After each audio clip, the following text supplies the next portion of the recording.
Hello. Hello, hello. Allez, on se retrouve pour faire l'event Busards colorés dans la brise printanière. Il nous reste une dizaine de jours pour le faire, mais je pense que dans la soirée on devrait pouvoir le faire.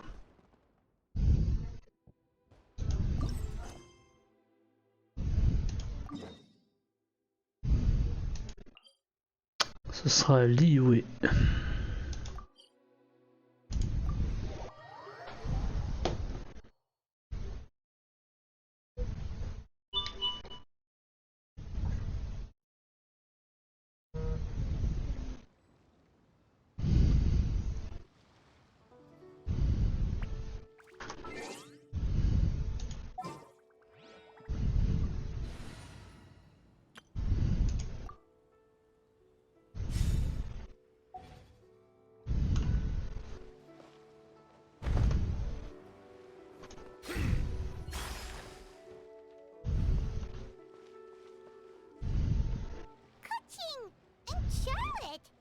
I never thought she'd see you two together.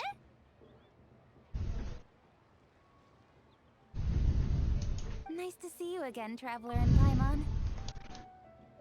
Oh, we're not interrupting anything, are we? Not at all. I wasn't in the middle of an interview or anything.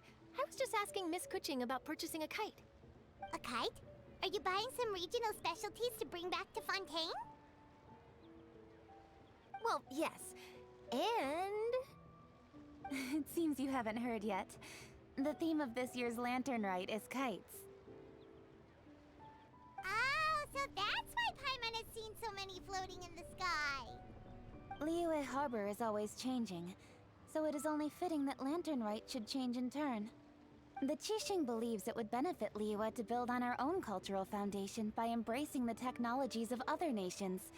After all, it is said that the stones of another mountain may serve to better polish one's own jade.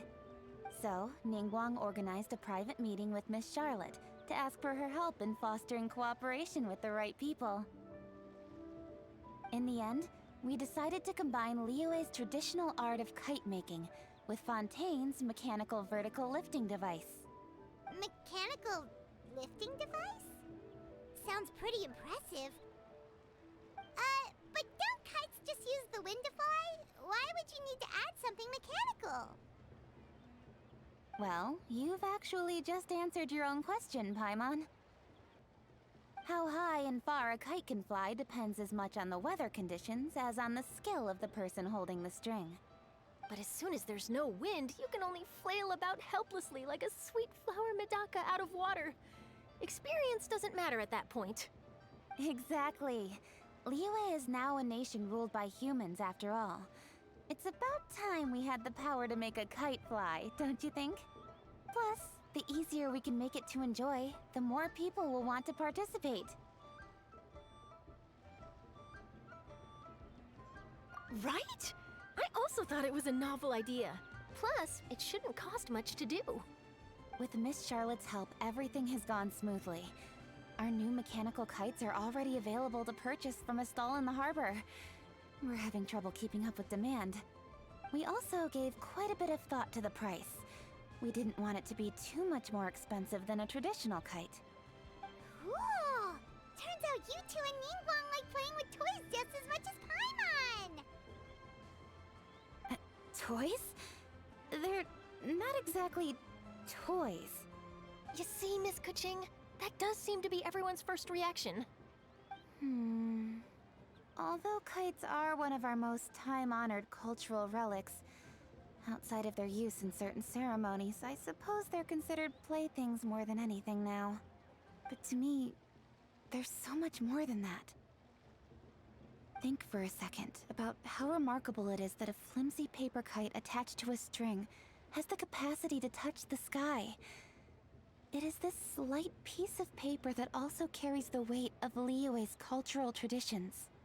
There's an old poem that goes, "O kite born of paper, flying true in sound, a lone traveler wanders, just waiting to be found."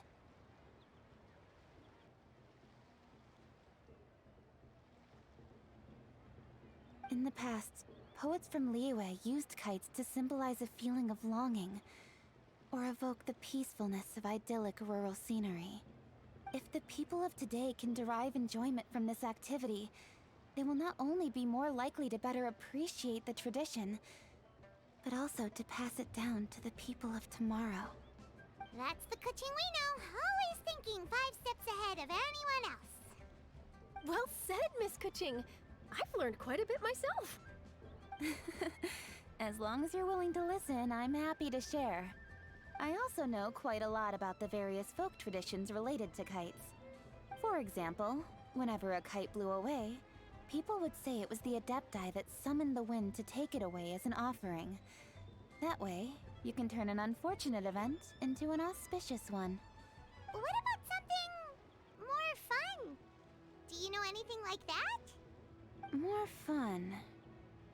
Let me think. Oh, I suppose we should first talk about how kites are made. It's another one of our precious forms of traditional craftsmanship. My grandfather told me that back when he was a boy, children learned the art of kite making step by step from their elders. First, you use the thin strips of bamboo to construct the frame. Then, you draw a design of your choice on a piece of paper, paste it onto the frame, and tie on the string. Then, you look towards the sky and release the kite to soar among the clouds. Some people write down certain names or desires on their kites, cut the string, and let them fly free. Others may place particular thoughts or meaning into the design itself. Are certain designs associated with certain meanings? I'm gonna jot all of this down.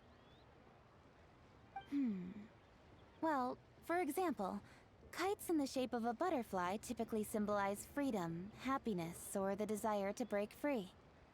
Fascinating. What else can you tell me? The scissor-tailed swallow is the most classic design. It symbolizes good fortune and joyful tidings. Different colors also have small variations in meaning. Are these commonly understood meanings and symbols in Liyue? Kind of like the language of flowers in Fontaine. I believe so. Most have probably heard something about it from their elders at some point. If you're interested, Miss Charlotte, I have several books on the topic that I could lend you. They could be a useful reference. That would be a huge help! Great! Looks like I've got the outline for quite the article on my hands. Perfect! We're gonna take a look around. Then I'll show Miss Charlotte to my home for a little while. I almost forgot. The Ministry of Civil Affairs is hosting a kite flying contest on the night of Lantern Rite. If you're interested, you're more than welcome to bring a kite and participate. The rules are simple. Whoever flies their kite the highest and furthest within the time limit will receive a special honor along with a secret prize.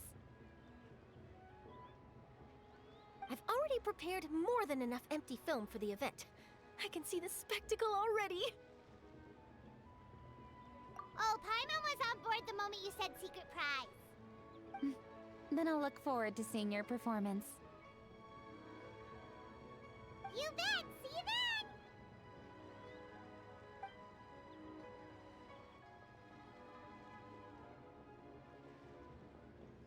Wait, Traveler? Take a peek to your right. Do you see those 2 people lurking over there? Is it just Paimon? Or were they staring at us the whole time we were talking to Kuching and Charlotte just now? They seem fishy.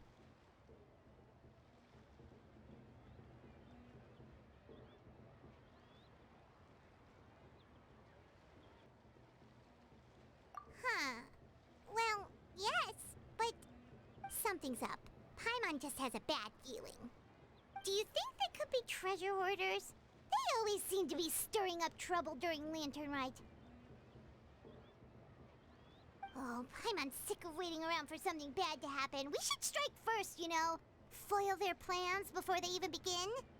You go right, Paimon will go left.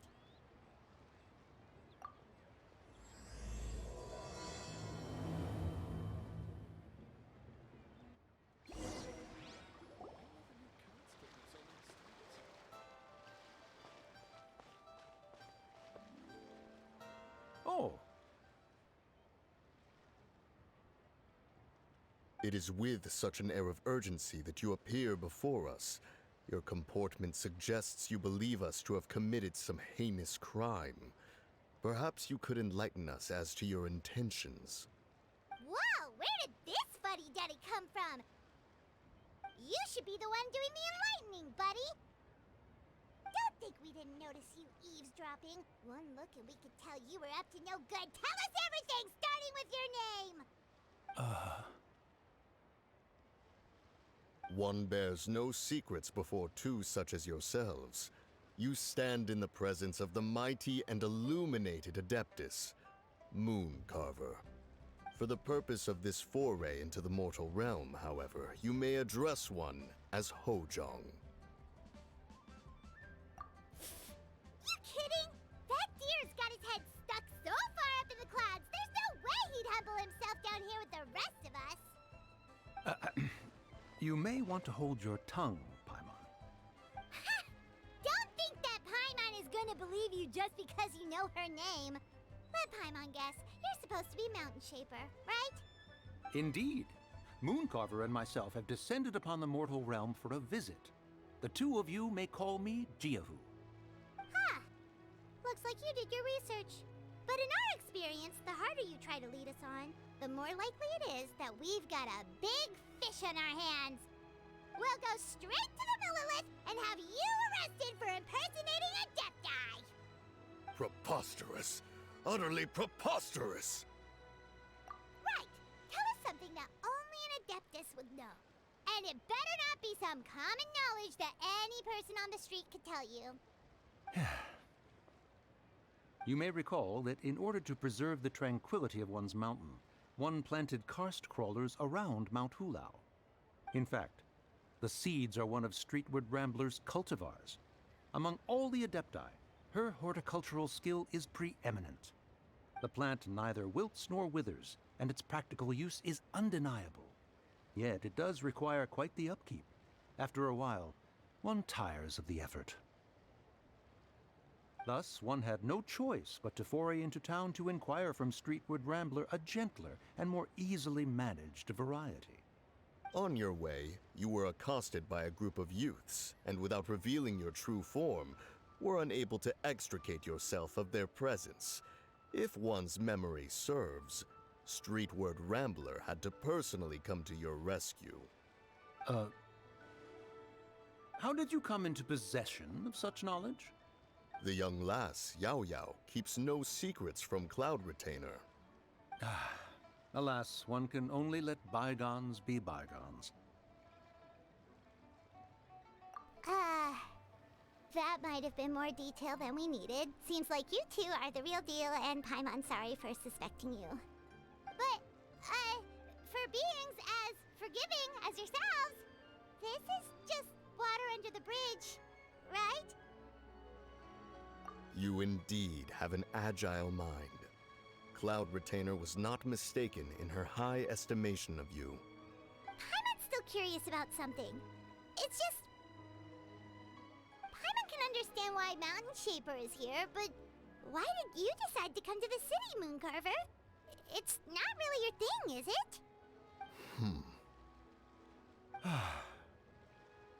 it? It is but an inevitable eventuality. Long have the mountains remained strangely idle since Cloud Retainer's move to Liyue Harbor. With Lantern Rite near at hand, one would expect Cloud Retainer to provide us with an account of the festivities in advance.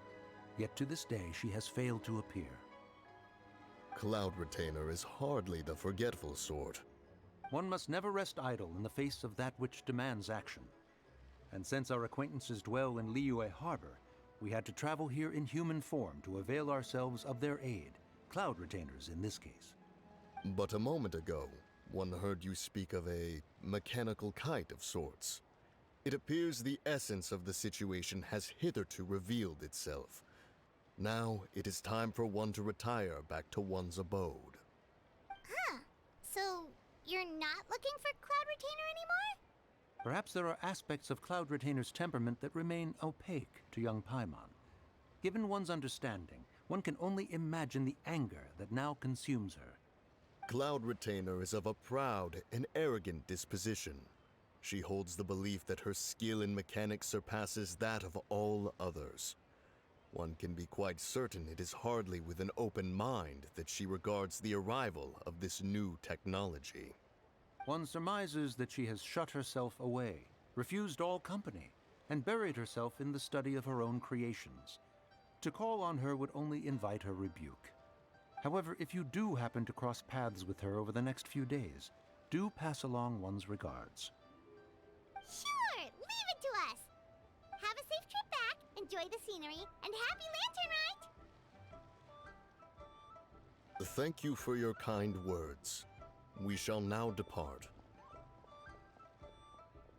We got all worked up for nothing, huh? All that trouble and it turned out to be people we knew all along! Well, it's still pretty early. Let's head over and check out the kite stalls. Paimon wants to see what kinds of kites we can buy to use in the competition. The bigger and prettier, the better!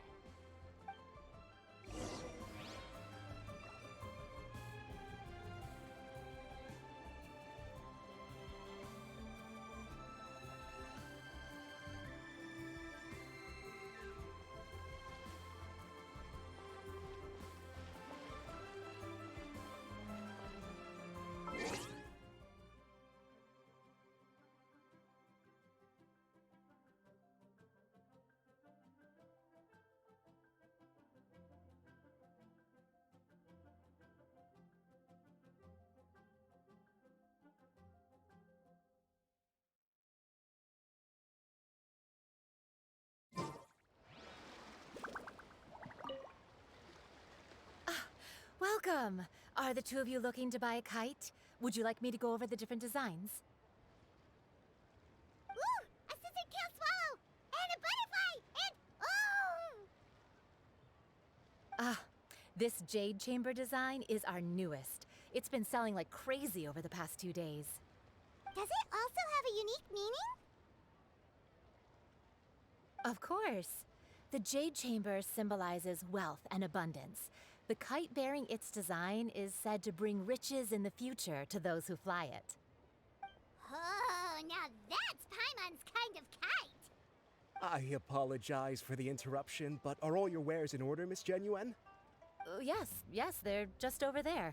The paper, bamboo, and dyes. All the necessary kite-making materials. Wonderful! I'll pack them up and get a guard to deliver the goods to Yilong Wharf for you. Yilong Wharf? Oh, wonder what that place is like during Lantern Rite. Paimon would love to go take a look.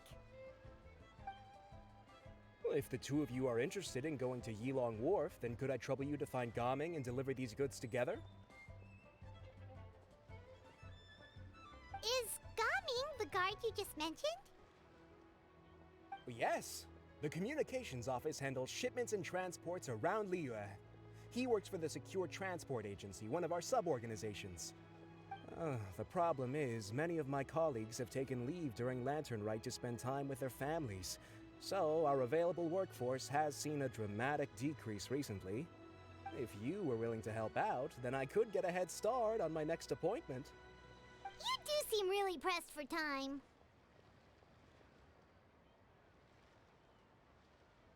Oh, wonderful! You will, of course, be compensated for your efforts. Now, at this time of day, Gaming should be somewhere in the vicinity.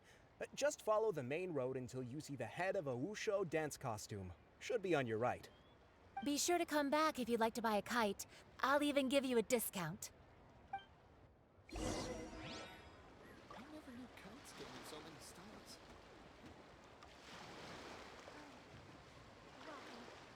Please take a seat.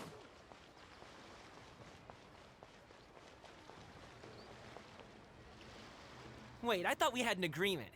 Loser buys dim sum tomorrow? Look at you. Scowl like that for much longer and your face might stay that way. Hey now, don't be upset. How about this? You extend the invitation and I'll pay. No way, Gaming. You're always the Et one voilà, je picking up the pense tab. gaming. I'm not trying to be a sore loser. I just didn't expect you to come from behind to win like that. That was nothing. All in a day's work, friend.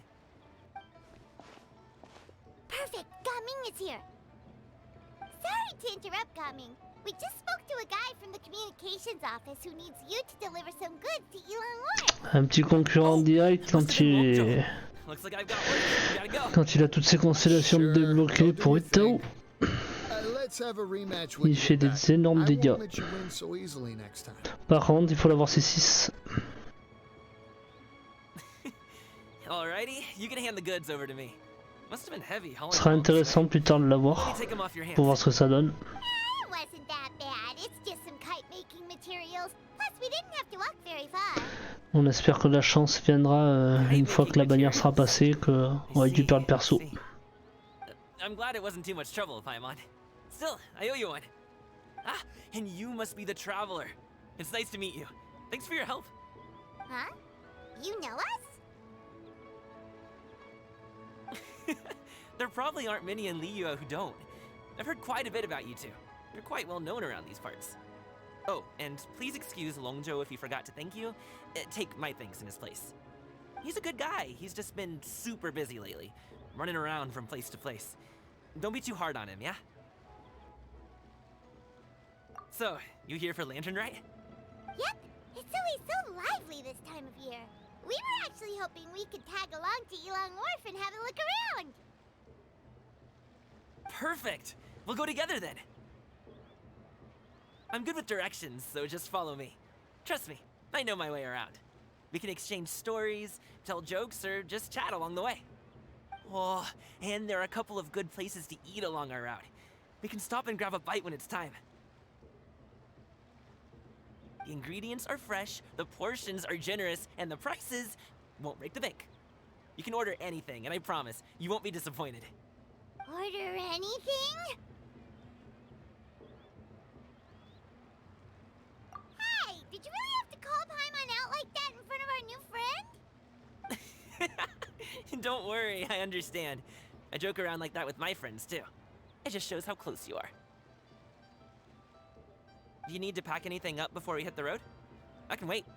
Nope, our things are always packed and ready. We're pretty much travel experts at this point. Oh, that's right. Then let's get going.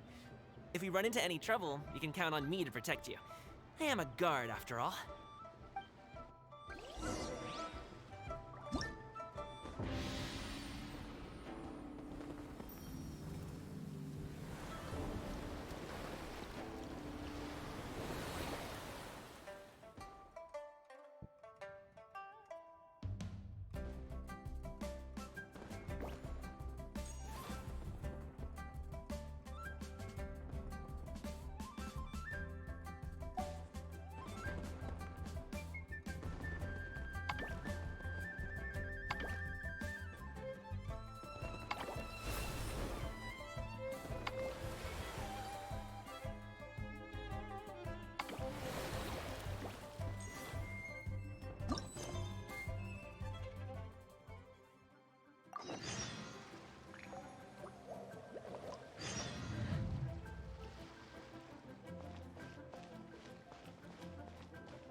Ok, on va voir.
Ok, ok, bon ça va, c'est...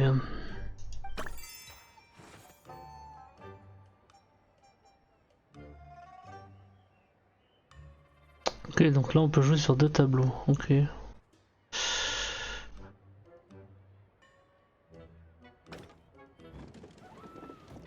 toute façon, si je veux le débloquer, j'ai pas le choix.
J'aurais pensé que ça pousserait les deux.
Ok. Ok, ok. Ok, donc c'est le chariot qui va faire le travail là. Hmm.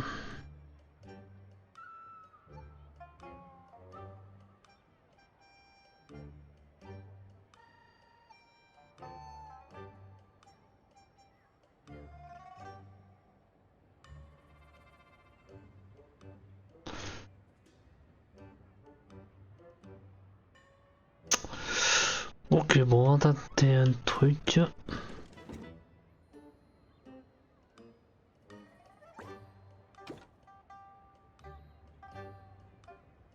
Chariot peut être poussé s'il y a quelqu'un dedans. Normalement, si je fais ça, je peux pas le pousser.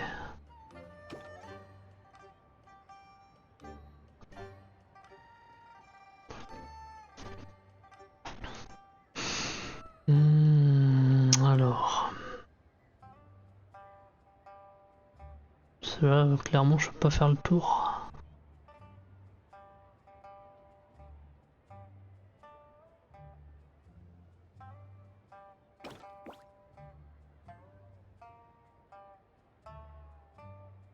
Alors la question est, si je sors, est-ce que lui peut monter dedans? Non. C'est bien chacun son chariot.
Pas évident là.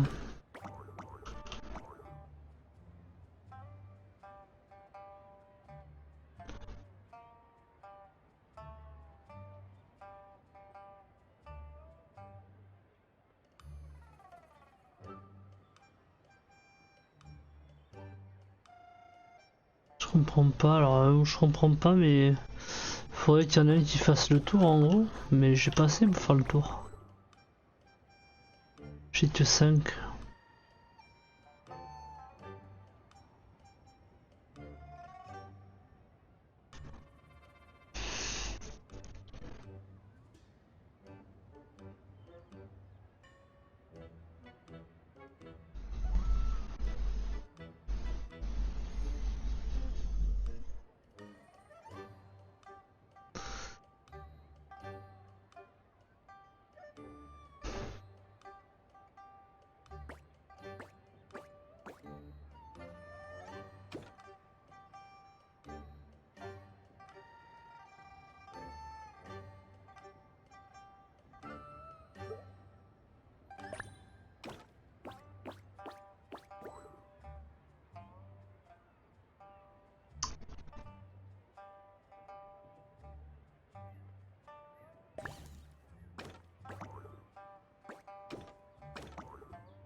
Ok.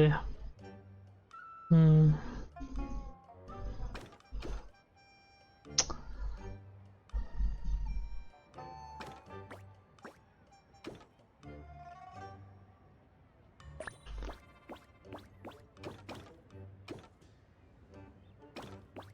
Mais là, à part faire la même chose de ce côté-là,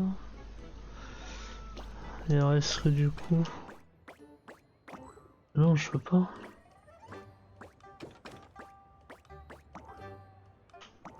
Hmm. Ah ok. J'aurais pas pensé ça.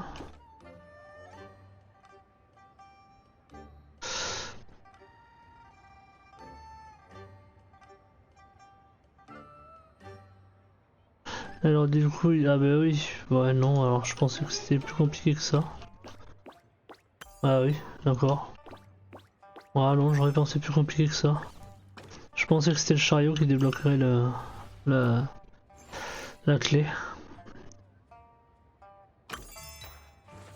Ok, donc du coup c'est moins compliqué que je pensais. Je m'attendais à un truc bien plus compliqué. Donc là j'ai 4, 1, 2, 3, 4, ok, donc faut le bouger.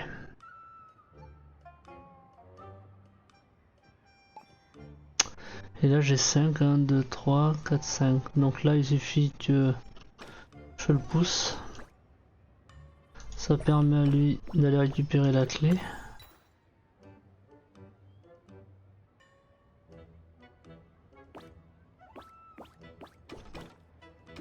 Voilà, ça permet aussi...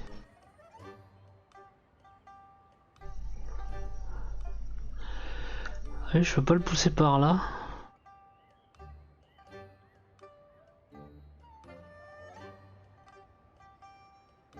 Ok.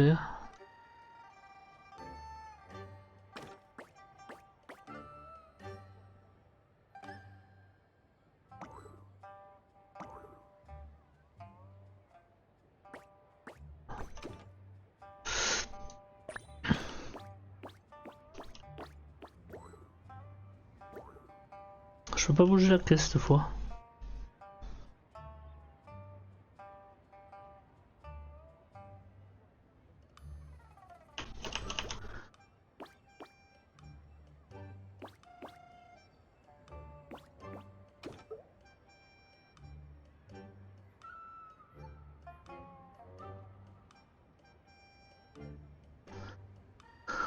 J'ai que 4.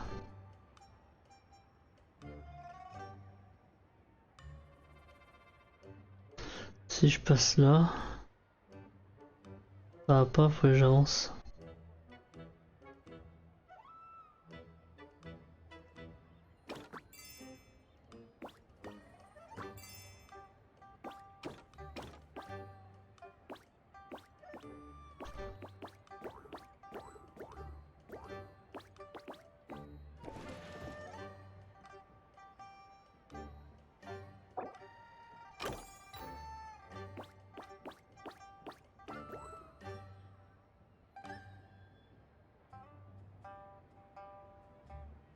Il se pousse que dans un sens.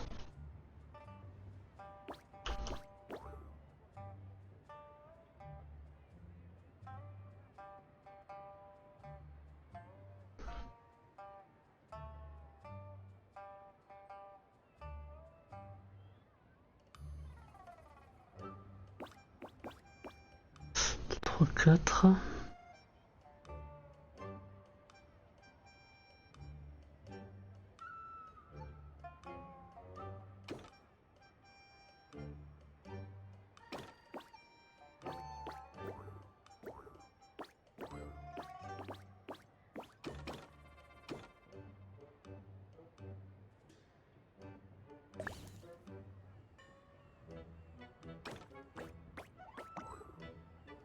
Je peux pas le pousser.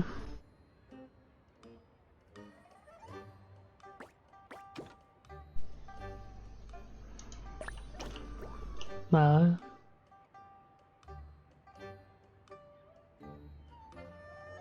Parce que là, si je sors là... 1, 2, 3...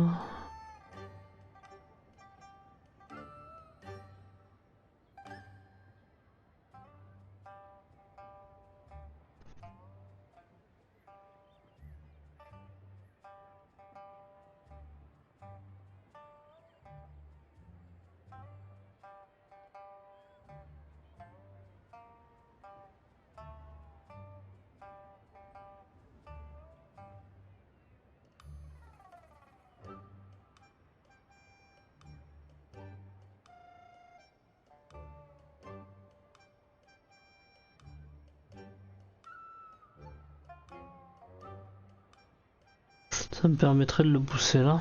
Putain, pourtant... là, il a que 4, il peut pas y atteindre. Si j'avais pu déplacer le... C'est ça que je comprends pas. Si j'avais pu le déplacer, 1, 2, 3, 4, ouais, ça passe pas. Ça passe pas. Donc peut-être qu'il y avait lui, du coup. Ouais, c'est peut-être lui qui va pouvoir le pousser, c'est ça? Oui, il me reste là. 0. Ok, ouais, j'ai compris. Alors, faut que je... On va réinitialiser, mais en gros, fallait que je tente le lapin en premier. Le lapin lui doit remonter la caisse. Voilà. Puis, on doit remonter. Puis, lui doit pousser le lapin.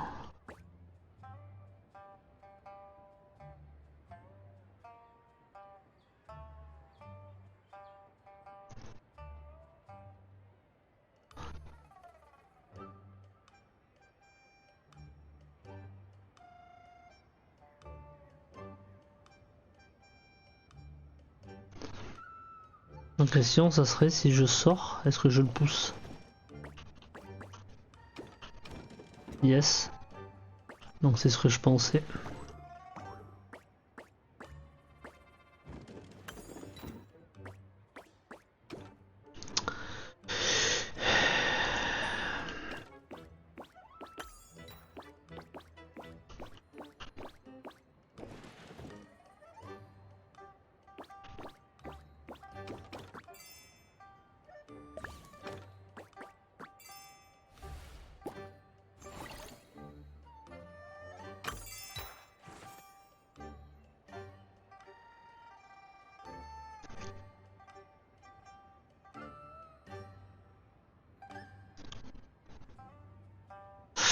Bon là ça me paraît assez clair pour l'instant. Je pense que lui va sortir déjà le barrage du Gooba.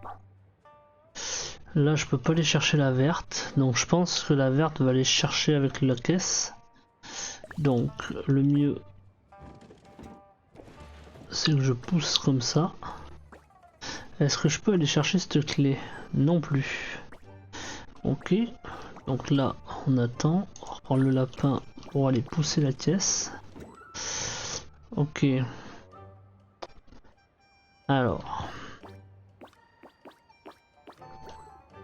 Ok.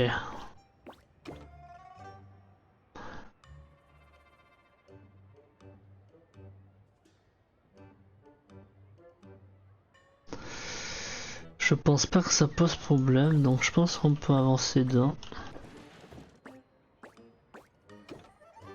Au même titre que je pense pas que ça pose de problème non plus. Ok, il en a plus.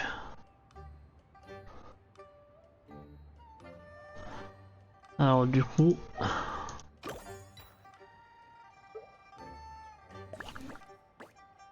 Je pense que c'est l'inverse d'abord.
Ok, allez, part sur la suite.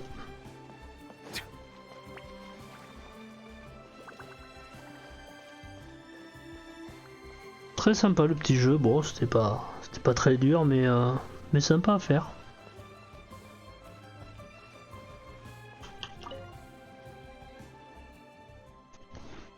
Toujours aussi original, Yoverst sont dans les petits jeux qu'ils proposent.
Ok, je pense qu'on va faire ça en multi.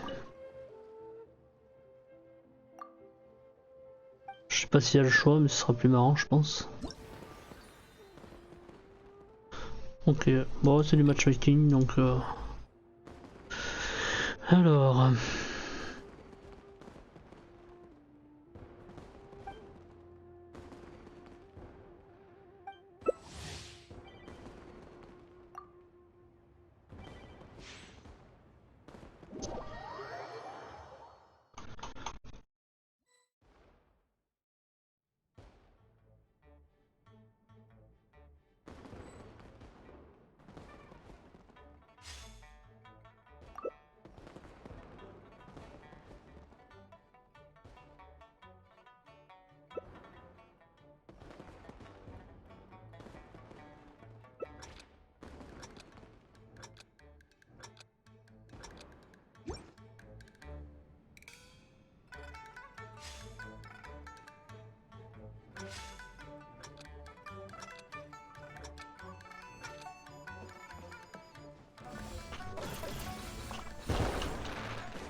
oversight on my part.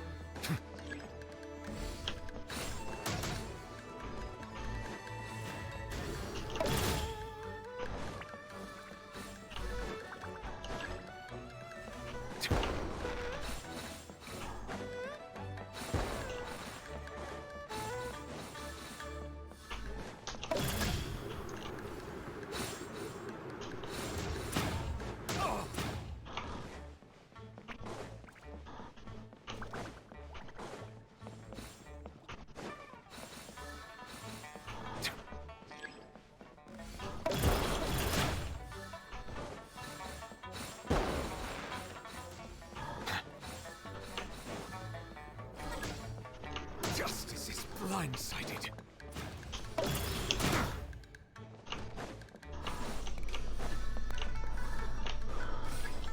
Next on the agenda.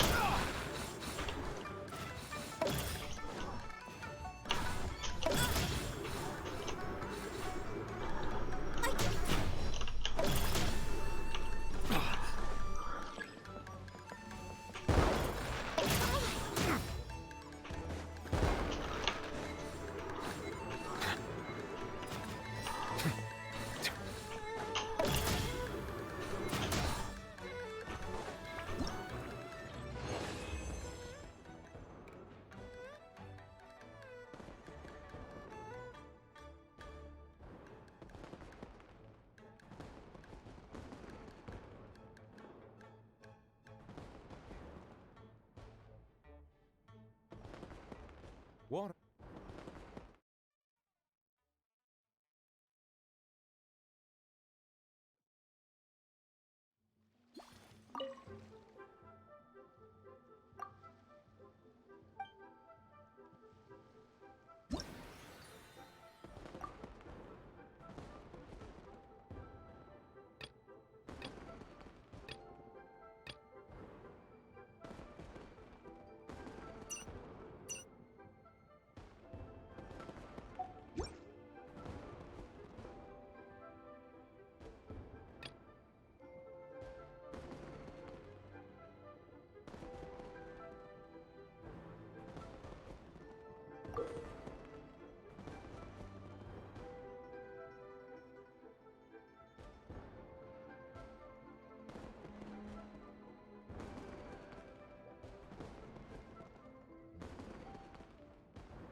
blindsided.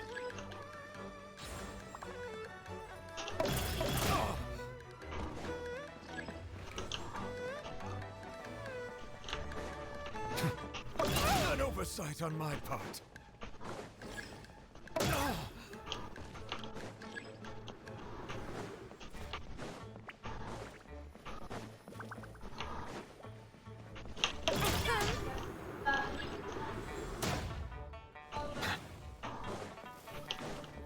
Justice is blindsided. An oversight on my part.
Bah cette partie était pour moi.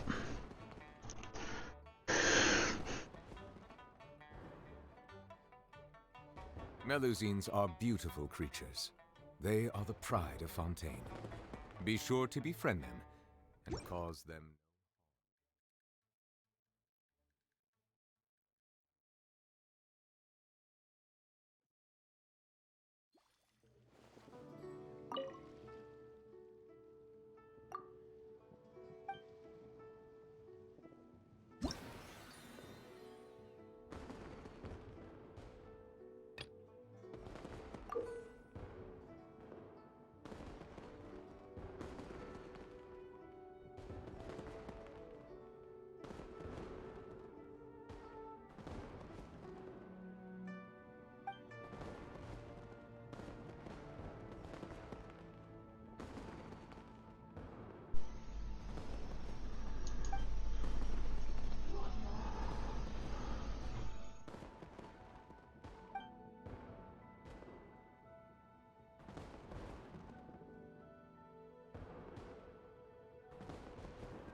Je ne l'ai pas vu, le voilà.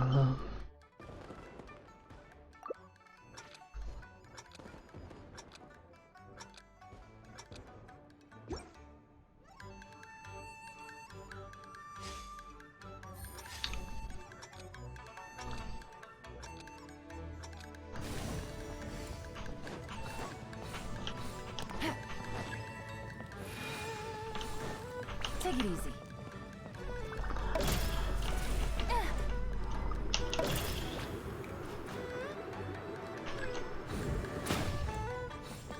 Take it easy. Huh?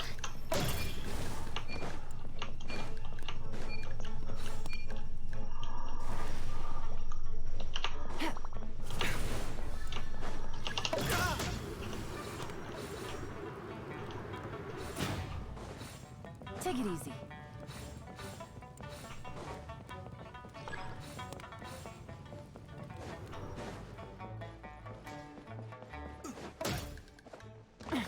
Gutsy.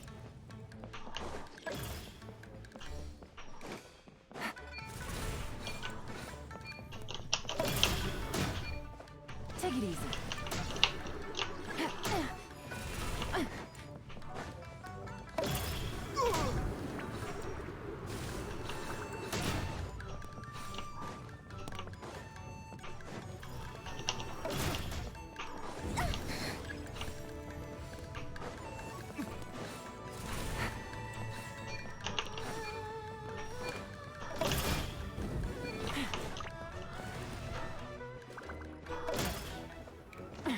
Gutsy.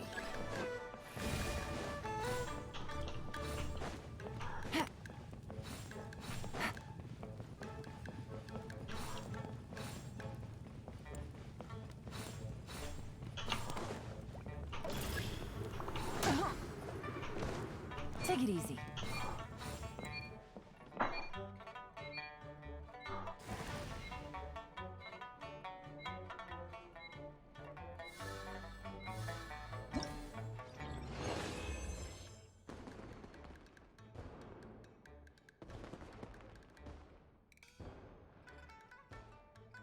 Ouais, dur.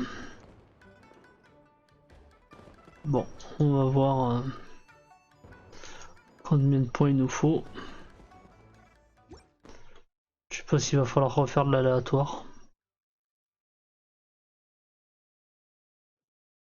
À mon avis, ça va être une histoire de 5000 points, je pense.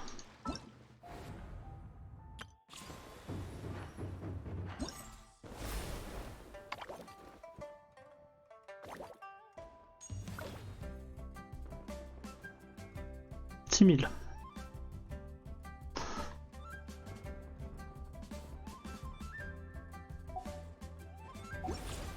6000, combien j'ai dit toi j'étais 3003 je crois. Ouais.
An oversight on my part.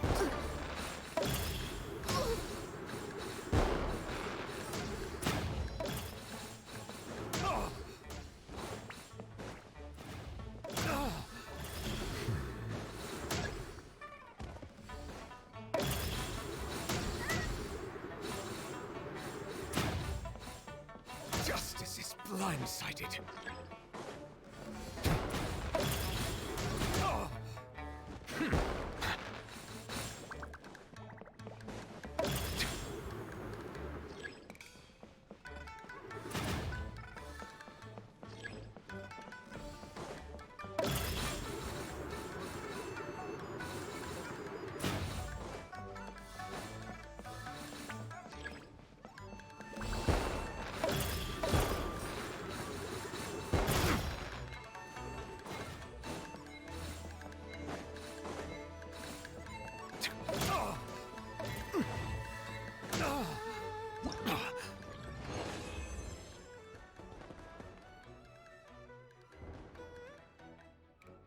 Très bonne game.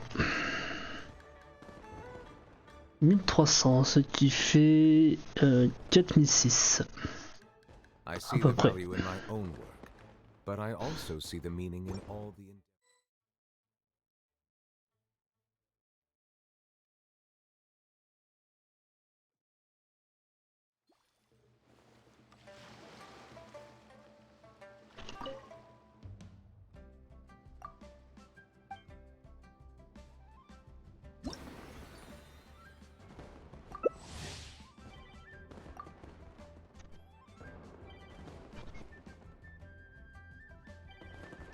J'avais pas vu qu'il y avait les points en haut.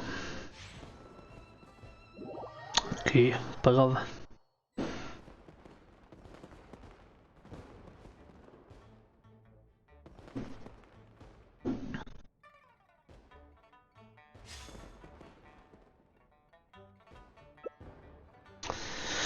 Allez, on est parti.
Something sighted.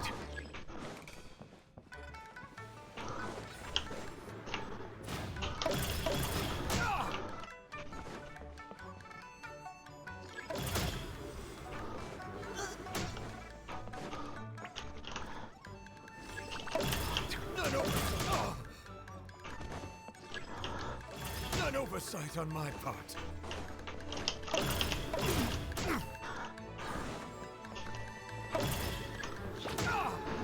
Très bonne partie que je suis en train de faire. Allez.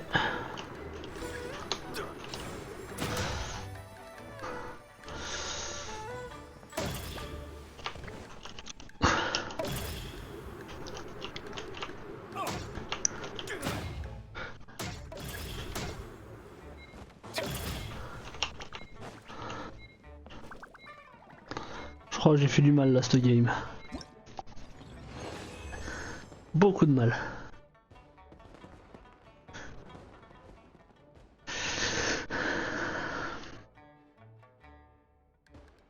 Oh, 1500.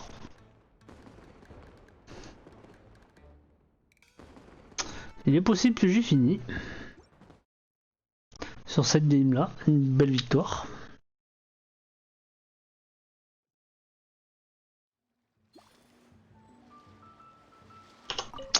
On va voir ça de suite.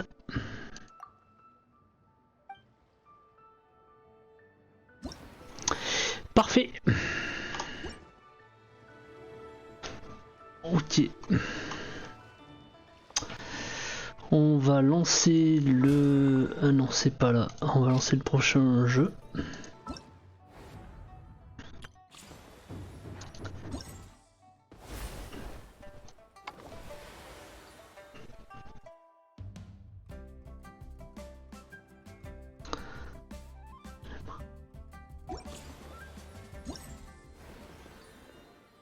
Ok, donc on a cette quête à faire. Ah, ben il va falloir qu'on aille dans la nouvelle zone que je n'ai pas encore été. Bon, mais ça va nous promener. Je fais un petit AFK 5 minutes, même pas, et je reviens.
Yo, allez on est reparti. Je pense qu'on va prendre le TP à côté.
Ok alors.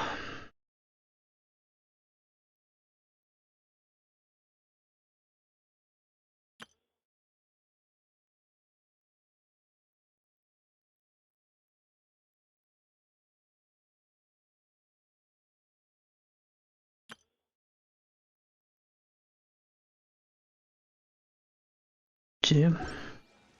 Melusines are beautiful creatures. They are the pride of Fontaine. Be sure to befriend them and cause them no harm.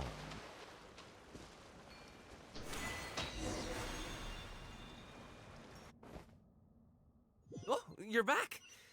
Whoa. Jeez, guys, where'd you go? One moment you were there, the next you disappeared. You scared the life out of me.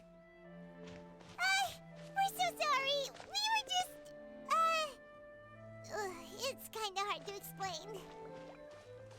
Fair enough.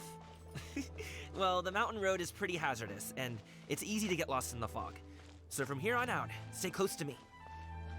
Got it! Let's keep going! Wow.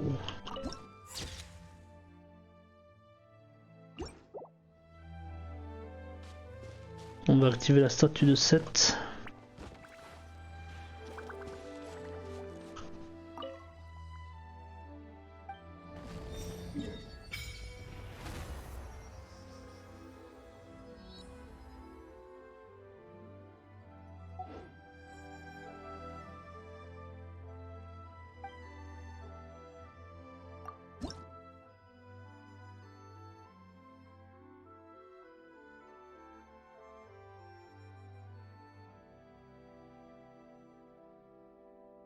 C'est du géo.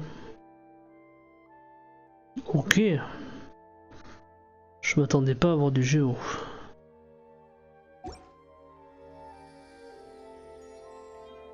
Mais carrément pas, je m'attendais à avoir du géo ici.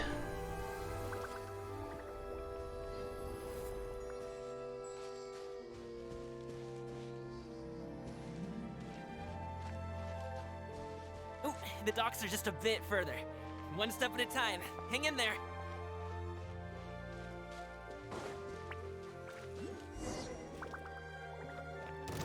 Wait! Get behind me. I'll handle this. Not now. Hold that pose! Strike a pose! Silence!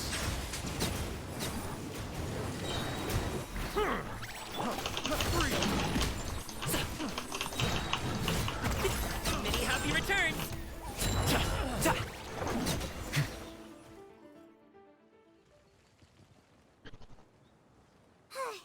Seems like we really can't go anywhere without running into treasure hoarders, can we? Yeah, it's not uncommon for deliveries to get intercepted. That's why this job needs guards like us. Paimon was impressed by your moves back there. You seem like a real pro at your jab. Oh, that's not a skill I learned on the job. It's just a hobby. Have you ever heard of wushu dancing? Really? Wushu dancing is famous in Chunyu Vale. Performers might be invited to promote the opening of a business or to spread good fortune during a holiday season. But I must admit, it has nothing on the popularity of the Liyue Opera. I'm also well aware that people in Liyue Harbor aren't exactly jumping at the chance to watch wushu dancing. So, Je m'attendais vraiment à ce que l'extension soit sur la partie de Fontaine. Je m'attendais pas avant Liyue. It's not that tiring. Ou alors il y a une partie sur Liyue, une partie sur Fontaine, peut-être. Paimon gets it, so you must sleep a lot then. Bizarre. Not really. Just yesterday, I stayed up all night playing cards. Oh. Let's go. The docks are just up ahead.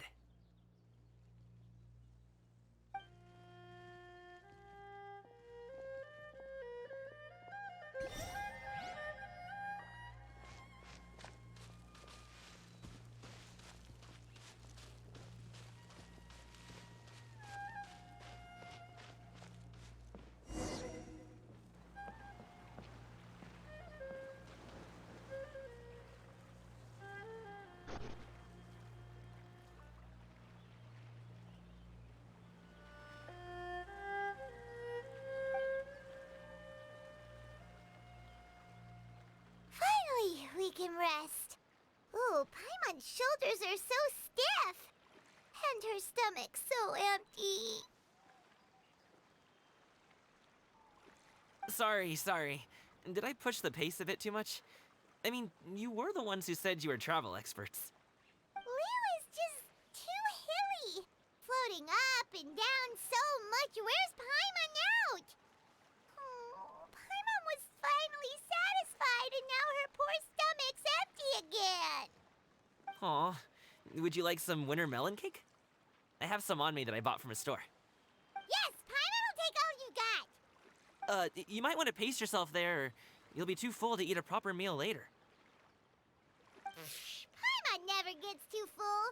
Just like you apparently never get tired, no matter how far you walk or how many jobs you work. Ah, I see. Then here you go, Paimon. And for you, traveler. Enjoy. And here's some for you too, Uncle Bosu. Don't think I forgot about you, my friend. I'll just set it to the side here for you.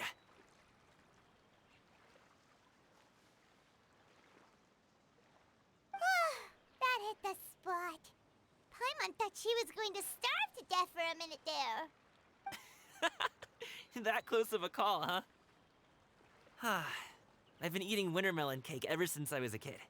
You can buy them from all sorts of places, whether it's a small vendor on the side of the road or a big restaurant in the city. But each place produces cakes with a slightly different flavor. If you like these ones, I can give you the address of the shop I bought them from. I'll just have to check when we get back. Oh, all my jabbering must be making it difficult for you to enjoy the scenery in peace, huh? Don't be afraid to tell me to zip it for a little while, okay? Really, I won't be offended. It's okay. Paimon is kind of enjoying listening to your chitter-chatter. Aw, a fed Paimon is a happy Paimon, huh? Hey, Paimon can be in a good mood anytime she wants. Need some fresh bamboo for this.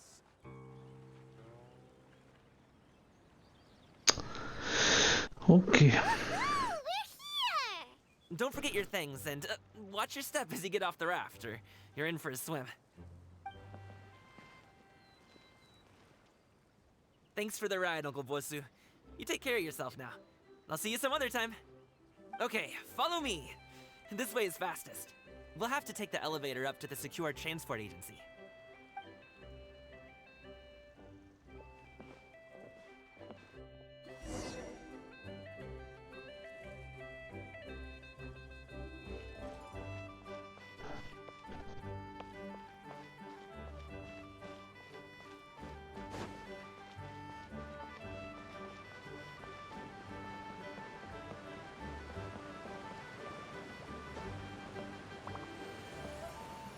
Ça c'est un ascenseur ça.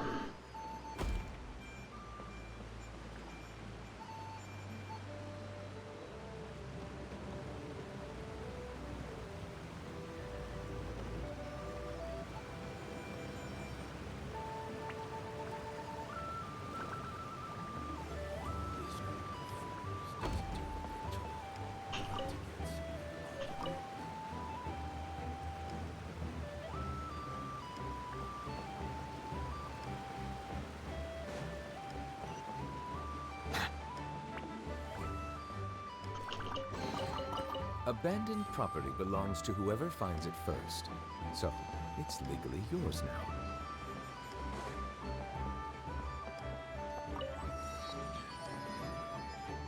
Hey! Slow down. I'm begging ya. What is it? No one's gonna try any funny business when the street is this packed, right? Oh, well... how should I put it? Come on, spit it out! Do you see that group of people over there? Those are my relatives. Wow, you sure have a big family. Once they start buying things, they won't stop perusing till it gets dark. This is bad. They're your family, not your arch enemies. What's there to be afraid of? Unless... Oh, did you do something horrible to them? No, it's not that. I'm just not that good at dealing with my family. It would be best if we could steer clear of them. I'll explain more when we have the chance, but right now... The left side looks pretty packed. Let's go straight. Slow and steady wins the race.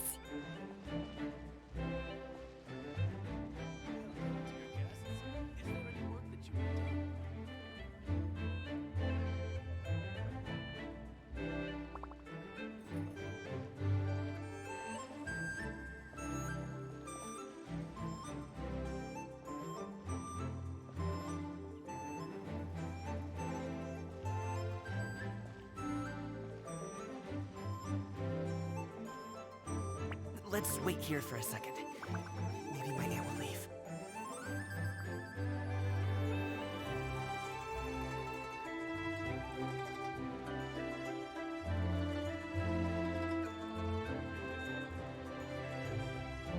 She's gone. Let's go.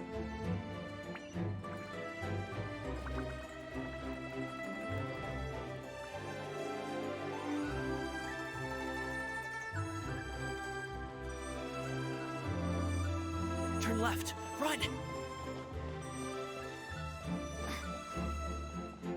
To the right, and... Wow, you guys are good. I'm impressed. That was nothing. It was a piece of cake. Oh, winter melon cake to be exact. You really liked it, huh? Ooh, you know what? I'll buy you a whole bunch and pile them so high you could swim in them.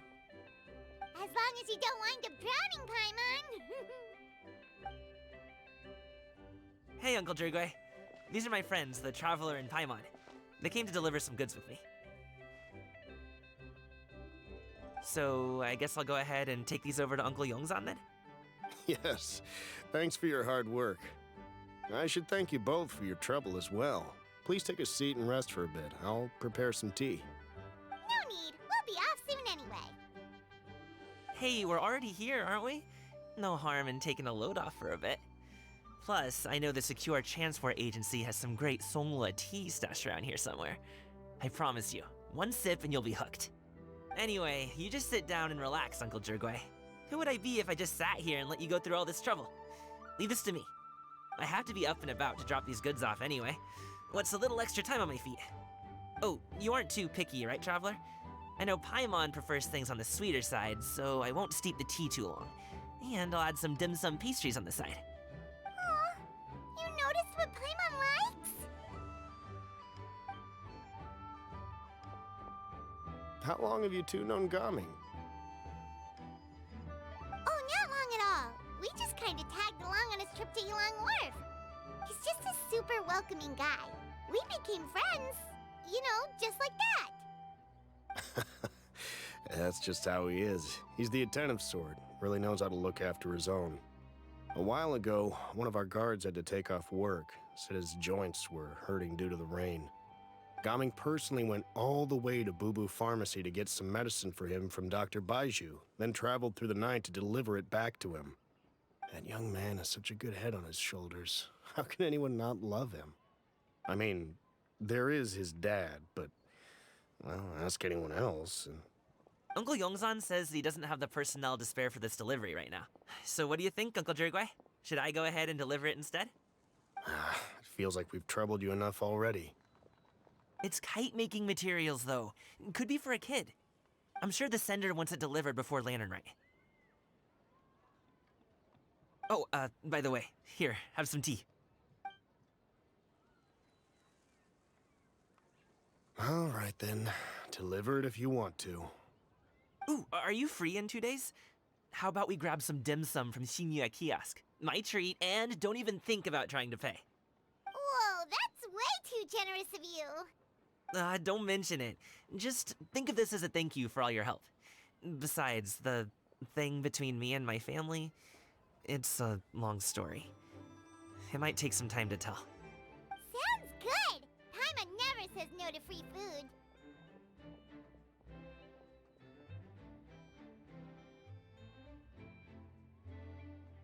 All right, then I'm off.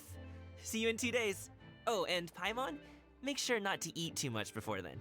Don't say I didn't warn you. Is he underestimating Paimon? She's just gonna have to show him how much she can really eat. Anyway, is Gaming's family situation really that complicated? He has such a happy-go-lucky personality. Plus, he's an enthusiastic and diligent worker. It's hard to imagine a guy like that being troubled by much. How should I put it? Since he already plans to tell you himself, you don't need an old man like me to add my 2 cents. You seem to be around the same age, so you might have a lot in common. Perhaps you could help him talk things through. Consider it a favor to me. If you have the time, maybe you can make a little flag for us to wave about. It can say, "We provide aid in spades."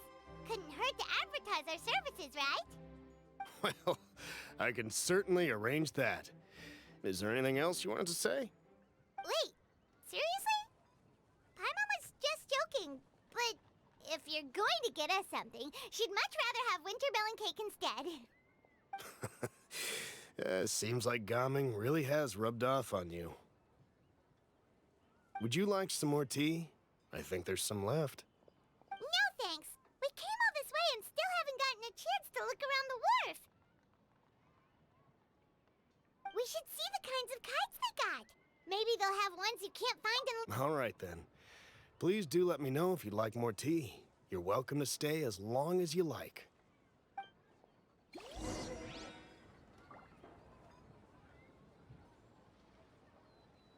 Only with solid practical training can you unleash real punches.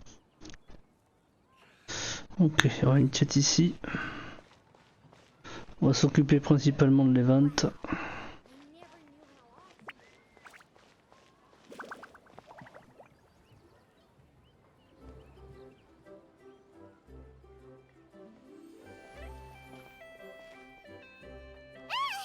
What are you doing here? The way you speak, one might have presumed you were displeased to be in one's presence.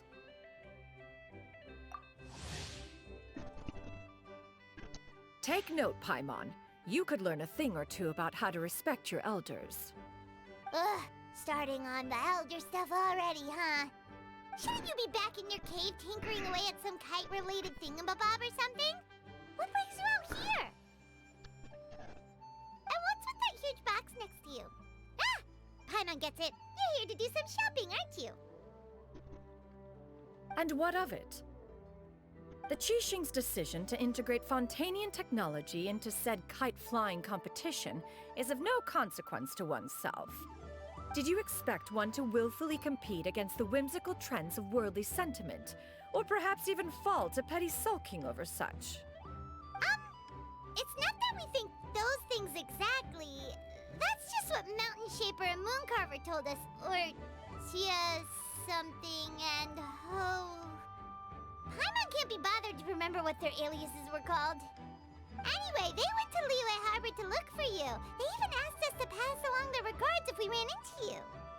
Oh, huh. Tianyin?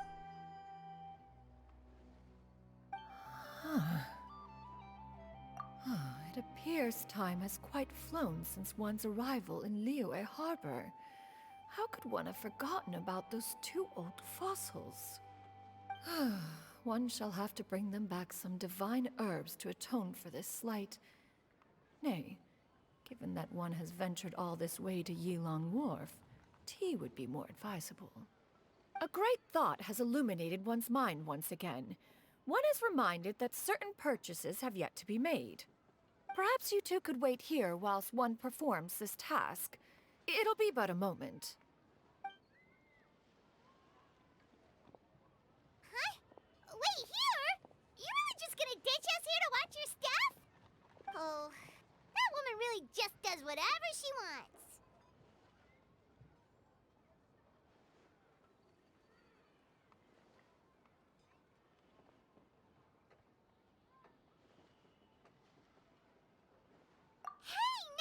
Traveler! Oh, all this Paimon ditching is super not appreciated. Just come back soon, okay? Paimon, Welcome. Please have a look around. We only sell teas of the finest quality, sourced directly from Chaoying Village. Might I recommend the Sunglo variety? It's one of our specialties. Now, that sounds promising. One will bring some back for those old fossils, and all will be well. 2 boxes will do. Wonderful. By the way, we're actually running a special lantern rite promotion. Buy 3 boxes, get 10% off. 4 boxes will net you 20% off. 20% off 4 boxes. This merchant strikes a fair bargain. One might as well give some to Morax and Ping, too. Then 4 shall suffice. I see. Are you intending to give these as gifts? If so, perhaps I can interest you in these exquisite gift sets. Buy 10, get half off. Look at the magnificent design, and the red ribbon gives quite the festive flair, don't you think? Such a gift would be sure to impress any lucky friend or family member. 10 boxes. Seems rather excessive. But if one factors in the Conqueror of Demons and one's disciples... 10! A nice round number, don't you think? Of course you do. I'll even shave a little extra off the price for you. That is agreeable. One will... I will have these boxed up then. Of course, right away. I see you have quite the eye for fine items, mademoiselle. Perhaps some of my wares might also be of interest to you. I'm a toy merchant from Fontaine. You'll get nothing but the finest and most intricate clockwork toys Mora can buy here, each one sure to be a source of endless amusement.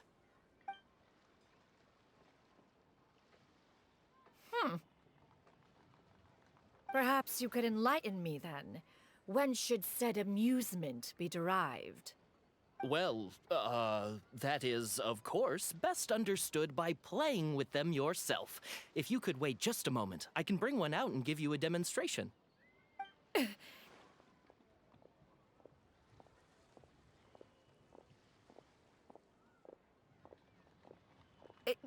There is no need for that. Mademoiselle. Give me your newest and finest model, and be sure to package it securely. Ah, of course. Here you go. The instruction manual is... I can do without, thank you.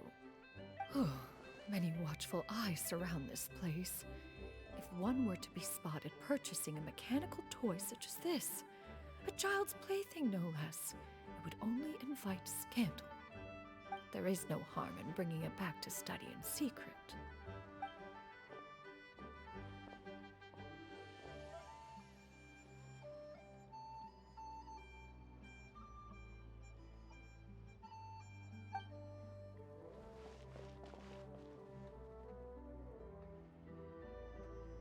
Oh, Xianyun, did your shopping go smoothly?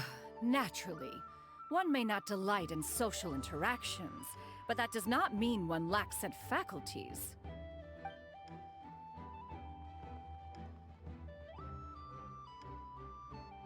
And you two? Are you not here to purchase things? We just haven't had time yet. It doesn't look like there are any kite stalls around Elong Wharf, but it does look like there are lots of goods from Fontaine.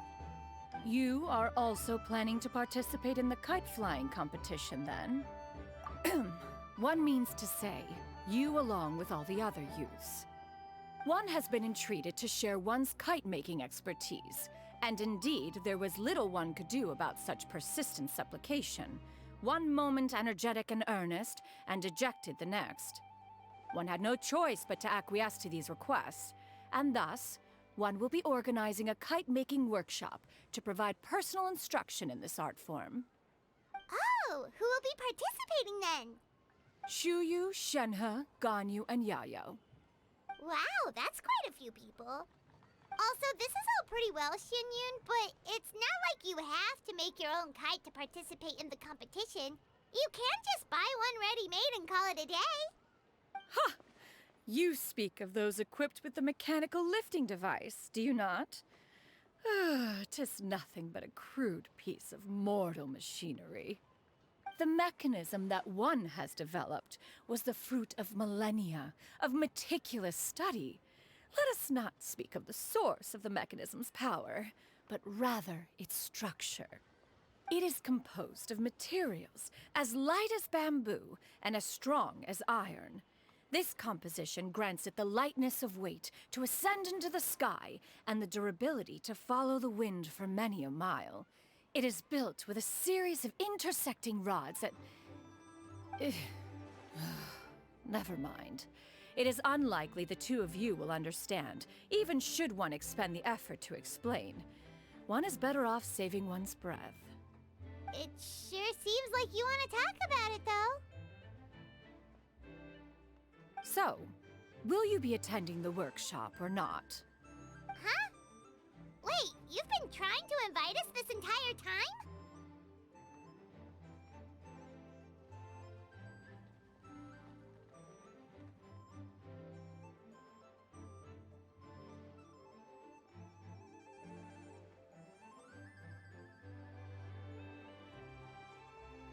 All right then.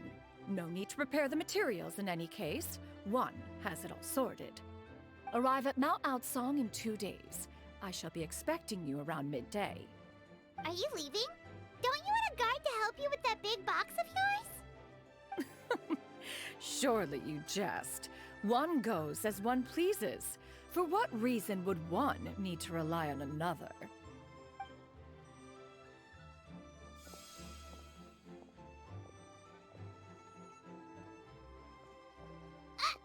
It can float?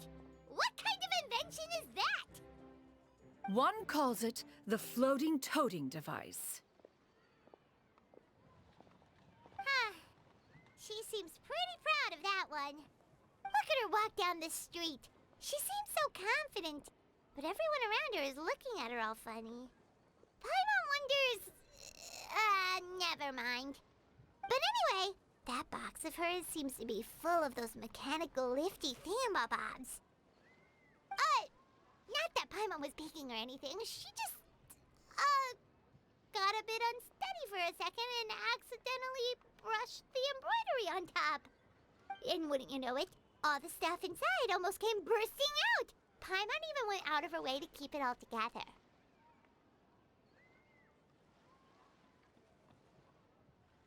All Paimon say is that Shenyun sure does try hard to save face.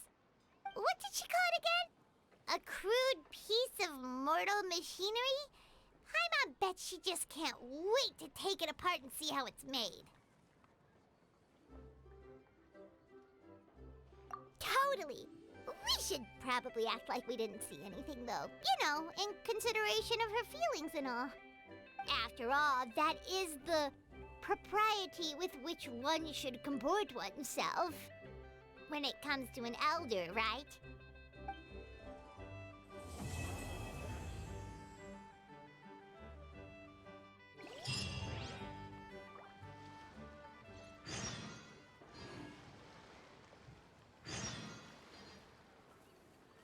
Great discounts on loads of goods.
had dim sum at Shinue Kiosk before, but it should be quite the feast for sure.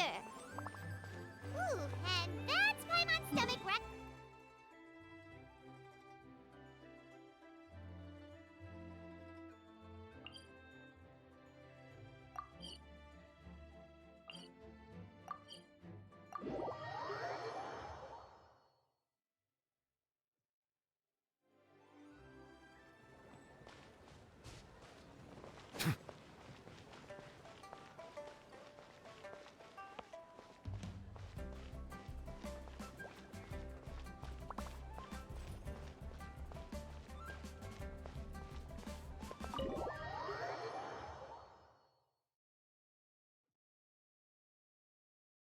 Oh, you're here early. I just ordered. The food should be out in a second. Sit down, sit down. Let's all take a seat. Here, hand me your cups. Oh, thank you. Wait, you weren't supposed to drink that, Paimon. That was for you to rinse your utensils. That's a thing?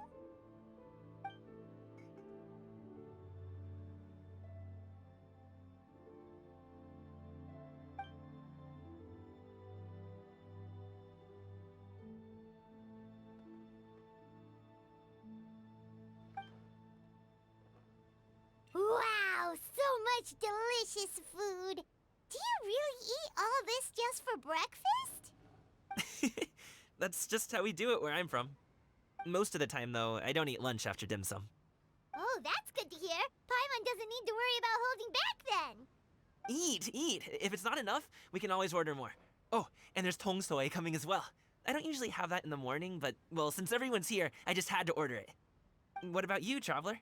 Is the food to your liking? Want some more seafood kanchi? Let me refill your bowl.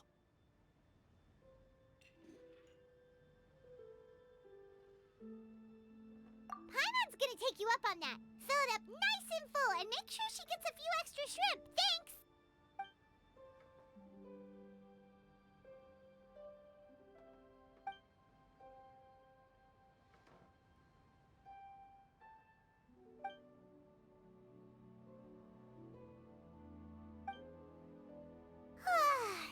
So full. That meal was so satisfying, it even gave Paimon some extra brain juice. Oh, listen, listen! Paimon's figured it out. Let's think about this for a second, Gaming. You invited us to this awesome restaurant and ordered a whole table full of expensive dim sum just for the three of us. Well, you must be hiding the fact that you're some young master from a rich family. That would explain why you try to keep your friends and family away from each other.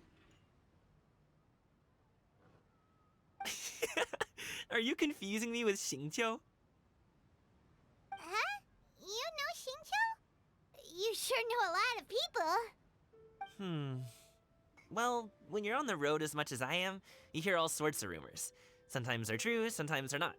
What it comes down to is being able to tell the difference. More often than not, that means knocking on some doors to find out for yourself. Oh, you truly are a man of many talents, young Master Gaming. Okay, enough with the teasing. Sorry to burst your bubble, Paimon, but you're wrong about my family situation. What? Oh, Paimon thought she was onto something there. My dad is just an ordinary tea merchant. Small-scale stuff, you know? It wouldn't even make sense to mention his business in the same breath as the Feiyun Commerce Guild. My dad... he always wanted me to inherit the family business, to be a merchant like him. But that's just not who I am. It's not who I ever wanted to be.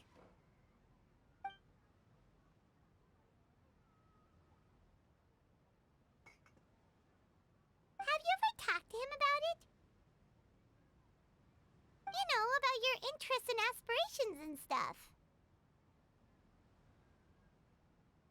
Of course I have. I told him I wanted to be a wushu dancer. That I wanted all of Tevat to see what I could do.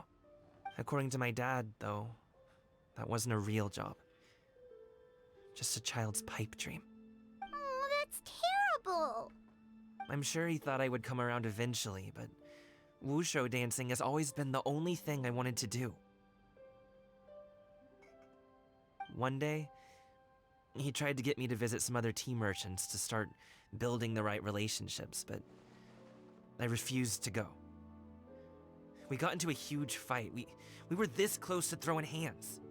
In the end, I was so angry that I ran away from home.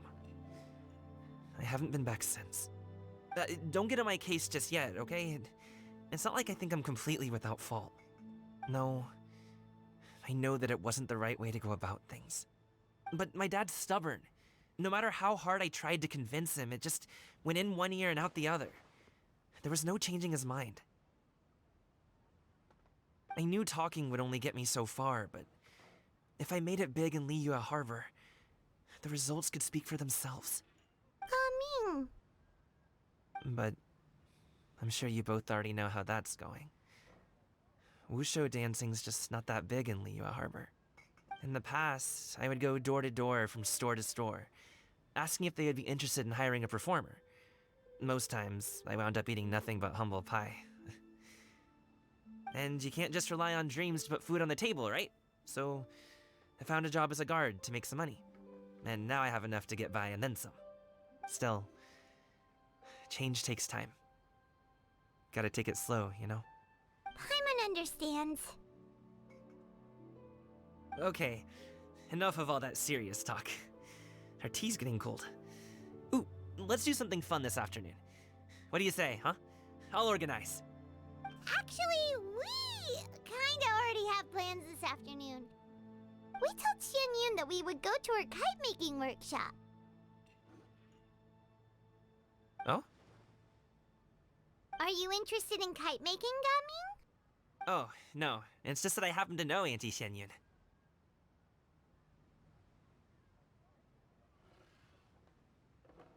That title certainly humanizes her a bit. Oh, I know that she's an adeptus. I met her during a delivery once. But hasn't she been in the city lately? She's even tried, with some limited success, to change her terms of self-address or something like that. She came to see me a few days ago to ask about luminescent dyes. Oh, wait a second. She doesn't plan on putting those on a kite, does she? Is that not something you can do? It's one thing to use it on cloth, but applying it to paper is another matter entirely. Why couldn't she tell me what she wanted them for? Yeah, she does seem to have trouble with that sometimes. It would be such a shame if everyone worked so hard on their kites only for them to get ruined in the end. Okay, I'll go with you. If Auntie Xianyun wants to use those dyes on a kite, the formula will need to be changed. Great! The more the merrier!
Bon, allez, on va faire un peu d'explo du coup pour aller jusqu'à là-bas.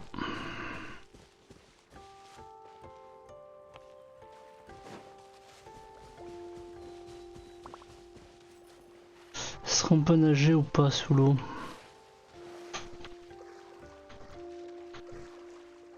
A priori, non.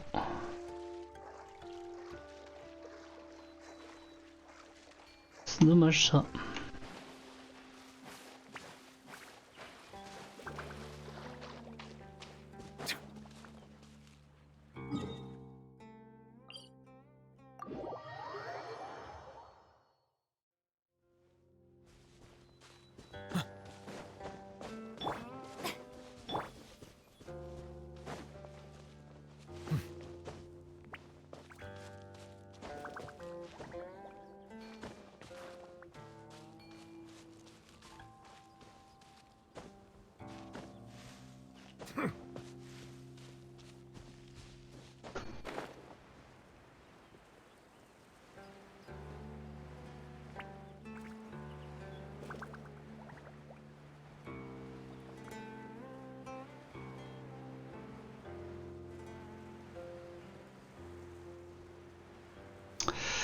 Et salut Adrien, bien sûr je me rappelle de toi, quand même.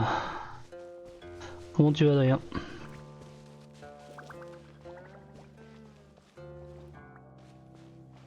Je me rappelle de toi, tu avais besoin d'un coup de main, mais je suis arrivé à la fin du stream et il n'y avait plus d'Adrien. Bah écoute, ça va bien, merci.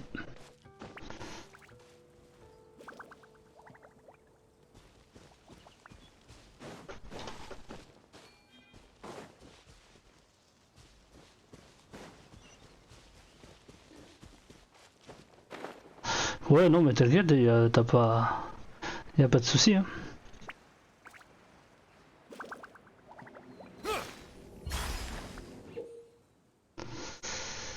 Alors, ok. Ok.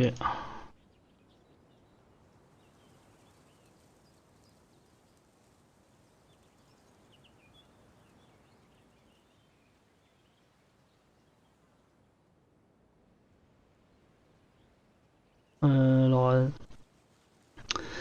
les lanternes d'artifice explosent après avoir été touchées, ce qui vous permet de déclencher un effet pour récupérer tous les objets dans le rayon d'explosion. Ok. Et ceux-là me font perdre des points. Ok.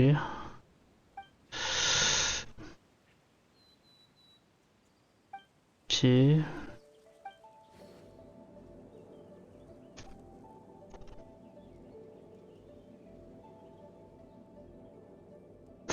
Alors là, je suis parti sur l'event ce soir, sur cet event là.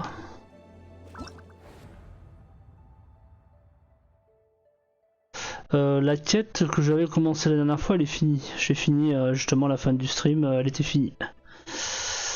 Et donc là, je suis parti sur cet event là qu'on a ici.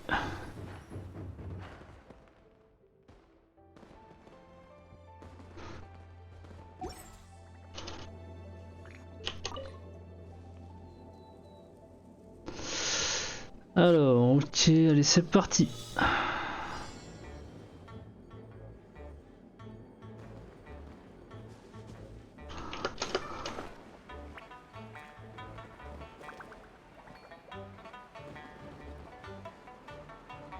Pourquoi ça vole pas? Ah, ok.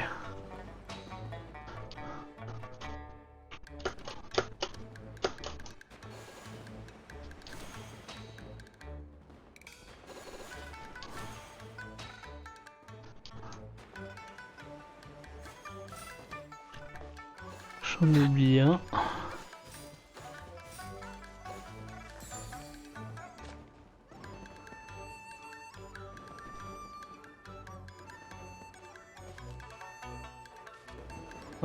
Ok.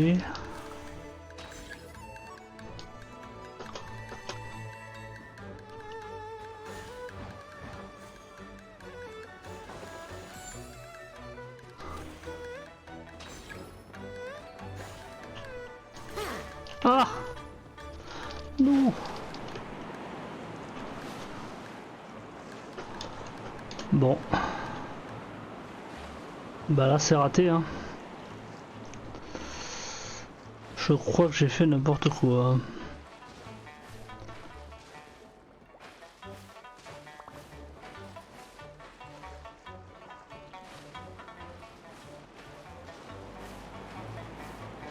T'as encore une mise à jour.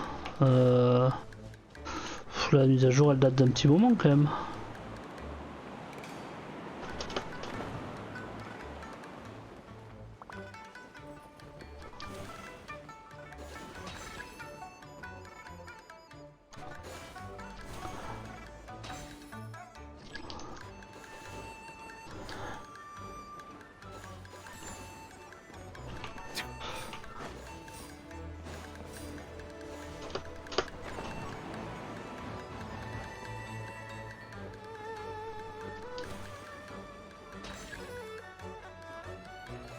Wouah.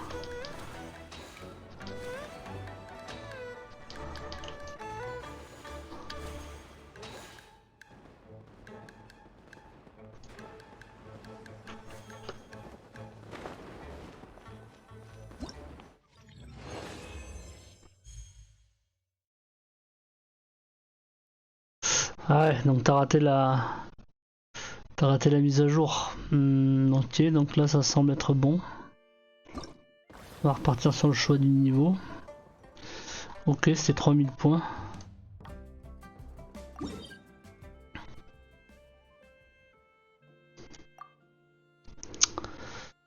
Ça va être un peu chiant vu que j'ai pas les TP, mais bon, ça nous fait découvrir la map en même temps.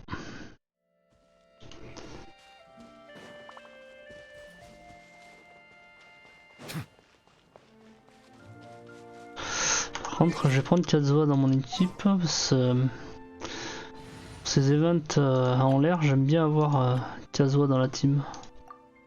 Je préfère, ça permet de pouvoir se rattraper sur une boulette.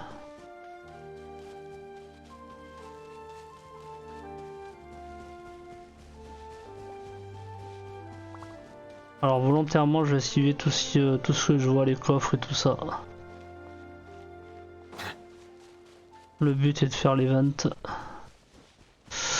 J'arrête quand mon live, bon quand j'aurai fini je pense l'event à peu près, je dirais.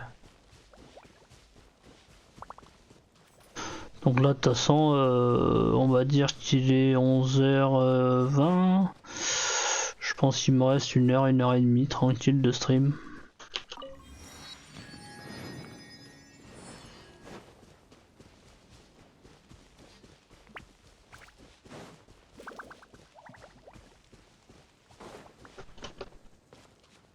On va attendre d'avoir le repop de l'énergie.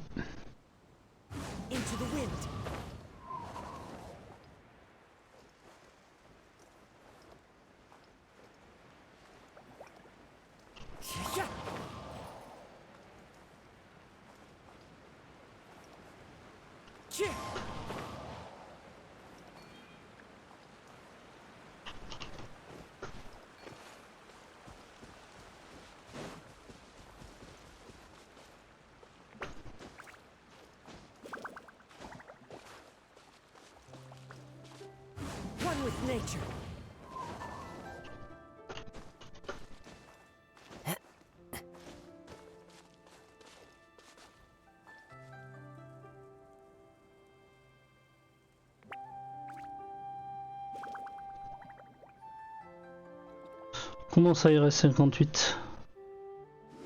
58 minutes pourquoi?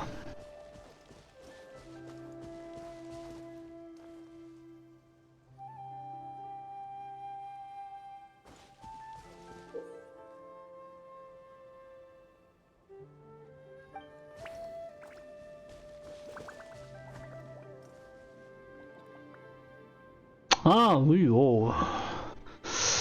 Fais déjà ta mise à jour, mais oui. Bah après si t'as besoin d'un coup de main, c'est sûr que bah écoute, fais ta mise à jour, on verra.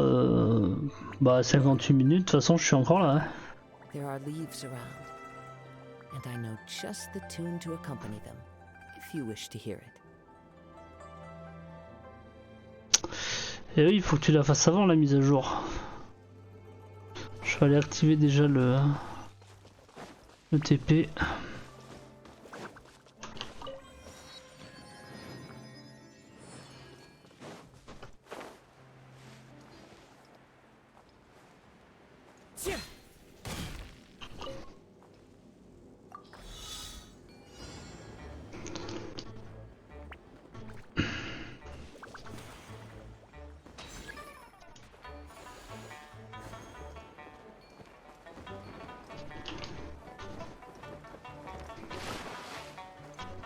Into the wind.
Ouais, bah oui.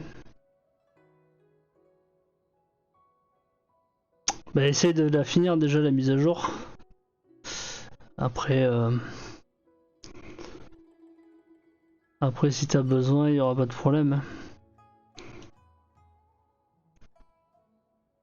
Ok, j'ai un TP pas loin, je vais peut-être activer le TP. Histoire que ça soit rentable, à moins qu'il soit très haut, je sais pas. Ouais, ça sent la hauteur. Il me semble que la dernière fois t'avais une mise à jour aussi.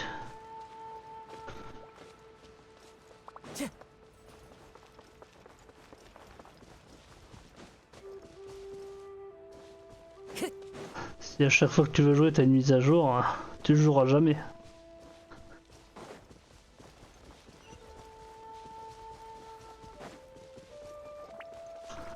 Ok. Du coup.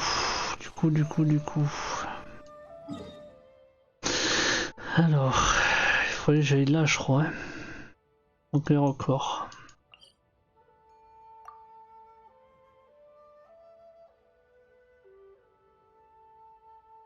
D'accord.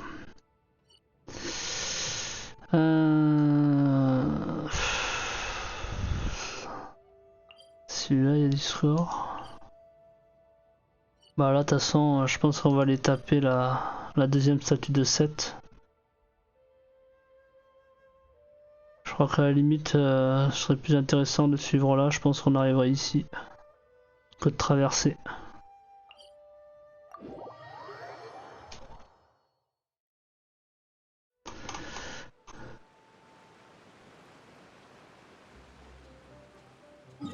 Ah oui, d'accord. Ok, je comprends mieux.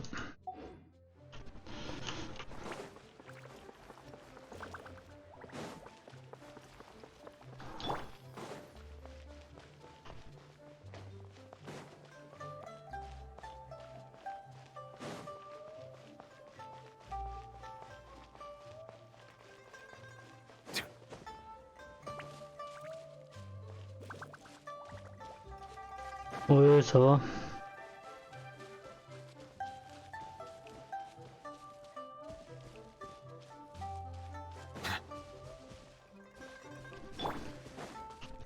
One with nature.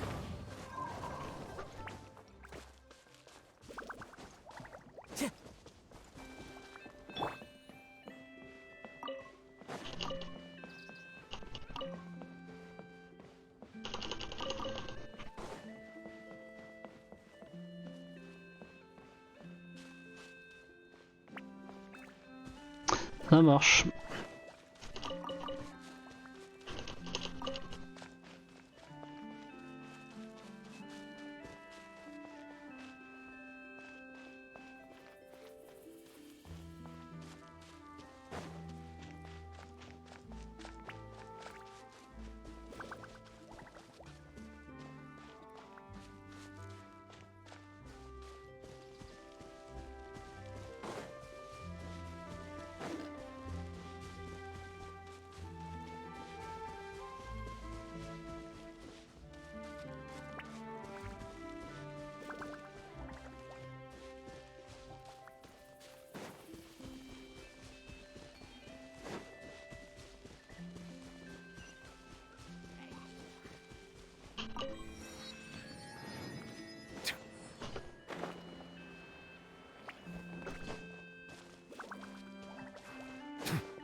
The wind knows me.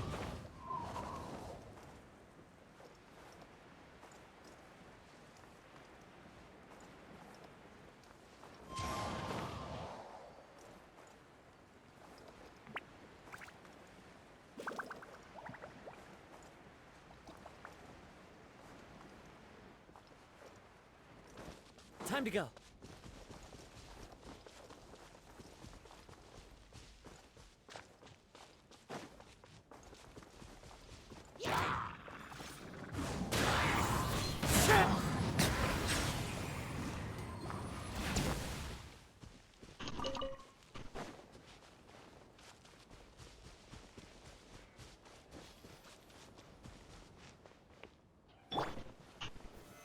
Stabilize.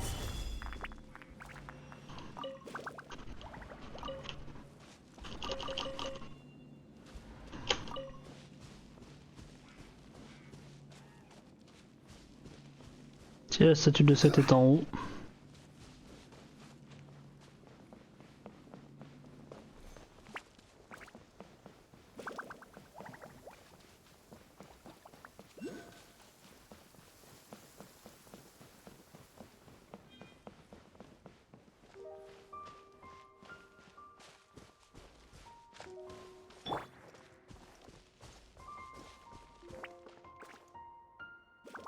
Into the wind.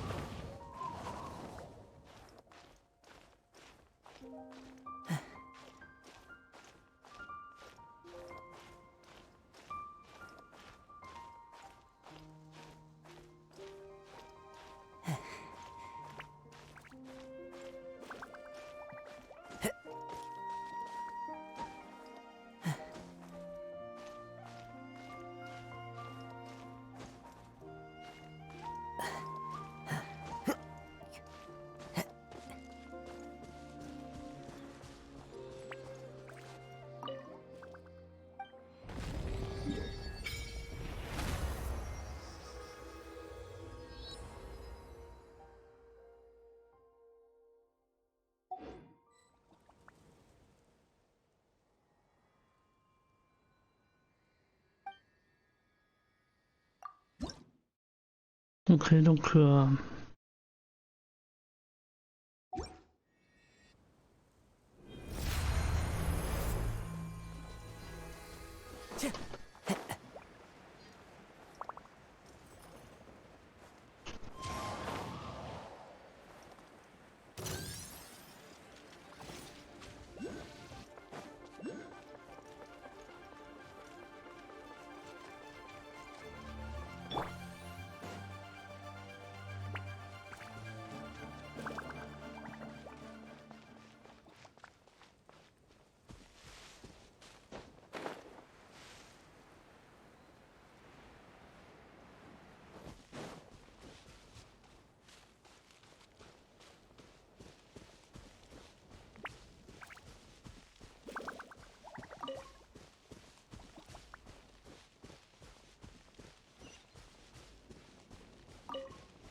Taking a stroll in the middle of a downpour certainly rouses the spirit.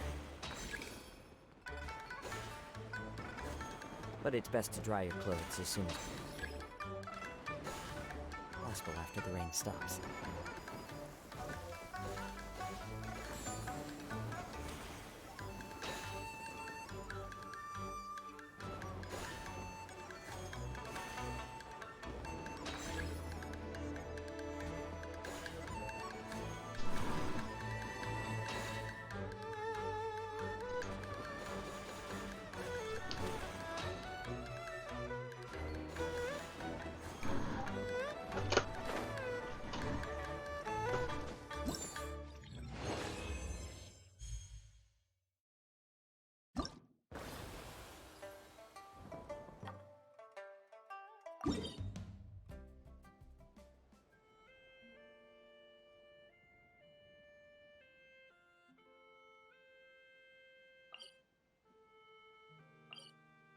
C'est bête de pas avoir été validé à côté, mais bon tant pis, allez. Étape suivante.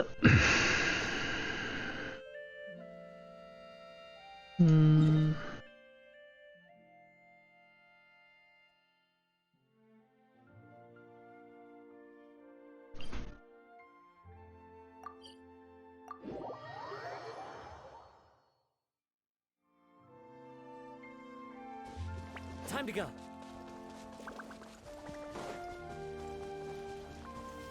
Taking a stroll in the middle of a downpour certainly rouses the spirit. But it's best to dry your... One with nature!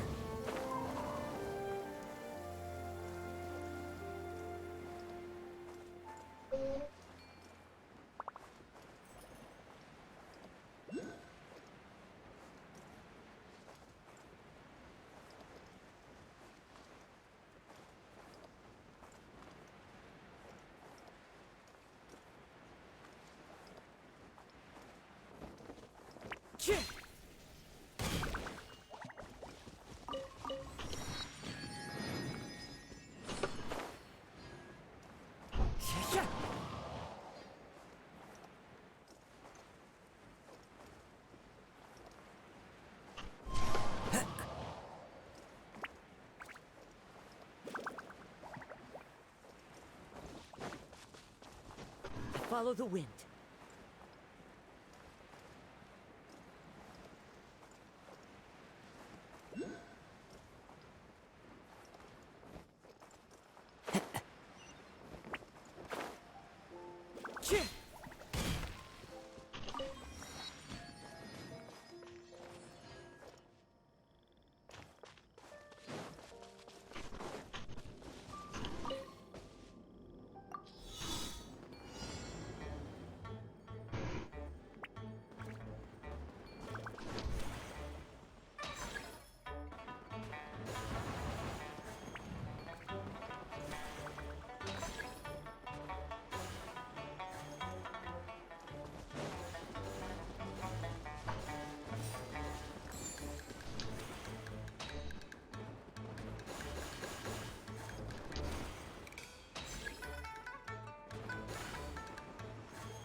On a vu un event similaire avec les ballons de souvenirs.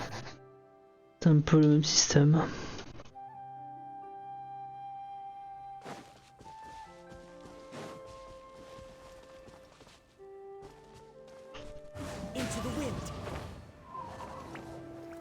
Taking a stroll in the middle of a downpour certainly rouses the spirit. But it's best to dry your clothes as soon as possible after the rain stops.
Bon, les 3 events là sont finis.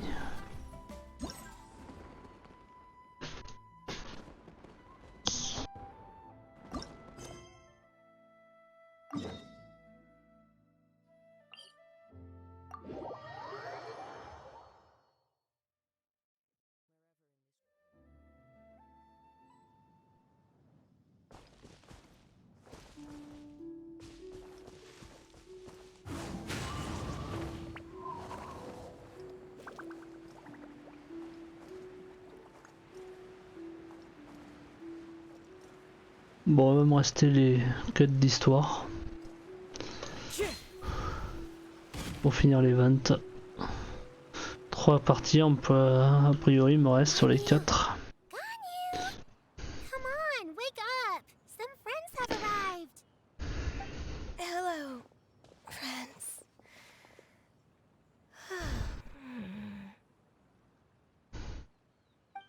Ganyu! Oh, I have some mint oil. Perhaps we should try that. A guest at Wanmin Restaurant recommended it to me. I've tried it. Its stimulative effects are much stronger than what can be achieved from chewing on mint leaves alone.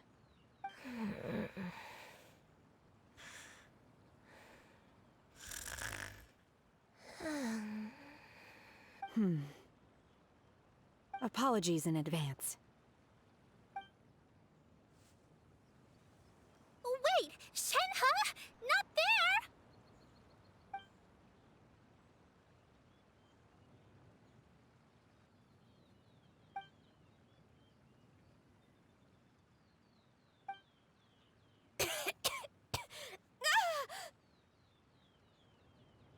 See? It worked. She's awake. Are you okay, Ganyu? Do you need some water? Or maybe something to eat? I'm fine. I just feel chilly all over. Huh. Was it that effective? Chilly, huh? Master always says a cool head leads to a calm heart. So, does this mean that heat's what we need to help you, Ganyu? Paimon doesn't think that's what the expression means exactly. I feel a bit better now. Was I asleep? Must have been around the time I usually take my midday nap.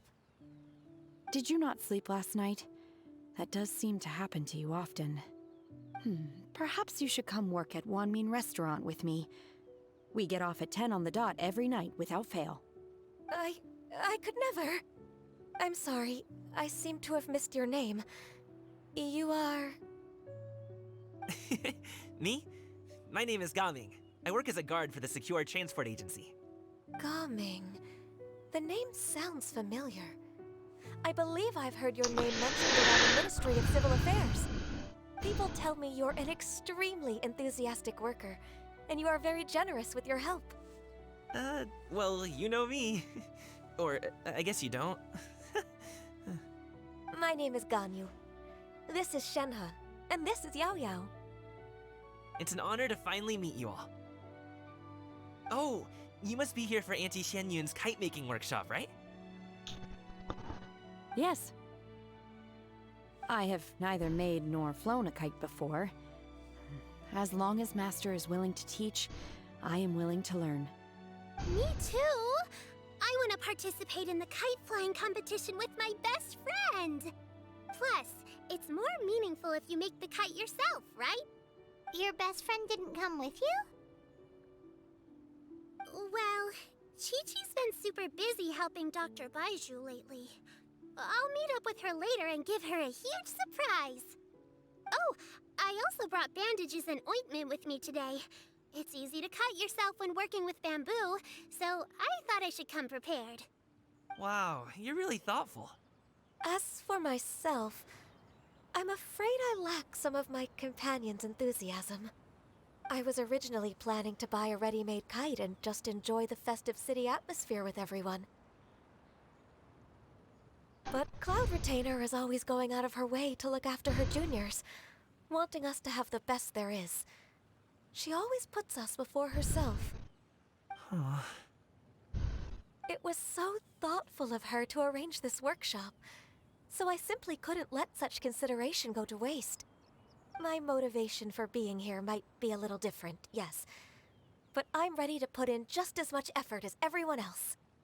Well, we're all here, but where the heck is Xianyun? Shouldn't she be here by now? Who is it that speaks of oneself in such an ill-tempered tone? Oh, come on! You clearly heard Paimon! Master stopped to buy grilled tigerfish to share with everyone. Come get it while it's still warm.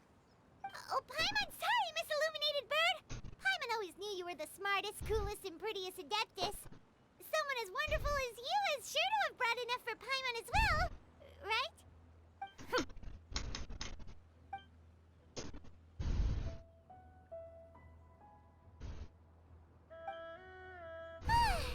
So delicious. Paimon's life is complete. It appears that we've ended up with quite a few participants indeed. Go ahead and divide yourselves into small groups.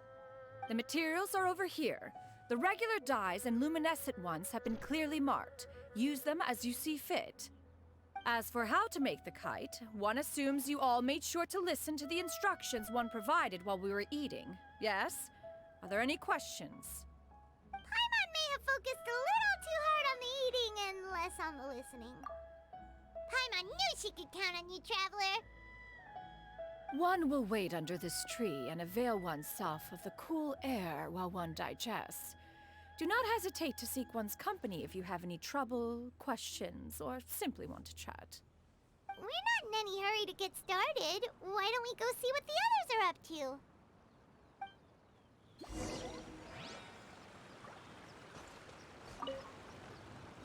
Hey, Gaming! Want to team up? Huh? I have to participate? I thought I'd be done for the day after adjusting the dye formula. You're that unenthused by kite making, huh? That doesn't seem like you. No, it's not that. It's just... it would take too long to explain. I guess I'll just make one then. What shape should we go with? How about a butterfly?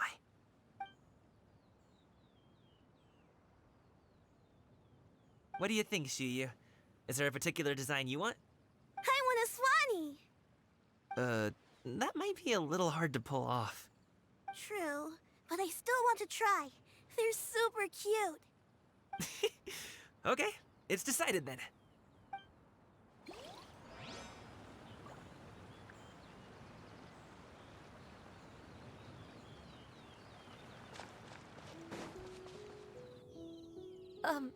Shenhe, it would be great if you could refrain from putting things on my horns from now on. They're really quite sensitive. I see. My apologies. I shall remember that in the future. Thank you. No harm done. Good. Could I touch them just once more, though? No oil or anything this time. I've just always wondered what Miss Ganyu's horns feel like. Huh? Please, I told you. Just call me Ganyu. Well, alright. Just be gentle. Firm to the touch with no discernible temperature. Oh, not unlike certain medicinal plants I've eaten before. Still, Ganyu appears to be shaking like a cat whose whiskers have just been touched. I should stop. I see. Then I'll apply the oil to your forehead next time. Oh, no need. I'll just refrain from taking afternoon naps outdoors. Anyway, we should probably get started on our kite. It won't be long before Cloud Retainer comes to check on our progress. Perhaps we should just choose the most traditional style. Okay. Well, they seem to be getting along swimmingly. Let's not disturb them.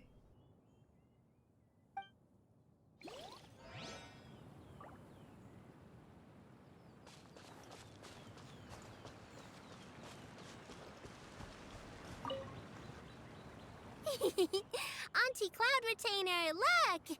Am I doing it right? Very good. Your frame is nice and sturdy. This design, is it a finch? Yep. One is looking forward to seeing your finished product. What color are you going to make it, Yao Yao? I haven't decided yet. If I make it blue, it'll be more like my friend. But if I make it gold, it'll be more like me. If you are asking for one's own opinion, one would advise choosing gold. When giving a gift, the key consideration is the recipient's feelings, is it not? One imagines your friend would much prefer a kite that reminds them of you. Oh, hey, I never told you the kite was for Chi-Chi. How did you know? With age comes wisdom, child. One simply has a way of knowing things. Oh, cool. Thanks, Auntie Cloud Retainer. I'm gonna start painting it gold right now. Good. One will watch. You two seem strangely unoccupied. One was under the impression that one was supposed to be doing the relaxing. Is your kite finished?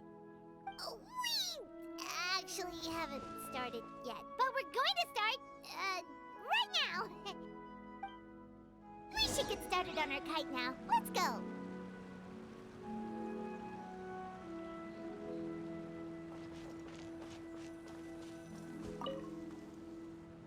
First, we have to decide on the shape. Hey, what are you laughing at? Oh, that's not if nothing else, a Paimon-shaped kite could at least make sure you never get lost on your travels and always find the tastiest food and funnest things to do wherever you go. Maybe we're not exercising enough artistic license. Ooh, we should exaggerate this a bit. How about this? The word...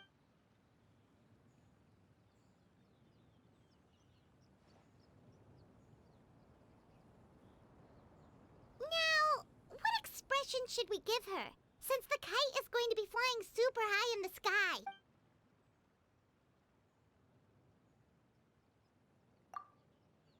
Ooh, like this?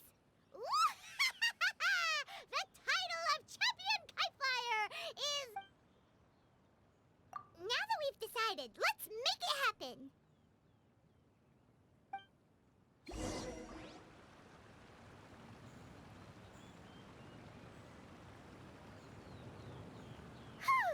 It's done!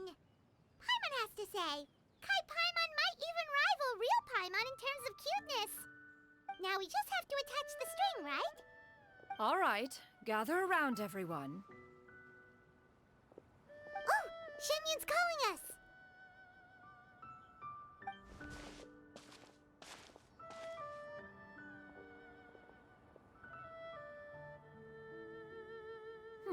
Let one take a look.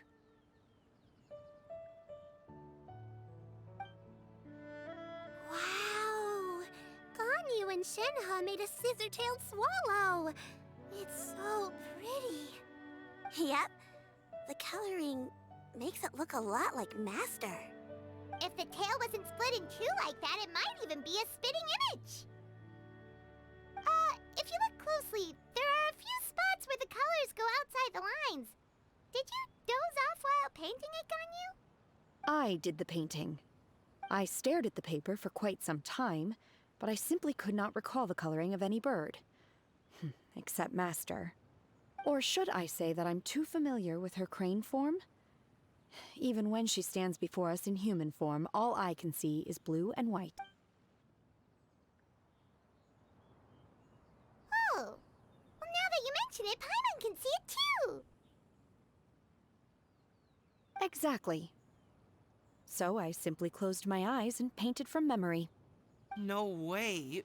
You can paint with your eyes closed? Wow, the disciples of Adepti really are something. You are most filial, Shenhe. One is flattered by the likeness. The Swanee that Gaming and Shuyu made looks very majestic. I'm sure it'll look even more impressive as it soars through the sky. The eyes and ears glow in the dark, so you're sure to see it at night. Your golden finch is cute too, Yao Yao. It's all thanks to Auntie Cloud Retainer's guidance. What about your kite, Traveler? Ta-da! Here it is! Its self-important countenance bears a striking resemblance to that of its namesake. It makes her look like she's already won the competition. Well, that's gonna happen one way or another. Is that the Jade Chamber? Oh?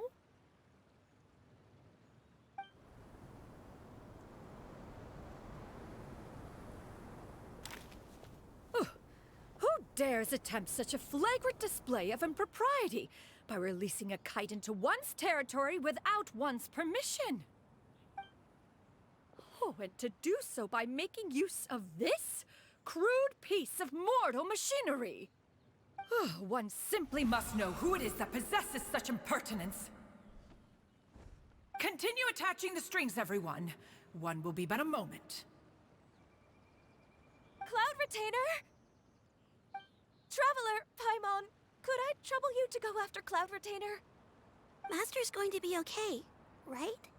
I'm more worried about the person who released the kite. There's wind up ahead! Looks like we can glide over!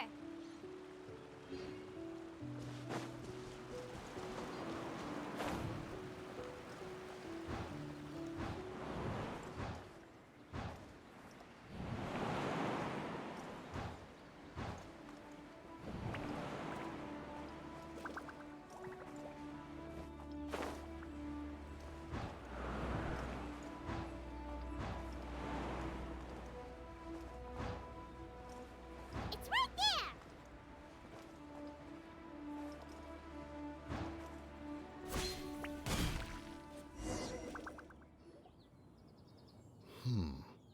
This Fontanian device of mechanical motion is quite curious indeed. Now is hardly an opportune time for your musings. Someone among us was not sufficiently attentive, and now the kite has vanished. Calm yourself. Do you have any recollection of its last location? One believes it drifted in the direction of Mount Outsong. Perhaps it is mere happenstance, but one feels a certain sense of dread at the thought. Your concern is misplaced, surely. Cloud Retainer is either in the city looking after her disciples, or secluded in her abode attending to her research. She will not notice that kite. On the subject of said kite, however, one simply must remark on the genius of its windless lift technology. One cannot help but surmise that its ingenuity rivals that of Cloud Retainer's creations. Still thy tongue. If Cloud Retainer were to hear you profess such a thing, we can both say farewell to any further use of the Supreme Cuisine Machine.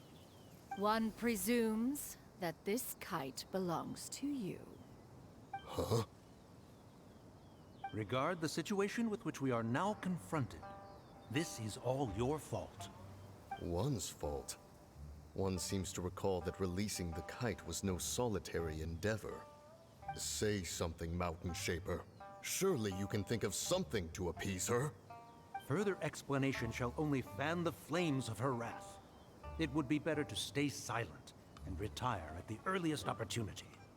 We can hardly avoid her forever. That may suffice during Lantern Rite. But what about the Moon Chase Festival? Sooner or later, she will discover our true identity. Hello? Go retrieve the kite. Absolutely not. You retrieve it. That is not our kite. Oh, so an adeptus such as oneself is mistaken then? Ah, you're an Adeptus? Please forgive us for any impropriety. I truly possess no inkling of who could have released a kite into your esteemed domain. Pray, who could be responsible for such wanton behavior? Verily, verily, we were but delighting in the surrounding scenery. This locale is home to such exquisite... mint! Well, and if that's all, then we'll just be on our way. We finally caught up. You sure do fly fast in your illuminated bird form, Shinyan.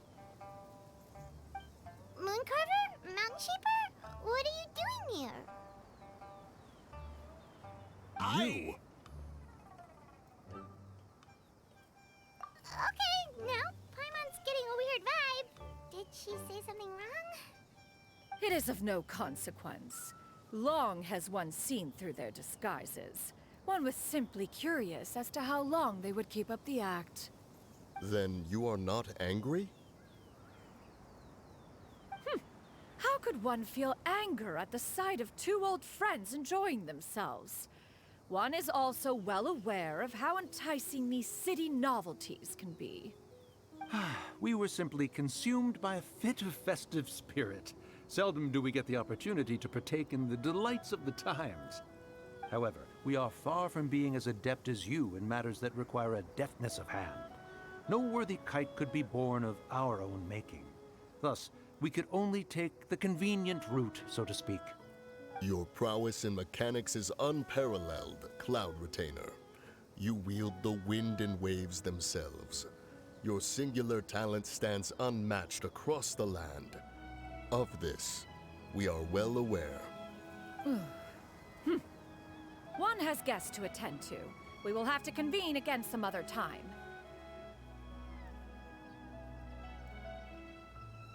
Traveler, Paimon, do try to keep up.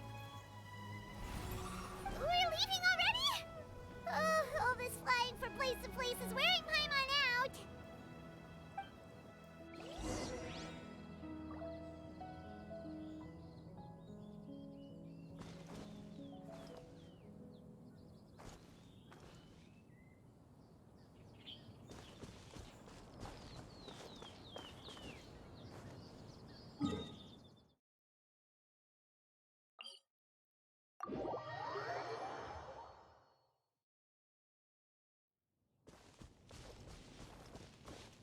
One with nature.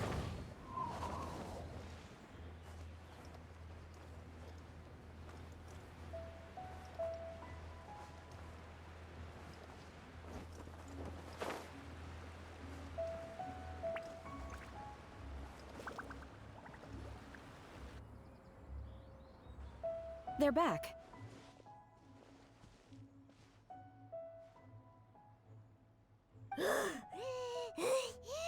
Paimon's pooped. Hi. Why are there only two of you left? After you left, Yao Yao and Shu Yu tired themselves out playing with their kites. Gao Ming offered to escort them home. Before he left, he said something that I don't quite understand. Oh? What did he say? He said, a kite is always tied down no matter how far it flies or how high it soars. Its tether prevents it from ever truly flying free. He looked quite dejected as he said this. Now that you mention it, Gaming did seem to have a rather strange attitude towards kites.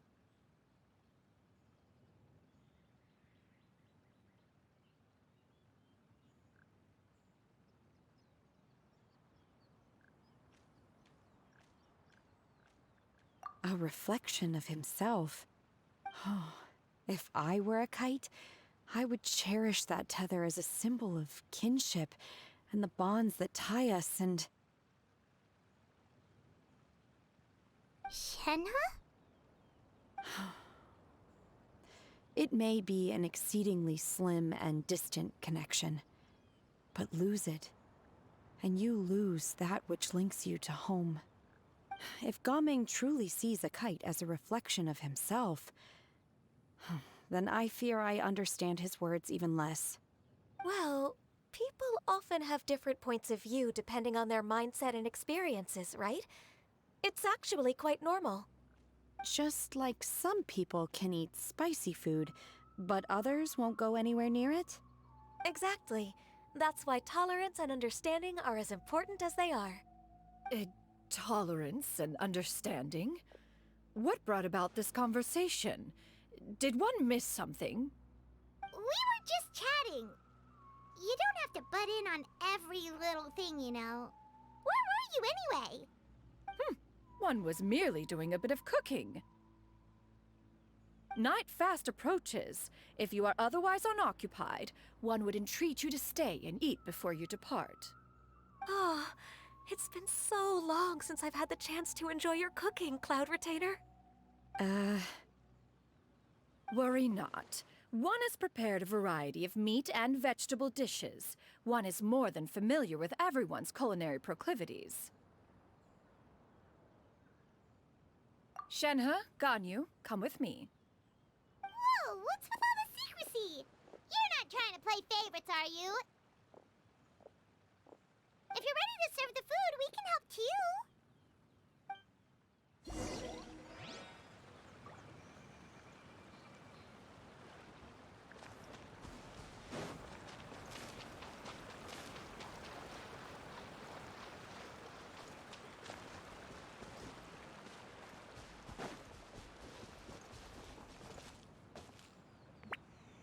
Into the wind.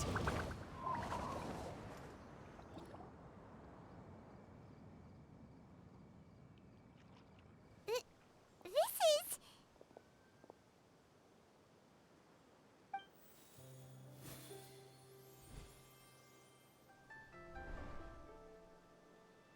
Oh, I can feel the wind brushing against my legs. This is a bit embarrassing.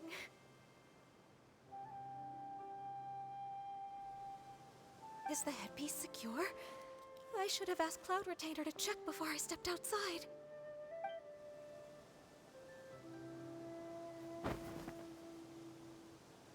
How do we look? Huh? She asked them just like that? You look pretty too, Ganyu! Oh, how should Paimon put it? You both look so elegant and refined! Those outfits really suit you both! Given that one employed the services of the best tailor in all of Liyue, one would expect nothing less. What colors have you been partial to lately, Shenhe and Ganyu? Lately? Why is Cloud Retainer suddenly asking about what colors we like? I like black. One is gratified to see one's disciple has inherited one's own tastes. The color black doesn't get dirty easily. A virtue I've come to value recently. And you, Ganyu? I favor blue and black. And the material is sufficiently comfortable, yes? Yes, very. I simply cannot thank you enough, Cloud Retainer, for this gift. And the kite, too. Thank you, Master. One is content, as long as you are pleased with the gift. One hopes these garments will see much use.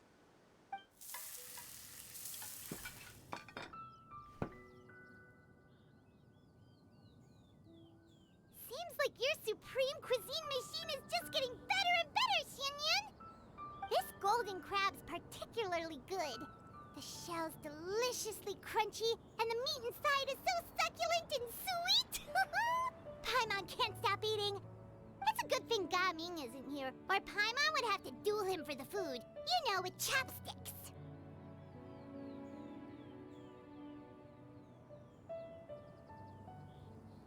He traveled all this way on account of the kite-making workshop, and he spent the whole afternoon looking after Shuyu.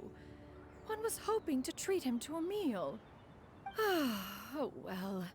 One will just have to extend one's thanks in person. It's rare for someone to make such a good impression on you, Cloud Retainer. One has high standards. He appears to be a young man of much merit, and one is not the type who would see such potential squandered.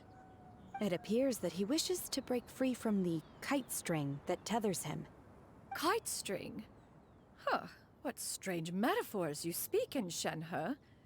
Ever since you returned from One Mean Restaurant, your turns of phrase render one at quite the loss. Where do we even begin? Oh, do you know about the conflict between Gaming and his dad, Xianyun? One has only heard that the two are not on good terms. He ran away from home and hasn't been back since. Oh? Ran away, you say? Oh. One believes we would all benefit from a more thorough retelling. Start from the beginning. Oh, okay. Paimon just hopes he won't mind.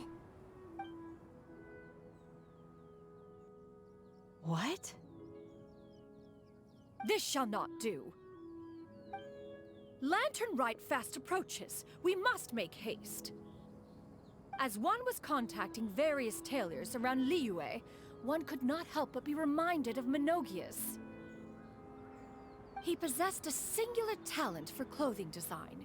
He had an exquisite eye, not just for fabric selection and color pairing, but also for what accessories could best accentuate a garment's overall styling. At a gathering of Adepti, Bonanis once complained in secret to some of the ladies in attendance that the skirt Menogias made for her was too long and impractical, lamenting that it would only hinder her in battle. However, when one asked Menogias his opinion, he remarked that the train of the skirt would serve to enhance her adeptal countenance by exemplifying a certain elegance. Menogias was that type of person. When it came to topics relating to garments and accessories, not even Rex Lapis could best his stubbornness. And later... one seems to have strayed off topic. One means to say that Lantern Rite should be a day of reunion. It is a time to address problems before they turn into regrets. Fate is fickle. The cruel reality of this world is that suffering and misfortune can befall any of us without design or reason. If there is a chance for young people to remain insulated from this reality, one should do one's utmost to make it so. That's nice and all, but... Do you have any ideas, Cloud Retainer? Perhaps adeptal arts could be of use. No. Mechanics, perhaps. One fails to see its use in a situation such as this. Is there anything I can do to help? Combining our efforts is a fine idea indeed. Aha! One has an idea! How about this? Does that make sense to everyone? Yep. Oh, Paimon really hopes this works. One's designs never fail. Now then, I counsel rest for all, and to make the necessary preparations. One shall see you in 2 days.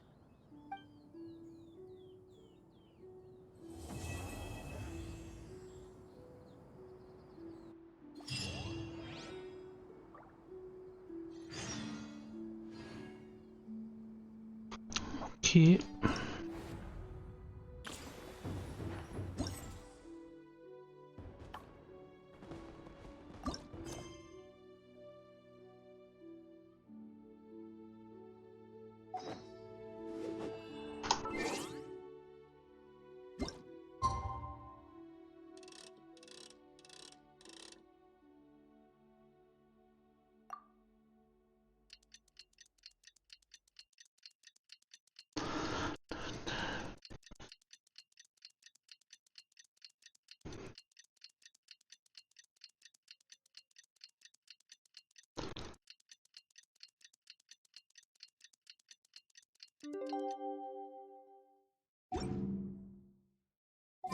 It's time to carry out the plan! Let's go find Gaming! Oh.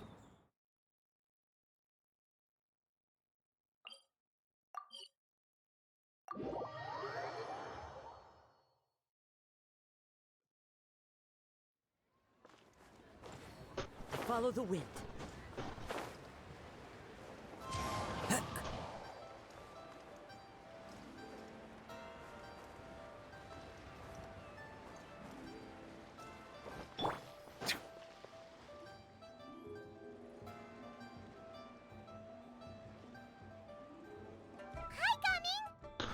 You've certainly gotten an early start this morning.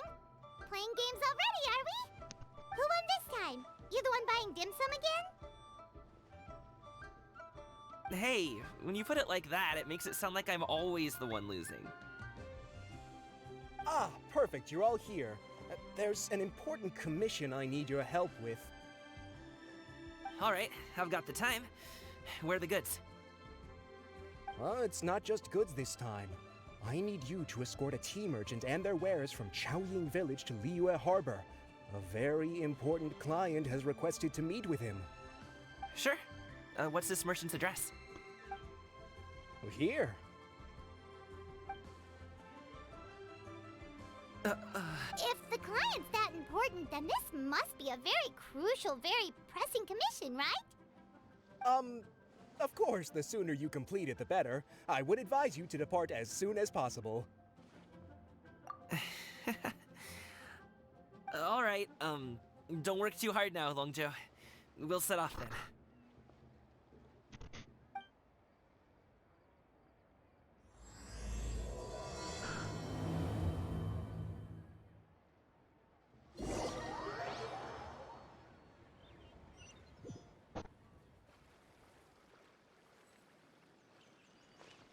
You're a bit quiet today, Gaming. Oh, do you want Paimon to tell a story? We're almost there. I'll take a rain check on that.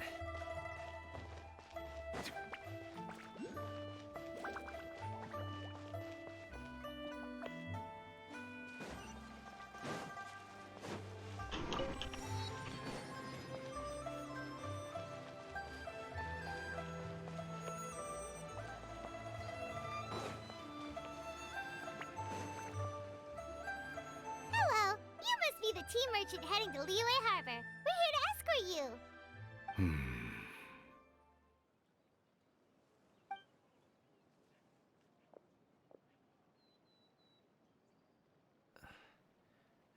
Dad? Oh, so you're Gaming's father. It's nice to meet you. Just leave this delivery to him. Trust Paimon, he's got this in the bag. Gaming is super good at what he does. Everyone at the Secure Transport Agency says as much. Even the Ministry of Civil Affairs has nothing but good things to say about him. Seems like you've made some sort of name for yourself at least. The goods are all in order? Yes, they're all here. Then let's get going. A very important client has asked for you by name. You kinda have to come with us. Paimon doesn't know how we would explain ourselves if you just didn't show up. Plus, you'd be missing out on a huge money-making opportunity. I see. I suppose I will have to trouble you all to escort me, then. Let's go.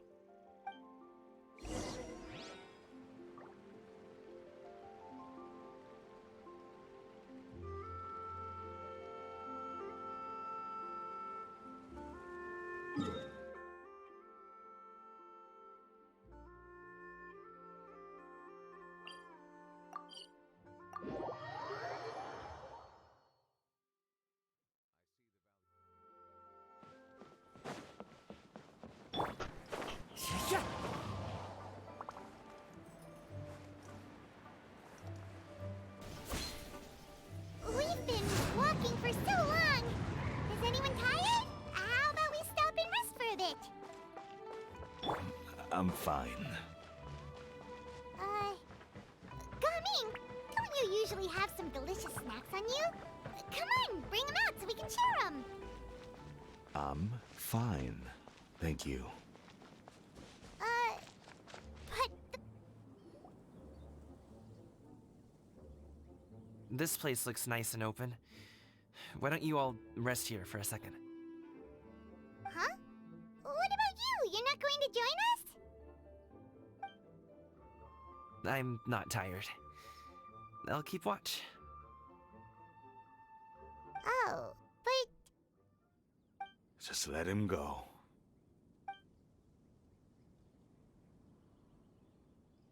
okay, we'll just share amongst ourselves then. Did you know, Uncle Ip, that the flavor of these cakes changes depending on... Halt! Who goes there?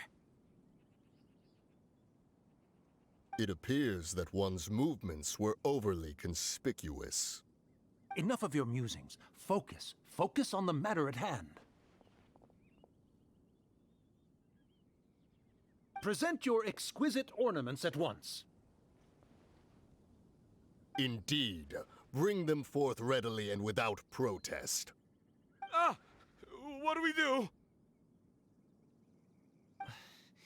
It seems as if these two are acting alone. It won't be difficult to subdue them, but they might have something else waiting in store for Dad. The best way to keep him safe is... Leave this to me. I'll handle them. Traveler, Paimon, take my dad and the goods away from here. No, Gaming. It's too dangerous. This is what I do.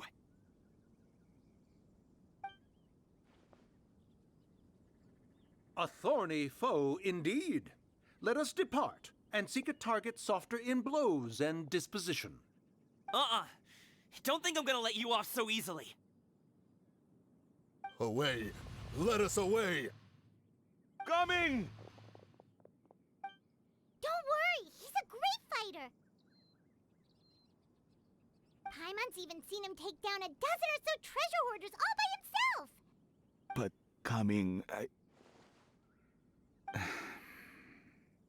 If he had just stayed by my side and learned the family trade, he wouldn't have to put himself in such dangerous situations. We just have to trust him. Let's go on ahead. We'd best get away from here, in case there are other bandits in the area waiting in ambush. All is going to plan.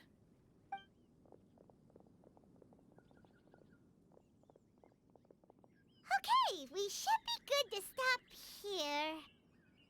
Yongli? Oh no, what is he doing here? Good sir, please, listen to me. Reel in your line and leave this place as quickly as you can. There are bandits in the area.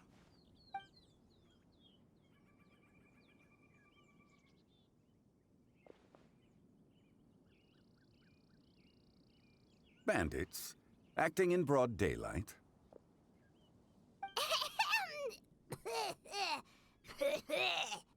Oh.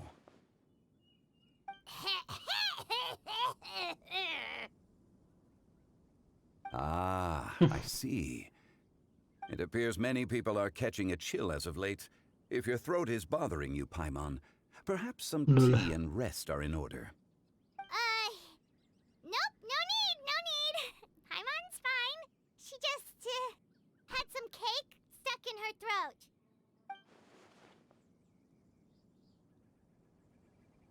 If there are indeed bandits in the area, then we should inform the Millilith at once. Oh?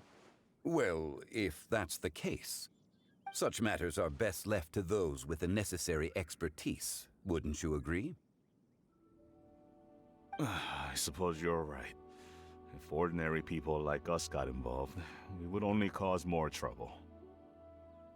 Since we find ourselves otherwise unoccupied in this beautiful area, why don't we find a quiet place to relax while we wait for good news? That would be lovely.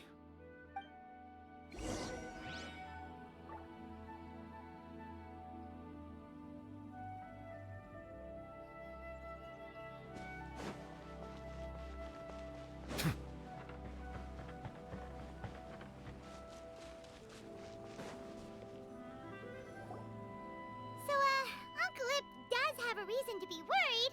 After all, Gaming, the guard we mentioned, is his son. Gaming. The name sounds somewhat familiar. Ah, yes. That is the name of the Usho dancer who has been performing around Liyue Harbor recently, is it not? Oh, have you seen him perform? Indeed. I cannot help but admire his skill. He truly encapsulates the spirit of the Suani. Usho dancing has become more well known in Liyue Harbor recently. However, although performers are seeing budding success, they have no doubt had to face many hurdles along the way. One's not so easily understood by spectators such as ourselves. If you ask me, what truly deserves admiration is perseverance in the face of adversity. That is a rare attribute indeed.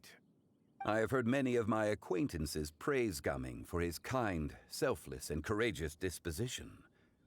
To have a child so accomplished and upright, you must be a very proud parent indeed, Uncle Ip.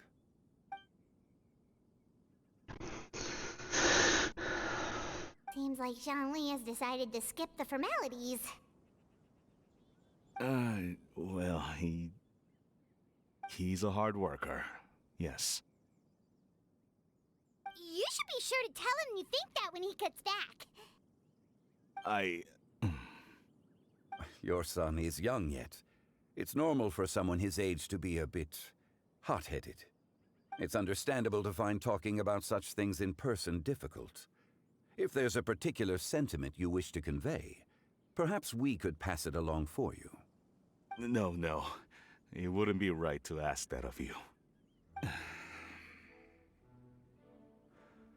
This thing between us has festered for many years now. In truth, there are some things that simply aren't easy for us to talk through. I've been in the tea business for most of my life, and I always hoped my child would do the same. Otherwise, how would he support himself? Over the past few years, I heard how well he was doing for himself as a guard. How his work was taking him to farther and farther off places. I also heard that he never gave up on wushu dancing. It made me happy. But I was also worried. When you're young, you can handle all that physically taxing work and manual labor. What young person isn't capable of making a living that way? My concern is what happens when you get old. Every time I get to thinking like that, I cannot help but be reinforced in the belief that I was right. That I was right not to give in. I often regret introducing him to wushu dancing as a kid. If I had known how things would turn out, I would have never taken him to see those performances in the first place. It is only natural for a parent to strive to send their child down the right path. No one would begrudge you that sentiment, Uncle Ip. You need not worry. You seem quite young, Mr. Zhongli. Yet you speak with such wisdom. Perhaps I have misjudged your age. Your words are too kind. Truth be told, one of my old friends has several grown daughters. Rather than fretting about their future, however, she prefers to let them find their own way. Then she's more easygoing than I could ever be. I fear I lack such an open mind. I meant to say earlier, there is no need to be so polite. Feel free to call me by my name, Ipdak. Sure. So, do you also think I fret too much, Mr. Zhongli? That's not exactly what I was hoping to convey. Only a fool would ask a parent not to worry about their child. But think of it this way. Raising a child is not unlike flying a kite. Hold the string too tight, and it can no longer soar. As my friend once said, if your children are aiming for the stars, clipping their wings will only cause them to come crashing down. You need to let out the line for a kite to soar. It seems I was too stuck in my ways. You need not reproach your heart for caring. You simply need to loosen your hold a little. Indeed, with such a big heart, why not allocate the time you usually spend worrying about Gaming to the pursuit of other things, like going for a stroll, drinking tea, or taking in the scenery? You never know what surprises could be in store. Things can change in the blink of an eye. The blink of an eye, you say?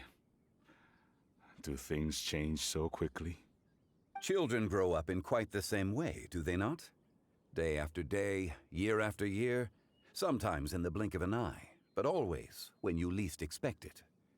As a father, I'm sure you know that best. Yes, you can say that again. 1 second Gaming was a kid, the next thing I knew, he was ready to fly the nest. Zhongli certainly has a way with words.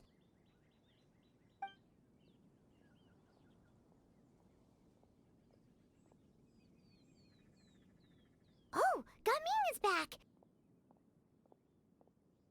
Hey, Gaming, we're over here! Dad, Traveler, Paimon. Good, you're all here. Oh, and Mr. Zhongli from the Wangsheng Funeral Parlor? You're here too? A fated meeting indeed. We were just enjoying some pleasant conversation.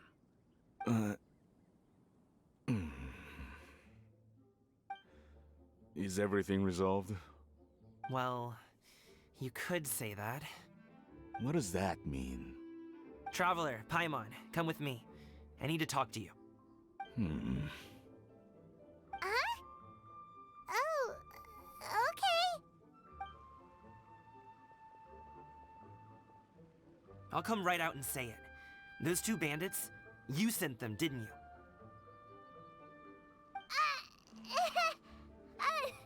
So, that's how we're starting off? Can't look me in the eye, huh? Guess I'm right then. Okay, but how did you know? At first, their mannerisms seemed a bit stilted.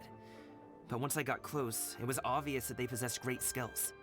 I was right on their tail, and it should have taken only a few steps to catch up to them, yet somehow, I was never able to close that distance. People with that level of skill would have gone about things differently from the start, like sneaking up on us while we were distracted. Unless, of course, their real motive was to lure me away from the group all along. Wow, you're pretty quick on the uptake. I just have a lot of experience. I've dealt with many a ruthless bandit in my time, but I've never seen ones like them. In the end, I told them they would make good guards if they ever wanted to get back on the straight and narrow, and that they could hang out with me in Liyue Harbor anytime. You ever consider you might be a little too good at making friends? I'm guessing you guys were trying to help resolve things between my dad and me?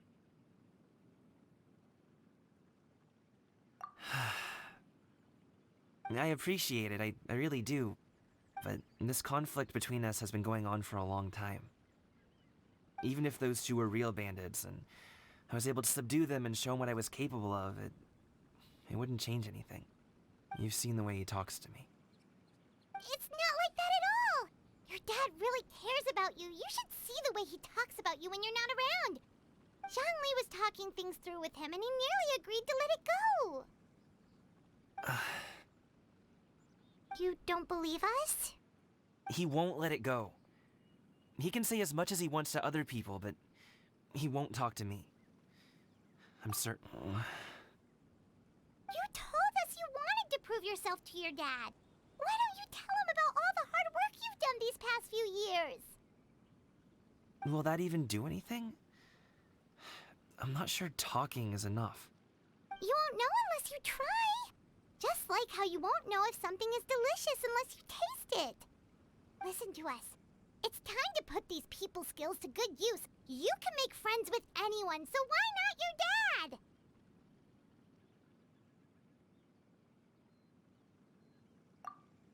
dad?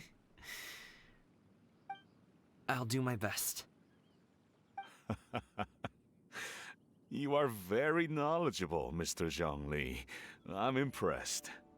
Despite my being in the tea industry for several decades, it seems I still have much to learn about the art of tea tasting. You flatter me. It was nothing but a few humble musings. How much tea have you drank since we've been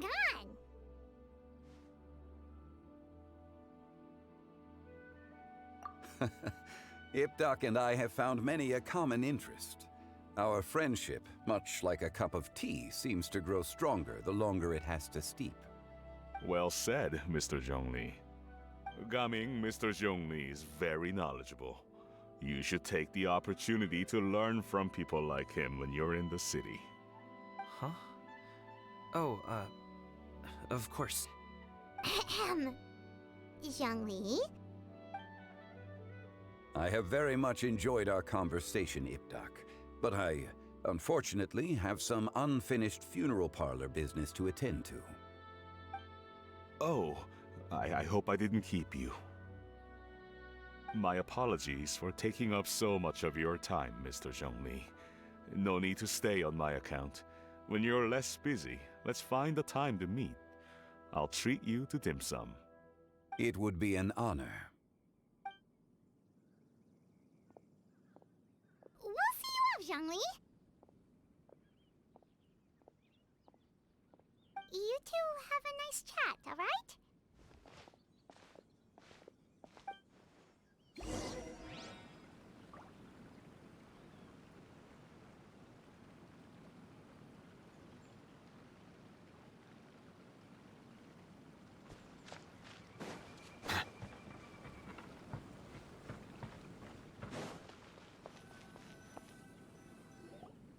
Thanks for helping us talk things through with Uncle Ip. Good thing you were able to pick up on what we were putting down. I have been around the both of you for some time now. You could say I have a certain level of expertise in that regard. As for my role in the conversation, think nothing of it. I hardly did anything noteworthy. You never change, do you? Why did you have us walk all this way? Paimon thought we just had to go far enough to be out of earshot.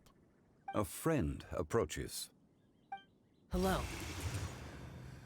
So! I've been here the whole time?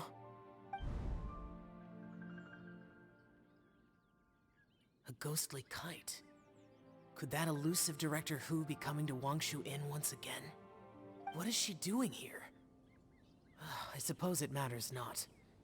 Given her relationship with Rex, well, Zhongli, I might as well go pay my respects.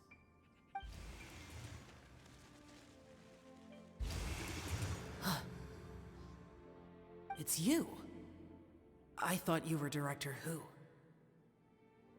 Ah, your arrival is most fortuitous. Do you want to try out this new gadget? The addition of the power source makes the takeoff more stable. It's just that... He seems quite immersed in the study of this device. I fear it's almost too stable. It completely negates the pleasure of seeing one's kite sway with the wind. It's a bit of a shame. In truth, I'm here because Director Hu dispatched me to purchase some items in preparation for Lantern Rite. I see. Much like she does every year.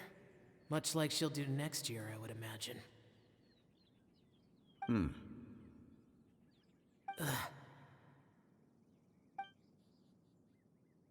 Am I wrong? Or has she once again sent you out to buy, what is it, sesame oil or something?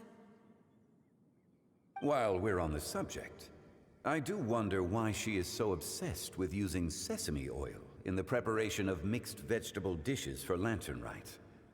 A recommendation from Xiangling, perhaps. What do you think, Xiao? I've only met Director Hu a few times.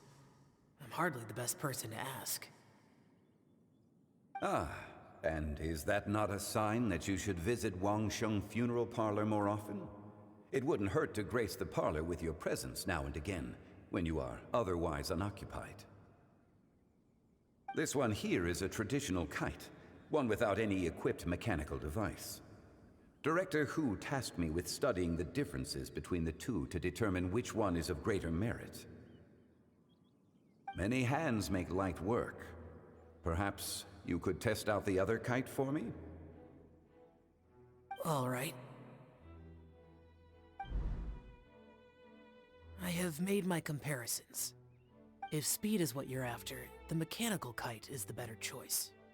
Wonderful. I shall pass that information along to Director Hu. I'll leave these 2 kites with you. Perhaps you can find a few friends with which to partake in the activity. You might find it to be an enjoyable use of your time. Oh, wait. Who enjoys kite flying? Well, I would imagine someone of your talent and wisdom is more than capable of finding out.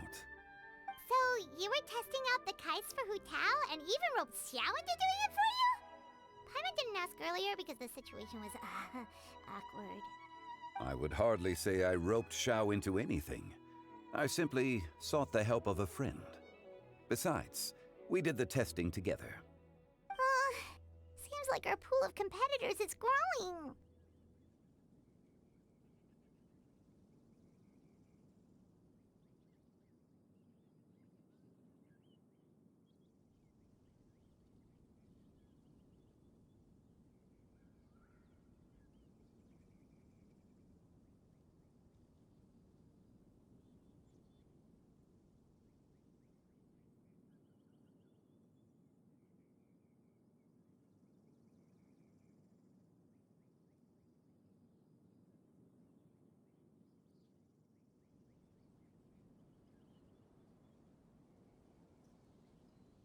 Do you like kite flying, Xiao? I suppose I neither like nor dislike it. Although, watching a kite gradually ascend into the sky does bring me a certain peace of mind. Perhaps they're a bit like Xiao lanterns in that way. Kite flying is also a pleasant form of relaxation. Have you ever thought about making a kite, Xiao? Cloud Retainer taught us how. We can teach you if you want. There's no need. Menogias was the only Yaksha among us who had an interest in matters of ornamentation and design. When Lantern Rite is over, come find me near Pervasi's temple if you have the time.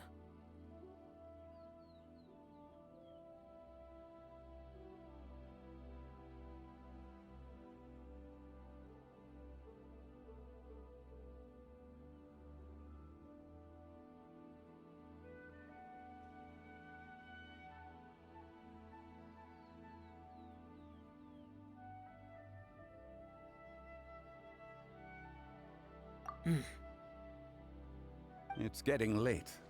I should go inform Director Hu of our findings. How's she been, by the way? Be sure to say hi to her for us. The last time I spoke to her, she mentioned that she would be visiting Chaoying Village in a few days. If you have the time, perhaps you could also make the trip. If you happen to run into her, you can pass along your regards in person. We'll keep that in mind. Take care, Zhongli. See you later. See you next time.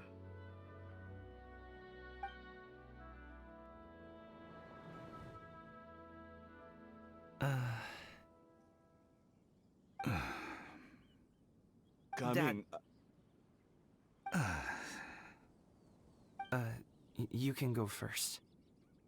I don't have anything to say. Then I'll go.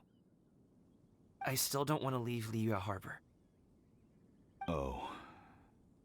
I can't say I support that decision, but... Hey, let me finish before you get all worked up. Sit, Shenhe, sit. You must be tired from your journey. Shall I pour you a cup of tea, or would you prefer something else to drink? No need. I'm not tired. They're gone, Master. Perfect. The time is nigh for us to make an appearance. Do you remember the plan one recounted to you? Yes, Master. We aim to give them a demonstration of familial love. So I'll have whatever you are having. All right. What are Auntie Xianyun and Shenhe doing here? Just how many people are involved in this scheme? I suppose all I can do is just take a seat and see what happens. Perfect. I just so happen to have bought some Sunglow tea recently. It's quite the delectable variety. Or it would be if one has not been forced to drink it every day in the hopes of whittling down one's considerable stash. One has more than had one's fill already. Oh, forget it. Such thoughts detract from the present need to keep up the conversation. Has work been busy during the holiday season? Do you need my help with anything? Drunk guests can sometimes cause trouble, but I deal with them as you taught me, by pinning their heads against the table. Are Auntie Xianyun and Shenhe serious right now?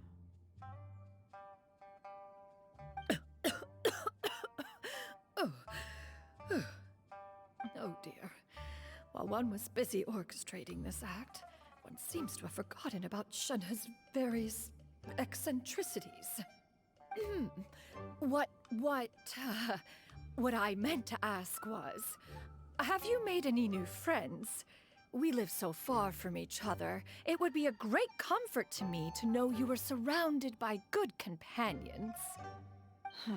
You already know of my past circumstances. Recently, I've been conversing with Guoba in the kitchen at night. Guoba can't talk, but his companionship is a comfort.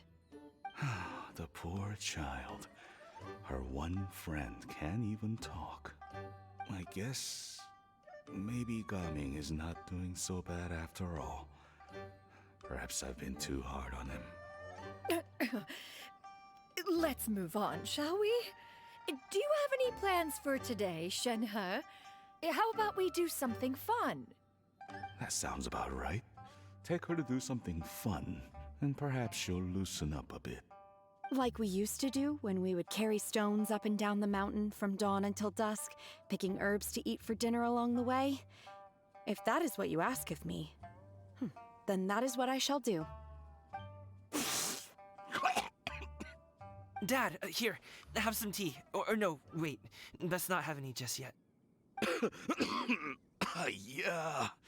I simply can't listen to that any longer. Coming. I'd like to finish what I was trying to say before. I don't support your decision to stay in Liyue Harbor, because living there is too hard on you. If you come home, there will be people to help you. I'm not saying we have to live under the same roof. I know our personalities are too similar to avoid butting heads. But you'll have your entire family around you. Your aunts, uncles, they'll all do whatever they can to help.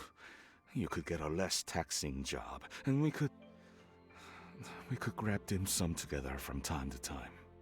Huh. I didn't know dim sum was such an important affair, Master. Shh. Just think about it, okay? You don't have to decide now. Dad really has changed a lot. He would never have said these things to me before. But thank you, Dad.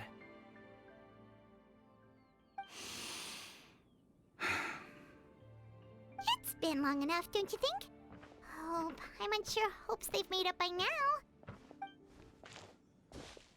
Oh, they're drinking tea in silence. That's not a good sign. Did Xianyun's plan not work after all? Hey, you two! Paimon's sorry we were gone for so long. We got to chatting with some friends and didn't realize how much time had passed. Perfect timing, actually. We seem to be just about done here. Yep, let's go. I'll get the bags.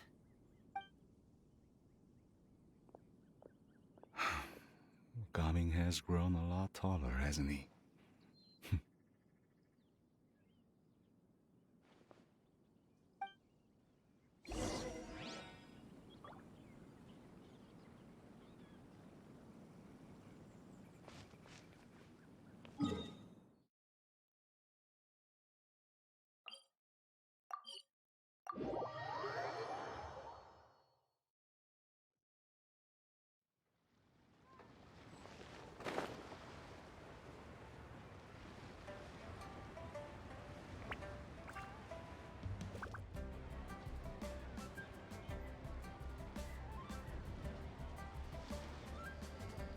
You must be Mr. Ip!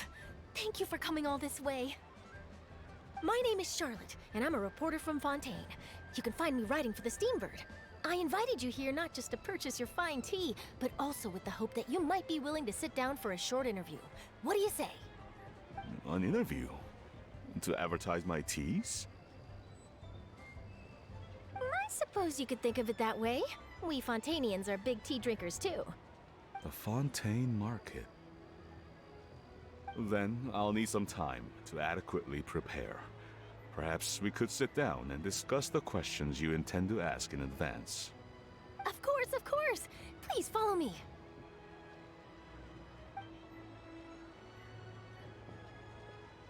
Is this person also involved in your plan? And here I thought I had lots of connections. I suppose I've been humbled. You sure know all kinds of cool and important people. Over here! Yoo-hoo! Over here!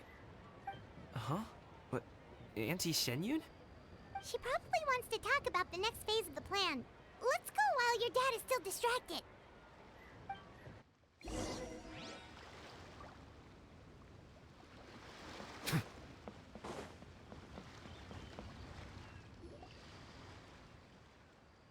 I take it that all is going well? Don't worry, Shenyun. Everything is going according to plan. I knew it. I knew that was all an act earlier. Auntie Shenyun is really something. She was so determined to help me. She didn't even care about making herself and Shanhe appear foolish in front of my family. She truly knows how to look out for others. I still have a lot to learn. As for the next step... Oh no! What's wrong, Gaming? Don't tell me you're the ones footing the bill for all that tea. I can't let you do that. Fret not. Reimbursements will be made. Exactly. Think of it more as an investment, as Ningguang would say. We pulled together the Mora so that Charlotte could place the order. She's gonna bring it back to the Steambird as a gift, as well as a sample of the regional specialty. Fontainians will probably fall in love with your dad's tea as soon as they lay their eyes on Charlotte's article. And once all the money from the new orders begin to roll in, getting our Mora back will be a piece of cake. Oh, okay. Business-related matters always seem to go over my head, but I refuse to let you all lose Mora on my behalf. I'll pay you back right now. We can talk about such matters at a later date. There are more important matters for you to consider at the moment, are there not? Yes. I've been thinking about it the whole way here. I have an idea, but I'd hate to cause even more trouble for all of you. That is for us to decide. Yeah, we're all friends here. Plus, we wouldn't be here if we didn't want to help, right? Just tell us about this idea of yours. Okay. So, it's like this.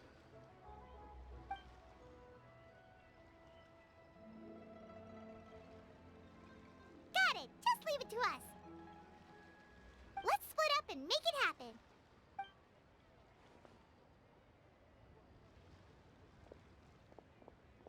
We need to do those things we talked about, but we also still have the kite flying competition. Since Xiao already tested out those kites for us, why don't we also go buy one of those mechanical thingamabobs or whatever they're called? We can attach it to our kite.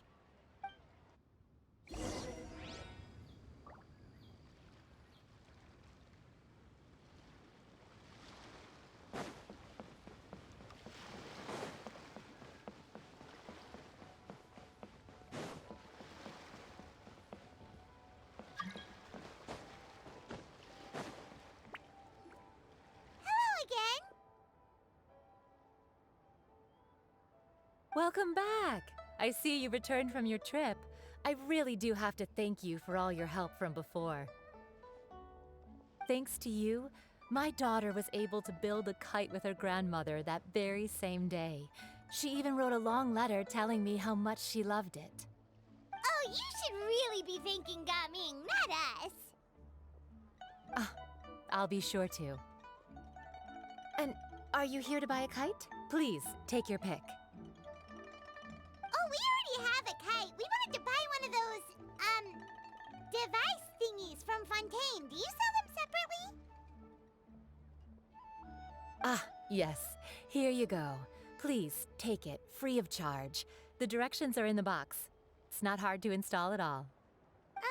It doesn't feel right for us to just take it.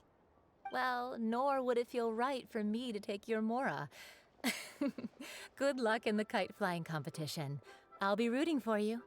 All right then, thank you.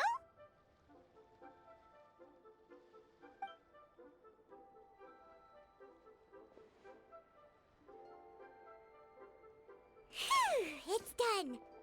Let's get down to business.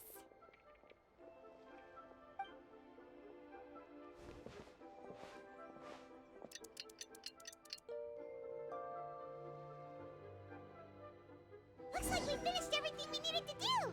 Let's find a good place and put this thing into the sky.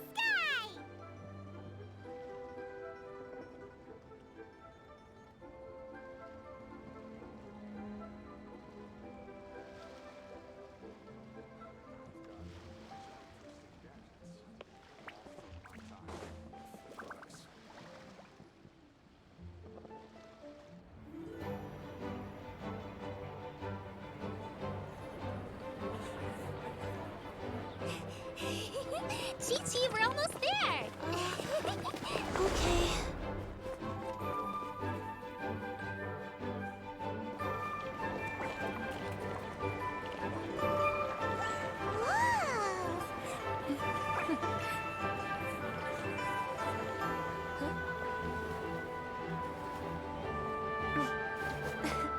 Come here, allow me.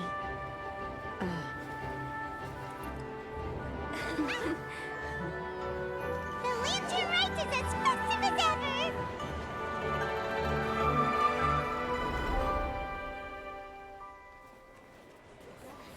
Huh? Oh, what's going on? Did something happen? What should we do? Oh, should we get the Millilith?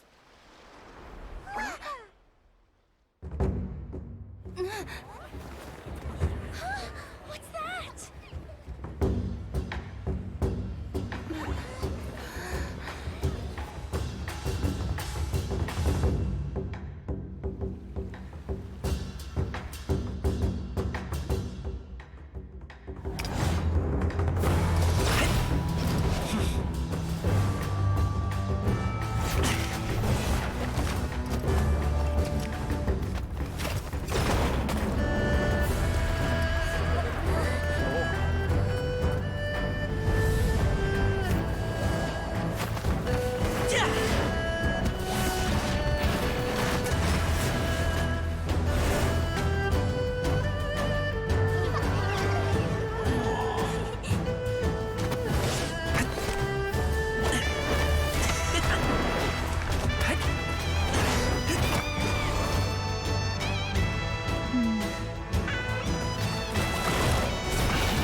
Have I taken that many pictures already? I need to load more film.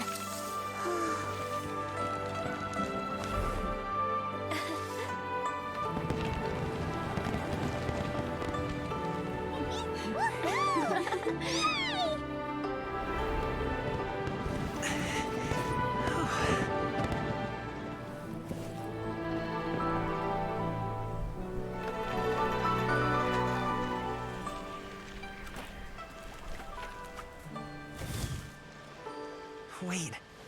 The wind.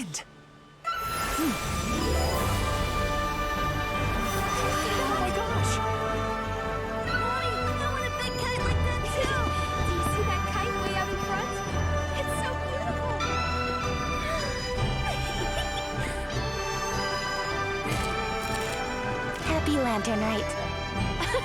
Happy Lantern Rite.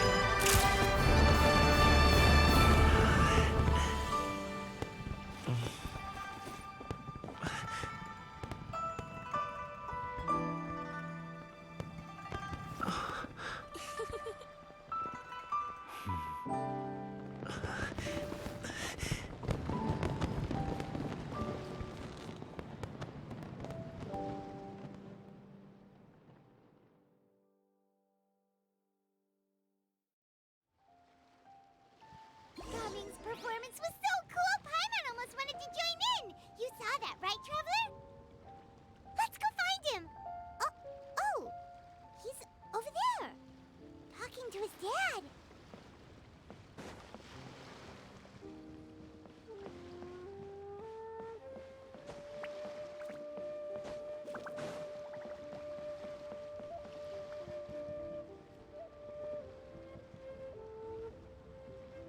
I think I'll head off now, if that's okay.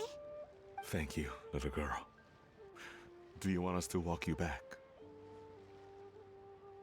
No need, no need. Master is waiting for me right over there.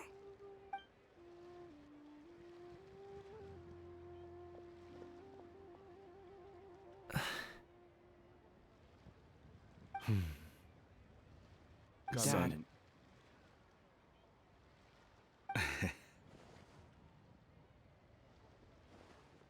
I suppose I'll go first this time. Okay. Your performance. I've seen many wushou dances in my time, but I've gotta admit, what you pulled off there was breathtaking. Wow. I never thought I'd live to hear you say that. You're serious about doing this professionally? Absolutely. I know it'll be difficult, but... Then it doesn't matter. What I mean to say is, of course it'll be difficult. But if that's your decision, if that's your dream, then it doesn't matter how difficult it is. As long as you put in the work, then any obstacle can be overcome in time. Really, when I was young, I also... Actually, how about we save that story of my past for another time? All I really want to say is, I've changed my mind. And much like this kite, you also deserve to soar to new heights. Dad. Son. Son?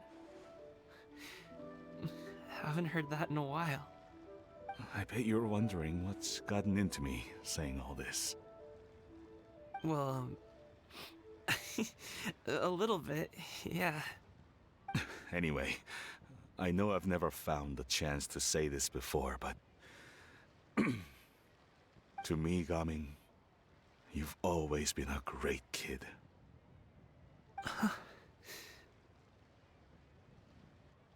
Alright, that's everything I've got.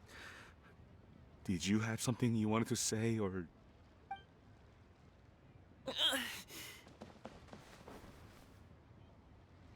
Seeing the two of them talk things through like this really gives Paimon a sense of accomplishment.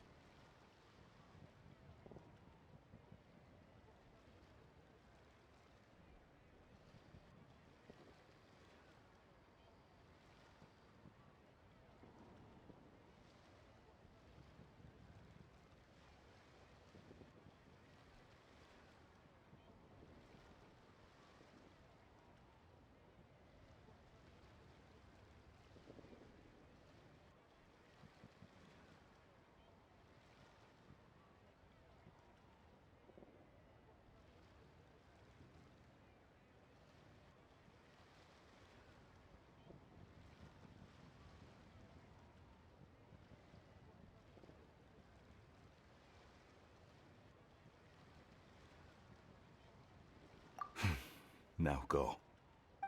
Over there. Your friends are still waiting for you. Huh? But you came all this way.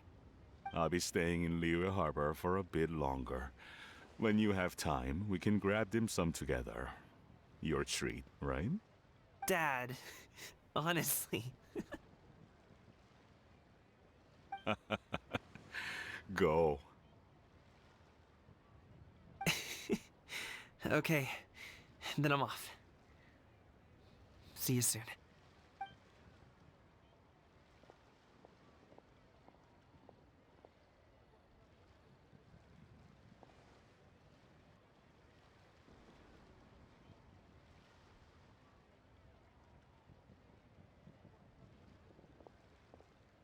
That's quite the smile you've got there,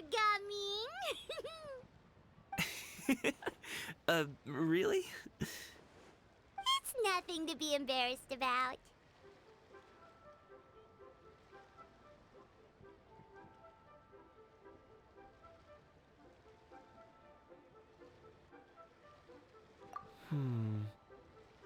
I'd like to find and thank Auntie Shenyun, as well as everyone else who's helped me out. If everyone has time, maybe we could all get together and go fly a kite.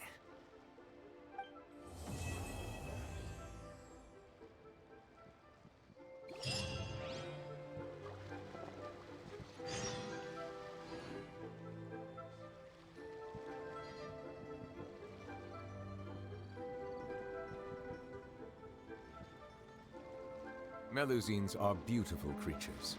They are the pride of Fontaine. Be sure to befriend them and cause them no harm.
I see the value in my own work, but I also see the meaning in all the endeavors of the people of Fontaine.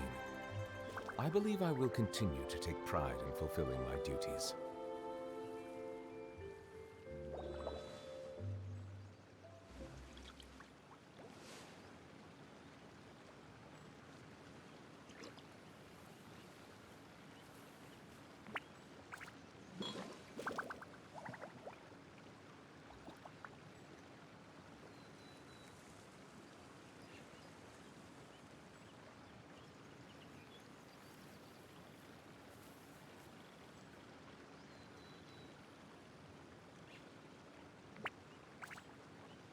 Melusines are beautiful creatures. They are the pride of Fontaine. Be sure to befriend them and cause them no harm.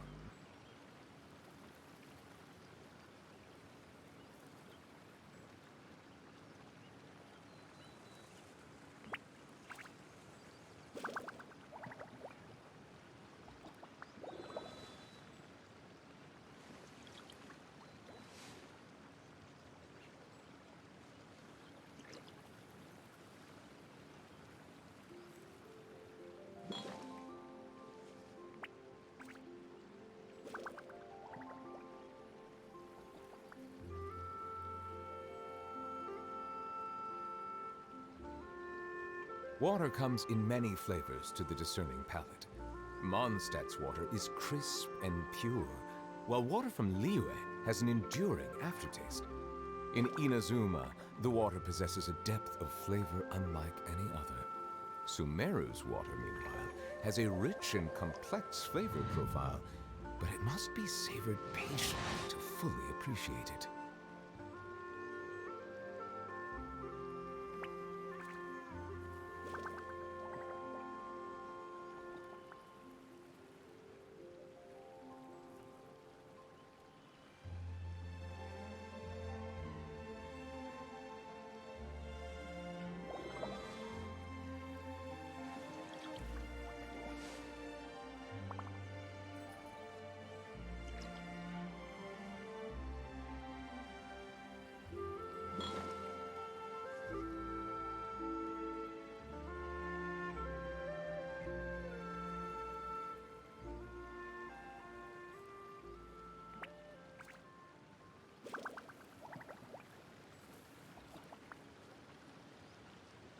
I see the value in my own work, but I also see the meaning in all the endeavors of the people of Fontaine. I believe I will continue to take pride in fulfilling my duties.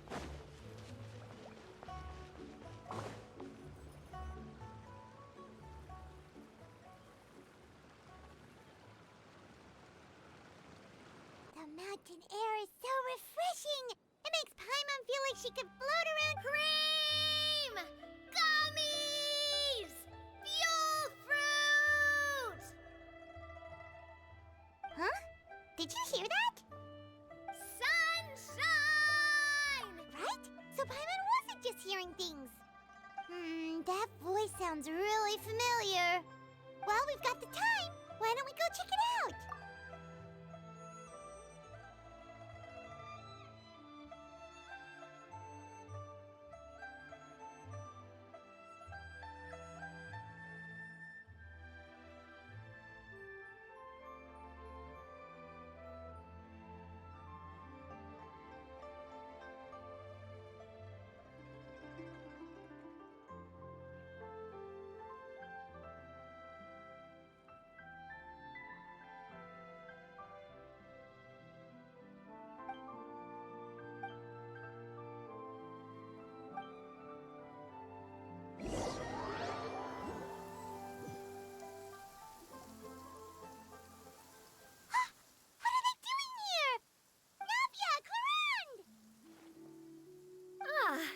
Well, if it isn't my dear partners. See, I told you that something good was going to happen during our travels today. I have to say... It's just your lucky day. Are you guys also here to catch the festivities? Oh, and that reminds me. Happy Lantern Ride. Happy Lantern Ride. Happy Lantern Ride to you too! Wait, if you're here for Lantern Ride, then what are you doing on top of this deserted mountain? mountain. And that voice we heard, that was you, right, Navia? Oh, impressive. You could tell it was me from that far away. You've got good ears. That or your voice is just really loud. Well, of course it is. After all, I'm a boss. Indeed. I suppose it's an asset. Sure is! Having a loud voice is a handy tool when it comes to communication. Wait. That wasn't even Paimon's point. Paimon just wants to know why you two were shouting from the top of this deserted mountain. There was something about almonds, maybe? And buell fruit? Ooh, is it some sort of secret code? No, it's not a code. The words are meaningless. Perhaps, but the act of shouting was very meaningful indeed. That's just what mountain climbers do, right? After all the hard work it takes to make it to the top, as you stand on the summit looking out at the vast scenery. Exactly. You get me, partner.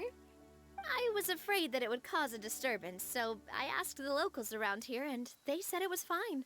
Apparently most hikers like to shout when they get to the top, so the locals are used to it by now. So, you see, it's not just me. I guess everyone shouts from the top of a mountain at some point in their life. Speak for yourself. When you're stressed, don't you ever just get the urge to do something for no reason? Not really. If I ever get stressed, I just go hunting. Oh, that's a pretty good way to relieve stress.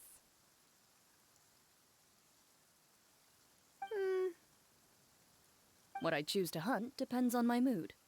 Huh?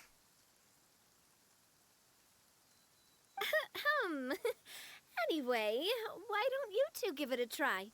Shout anything you want. It's a real stress reliever. As long as Paimon has clothes on her back and food in her belly, Paimon doesn't think there's any stress that needs relief. Oh, I bet you guys are just too embarrassed to let loose. No need to be shy. Even Farina was shouting from the top of this mountain earlier. Huh? Did Paimon hear that right? Farina's also here? In Chaoying Village? Believe in your ears. It is indeed as you heard. Actually, the reason we climbed this mountain in the first place was also because we heard the sound of shouting. Yes, we could just about make out someone yelling things like, "Help me!" and "What should I do?" So we hurried up here to check it out. And what do you know? Miss Farina was standing right there, all red in the face. She practically sprinted back down the mountain the minute she saw us. Ah, that reminds me. I believe what she actually said was, "So help me, I will figure out what I should do about this script." So, you could actually hear what she was saying? Why didn't you say so earlier? I thought someone was really in trouble. I figured we would come check out the situation either way. Why not let her keep some privacy? Oh, seems like you caught Farina in the middle of some stress relief as well. She probably would have never thought. No, she definitely would have never thought she would run into anyone she knew all the way out here. I think so. We ran into Nervalet on the way here as well, but he was already on his way back, so they probably weren't together. What? Nervalet was here too?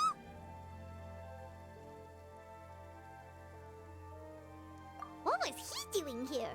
It couldn't have been for vacation. I think it just might have been, actually. But apparently he only stayed for half a day before heading back. He's a very busy man. Neuvillette is not the type to take much time off. Taking even a half day for himself is already a huge step in the right direction. Didn't Charlotte publish an article on the Liyue tea industry recently? Maybe he was inspired to come buy some tea after reading that article. You know, just like you were. My situation is completely different. I'm here because I was asked to accompany you. The tea purchase is simply an added bonus of this location. You Fontanians and your tea drinking. Oh, it's not for me.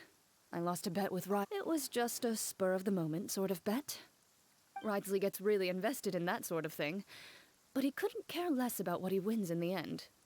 You could give him mint plants that you plucked from the side of the road, and he wouldn't even mind. If only he was that easygoing when it came to talking business. In any case, I'm pretty sure the tea you bought is this region's specialty. What is it called again? Nervalette even mentioned it earlier.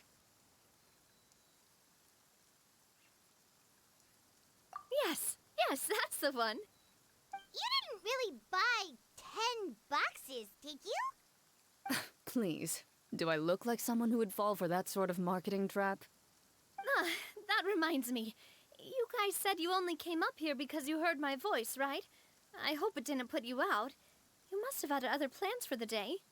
Oh, that's right. Hu Tao! A few days ago, we heard that a friend was going to be in Qiaoying Village, so we decided to come and see if we could run into her. Oh dear. We've been chatting for quite some... That's good. We should probably head out and look for Hu Tao. No need to stay on our account. We just got up here, so we're gonna stay around for a little longer. Go and meet your friend. We can meet up in Qiaoying Village. Sounds good. We're gonna head down the mountain then. See you later!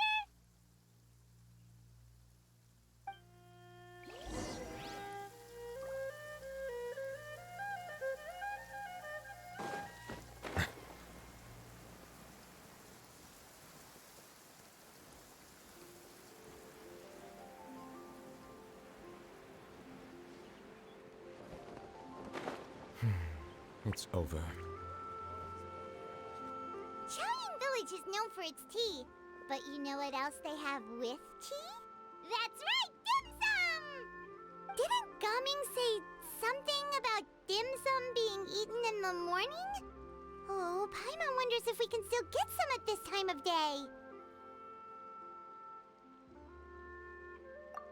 Oh, well that's fine too. Paimon doesn't care what kind of tea it is as long as it comes with some tasty snacks.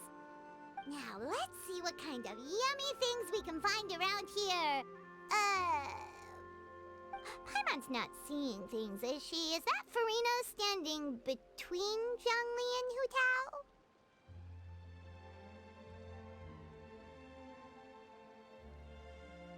Wonder what they're talking about.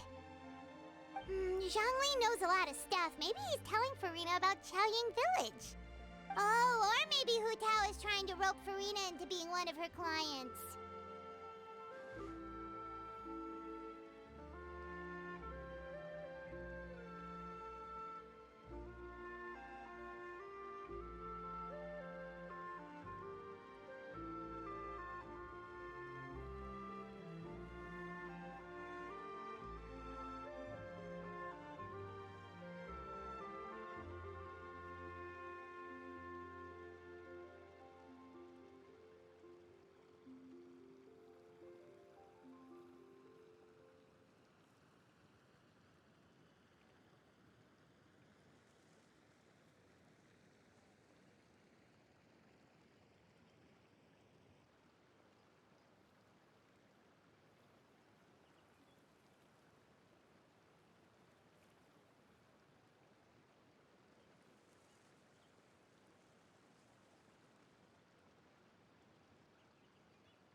Hey, this isn't the Fortress of Meropide. But Paimon could be convinced for the right price. Let's say loser buys the winner 3 huge bowls of seafood kanji. Since Zhongli is there, Paimon bets things are pretty tame. It's decided then. Paimon votes for tour guide Zhongli. All right, no time to waste. Let's go see who's right.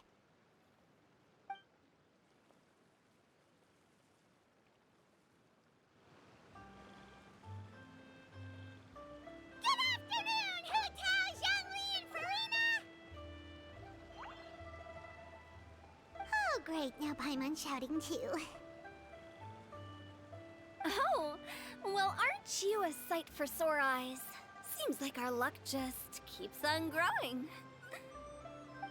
That we were able to meet you both without prior arrangement must mean that this is quite the serendipitous meeting indeed. Huh? Oh, so both of you are acquainted Traveler and Paimon then.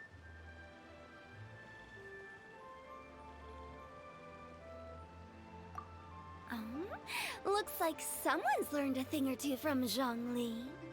I must admit, I am a bit surprised to see you here, Traveler. But seeing as you're a hero who's been all over Teyvat, it makes sense that you would be well-traveled and well-connected. Since we have found ourselves in each other's company within this fertile land, allow me to take this opportunity to wish you a happy Lantern Rite. It appears you have been to Fontaine, then. Given your proclivity to spread good deeds wherever you go, it's no surprise that you would make the acquaintance of a celebrity as illustrious and celebrated as Miss Farina. That's quite high praise. What I mean to say is, you flatter me, Mr. Zhongli. Although I've built up a certain following within Fontaine, it is no reflection of strength or wisdom. I stand before you right now as nothing more than an ordinary traveler in search of beautiful scenery and creative inspiration. There is definitely more to Mr. Zhongli than meets the eye. I could tell as much from our conversation earlier. Given his breadth of knowledge on both academic and worldly matters, there's no way he hasn't heard about what happened in... Is he just feigning ignorance for my benefit? No. Yeah. You're no common tourist. I simply won't have you talk about yourself that way. Huh? Does that mean Hu Tao also knows? You may not have heard, friends, but...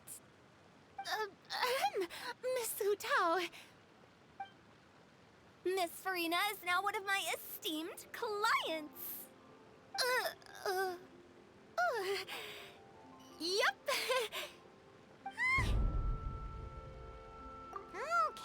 Okay, you win. Guess Paimon will have to break into the hidden stash at the bottom of her shoe. Huh? What's this about winning something? Don't tell me. You two were placing bets on us.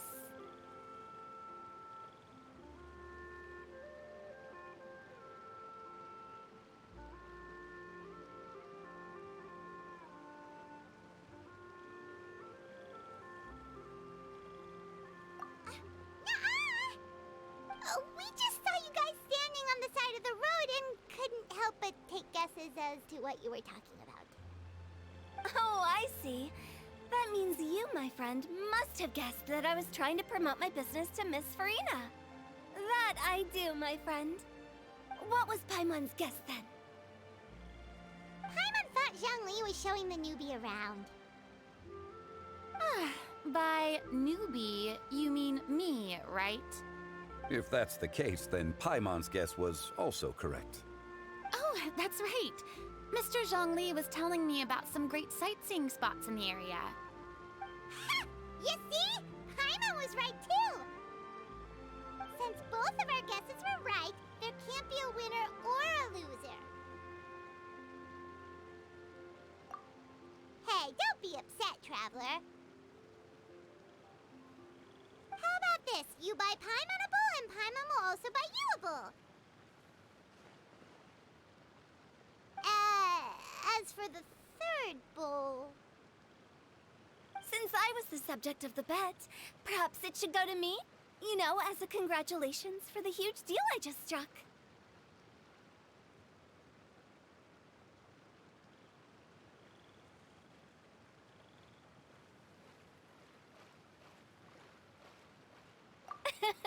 I was just joking.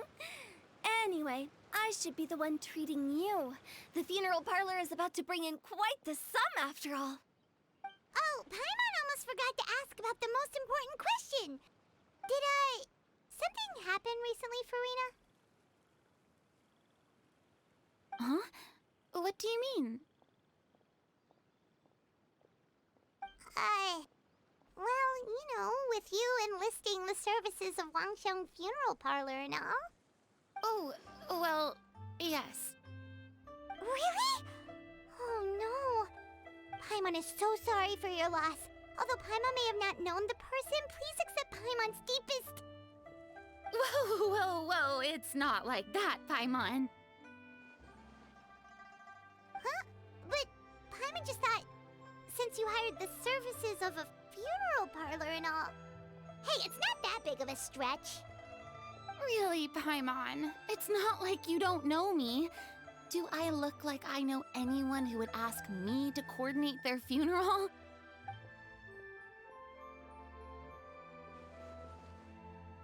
Miss Hu Tao is simply helping prepare some props for my film. Not too long ago, I read a collection of horror stories from Liyue. The content was spectacular. In fact, I still feel the need to sleep with the light on even now. Anyway, that's not the point. Now that Fontaine's biggest star has returned to the stage, I figured it's about time the industry enjoyed a breath of fresh air. Hey, that's pretty good. I'll have to remember that for my ad posters. Oh, Paimon sees. That makes a lot of sense. So, did you come to Liyue just to enlist the services of Longsheng Funeral Parlor? Well, not exactly. My original plan was to just relax and enjoy the sights. But then I ran into Miss Hu Tao and Mr. Zhongli, and well, you know the rest. I suppose it was meant to be. It was a fated meeting indeed. Zhongli sure loves his lofty turns of phrase. But if you ask me, it's all thanks to that man who stopped to ask for directions. Oh? Who was it? It's someone you know. Wanna take a guess? What? How did you guess that on your first try? Very impressive, my friend. Your guessing game is spot on today.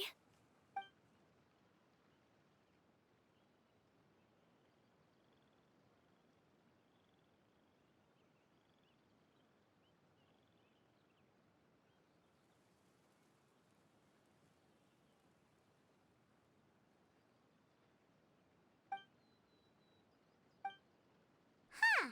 Paimon never thought Neuvillette would be the type to get lost. I'm sure he didn't get lost. Even I was able to find my way to this place without any trouble. He was already getting ready to leave by the time I arrived. He just wanted to ask someone about the quickest way to get back to Fontaine. Yup, that's exactly what he asked. This area is full of mountains and rivers. It's normal to not know the fastest route.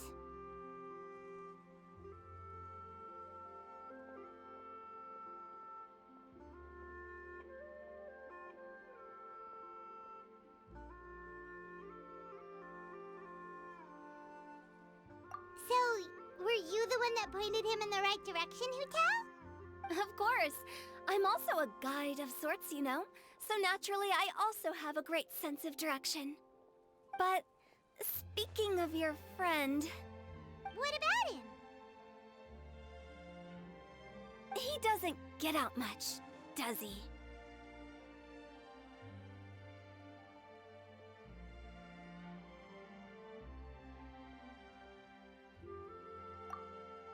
Ah, no wonder. He was stiff as a board and way too polite. I would have never guessed he was here on vacation if you hadn't told me. All in all, he was only here for half a day. I'm pretty sure he's the only one who would consider that to be a vacation. Oh? This gentleman you speak of must keep a demanding schedule. I'm sure he does. You didn't see him, but he was dressed like he was about to attend some important meeting. It wasn't anything like what someone would wear on vacation. Is that so? Wait, you didn't see him,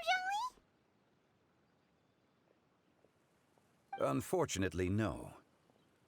At the time, it appeared as if Director Hu and Miss Farina were having quite the productive conversation. I know matters of business can take much discussion, so I decided to fetch some tea for them. What a shame. That gentleman seemed like a sophisticated sort of guy. I actually think you two would have hit it off. Is that so?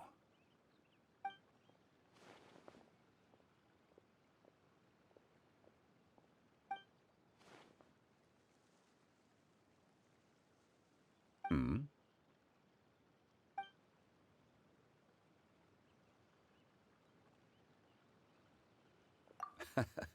To borrow Miss Farina's turn of phrase, perhaps it just wasn't meant to be.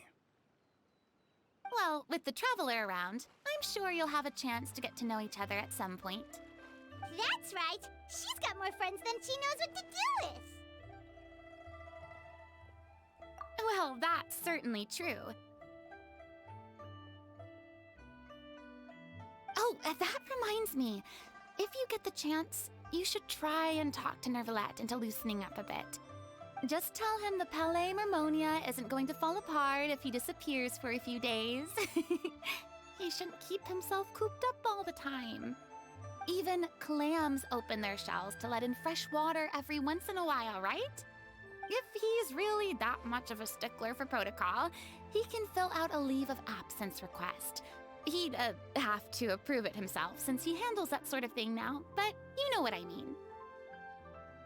Seems like this gentleman is also in charge of something pretty important. Hey, sounds like a pretty uptight sort of guy, all right.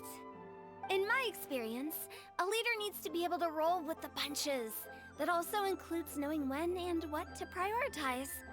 It seems like your friend still has a lot of growing to do. If I remember correctly, he's already several thousands of years old. You're quite right, Miss Hutao. Oh? Traveler, Miss Farina, those two individuals over there appear to recognize you. Oh, it's Navia and Clorand. Hey, over here!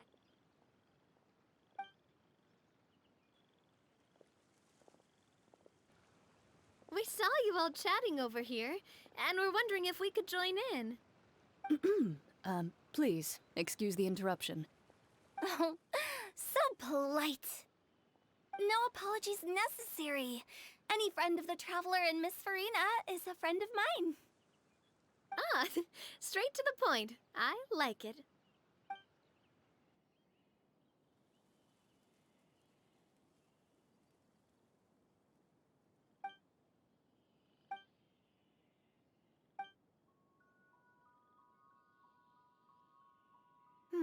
It's getting late.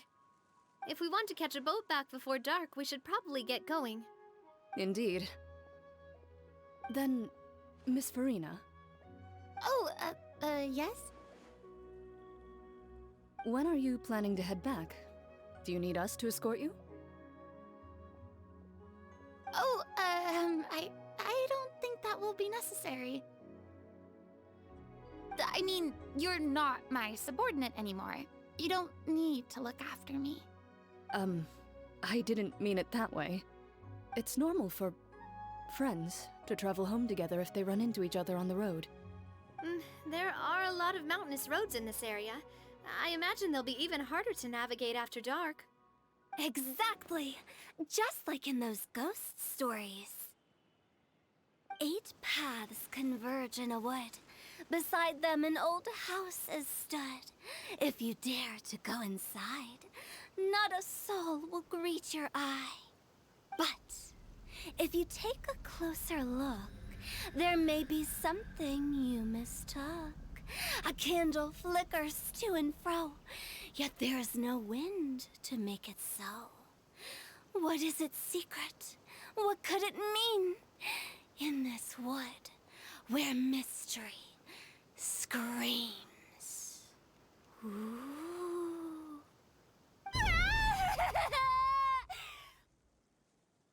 My dear demoiselles, ladies, no, I mean friends, please take me with you.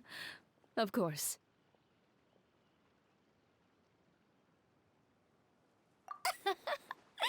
Gotta say, Farina, you are really quite the character. By the way, did I hear you mention that Clorand used to work under you? Then you must have also been a leader at some point. Well, that's, all in the past now. Besides, being a leader is hard. It wasn't the right job for me. I prefer how things are now. I can come and go as I please, and get to enjoy the sweet taste of freedom. I see. Well, you've certainly picked an apt place to relax. Xiaoying Village is an exemplary choice.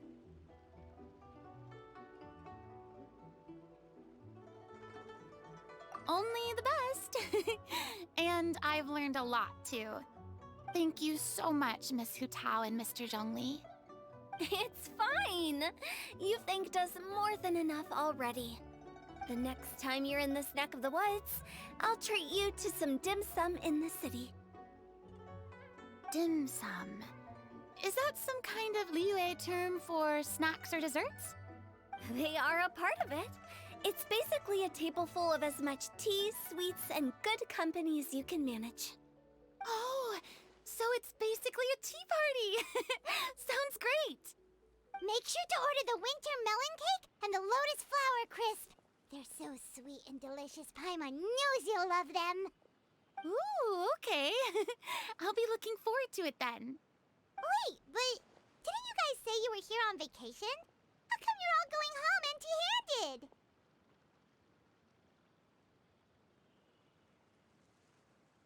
Of course I am. I bought tons of fun things to bring home with me. A kite, a parasol, a little tin frog that jumps. Oh, and a stuffed toy of a mythical beast. Chlorand is the one who didn't buy anything for herself. So all you're bringing back with you is that tea? And some tea-flavored hard candies. They're for Sigewin. Chlorand isn't much of a shopaholic. Well, one of us has to practice restraint.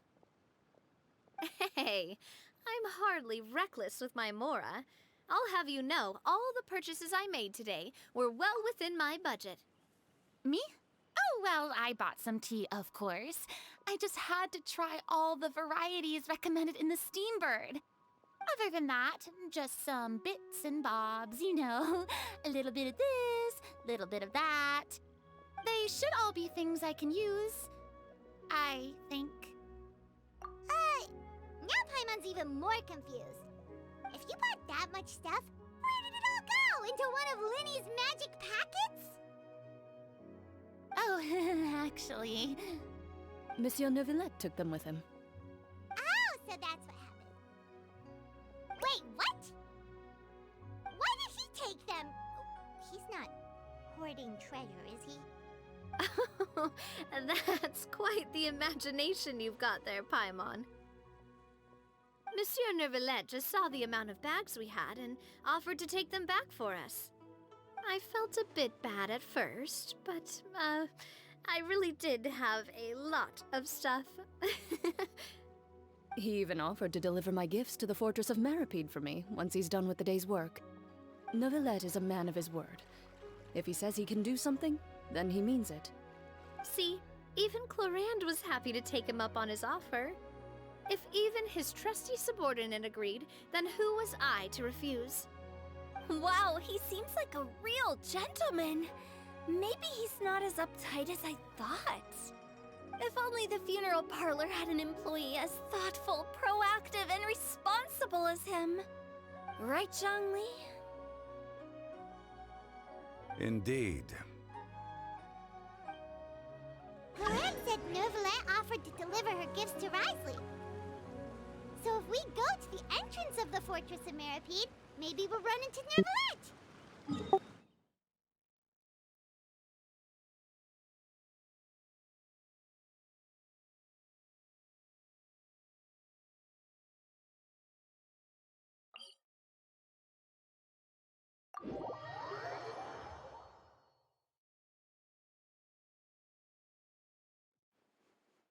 But we don't know exactly when he'll show up.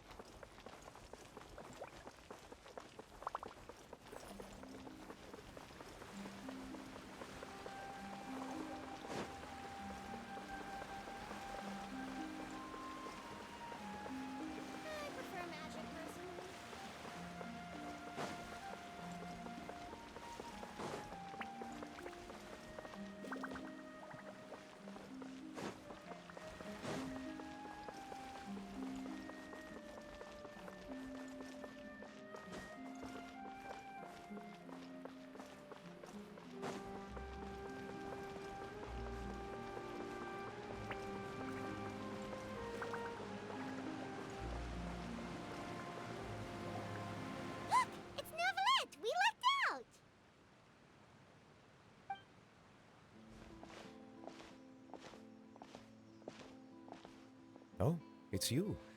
It has been some time since our last meeting. Few people frequent this location. Since I was able to conclude my work early for the day, I thought I might take a walk and avail myself of this area's peace and quiet. You call this early? Do you always work this late, Neuvillette?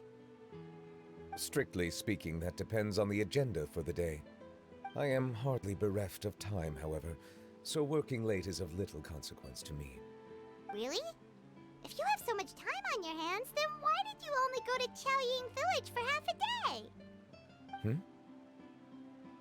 First, I should clarify that I was referring to my lifespan, rather than the time at my disposal on any given day. Second, I was unaware you possessed knowledge of my trip to Chaoying Village. I see. Thank you for informing me.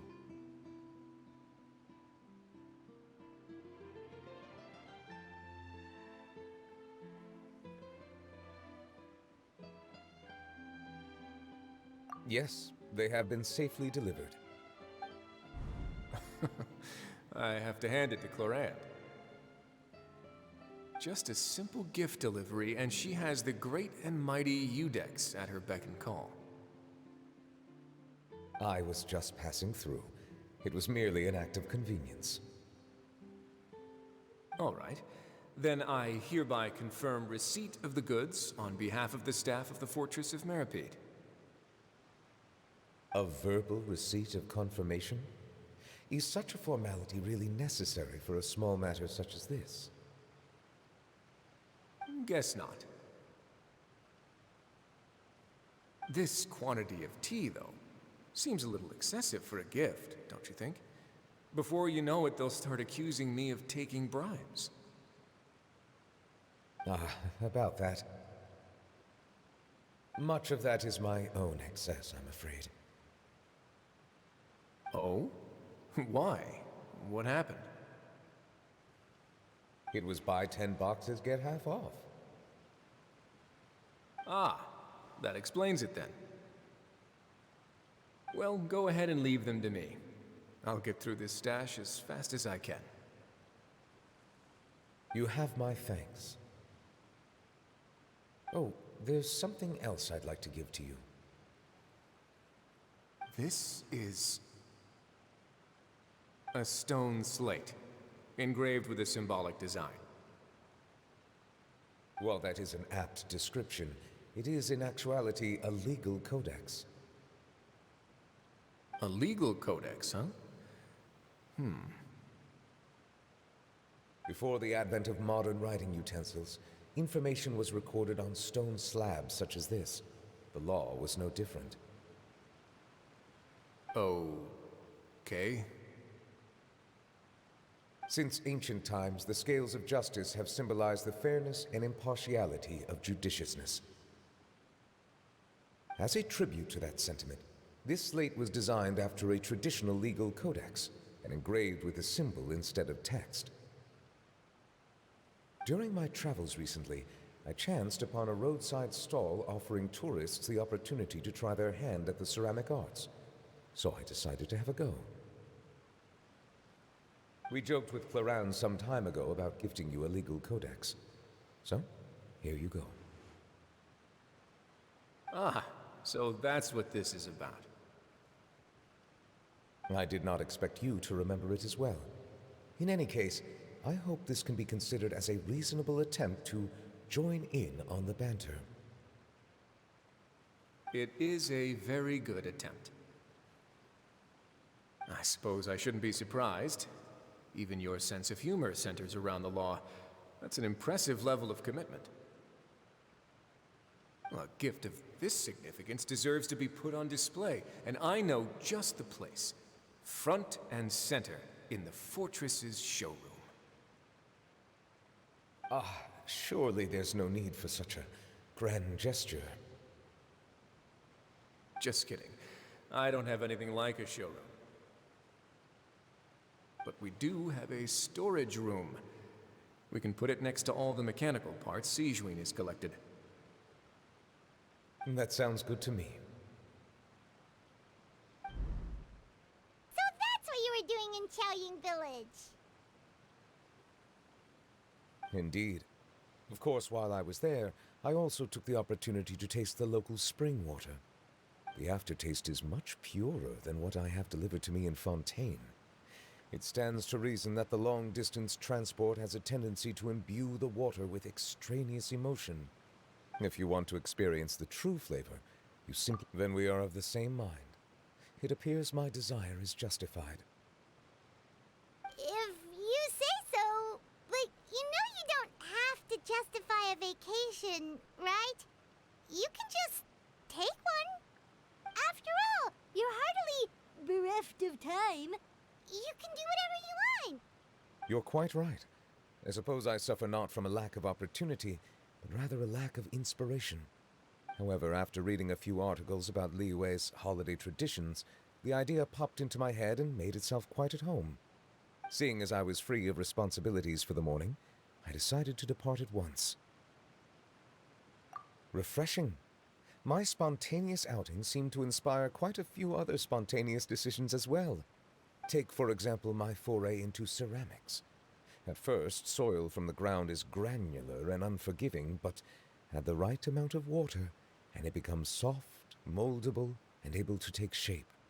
In the past, I never thought about how quotidian vessels were crafted, but now I have participated in their very making.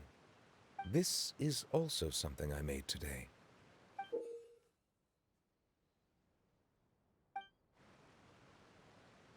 That's a ladle? Paimon thought it was supposed to be some long-necked sea creature. That was indeed one of my inspirations. Really? You like it? To tell you the truth, given your unexpected arrival, I find myself quite unequipped to give you the welcome you deserve. Around such an important holiday such as this, human custom would dictate that gifts should be in order. But I'm afraid this is all I can offer. If you'll have it, that is. That is precisely why it would do me such a great honor if you accepted. You are most welcome. Happy Lantern Rite.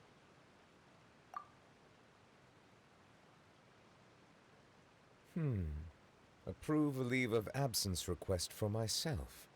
That sounds like it could easily lead to a vicious cycle of self-indulgence, something which couldn't be in further violation of protocol. But I suppose I understand her point. My proclivity to refrain from personal outings does, in part, originate from a sense of responsibility toward my duties. But it is also due to a lack of desire to engage in the human world. But now I see that the human world is indeed full of many interesting places to discover.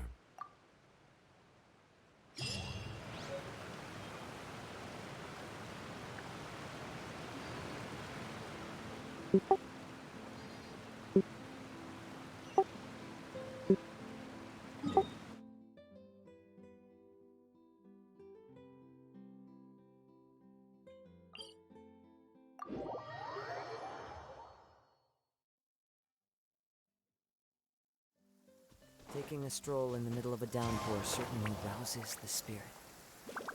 But it's best to dry your clothes as soon as possible after the rain stops.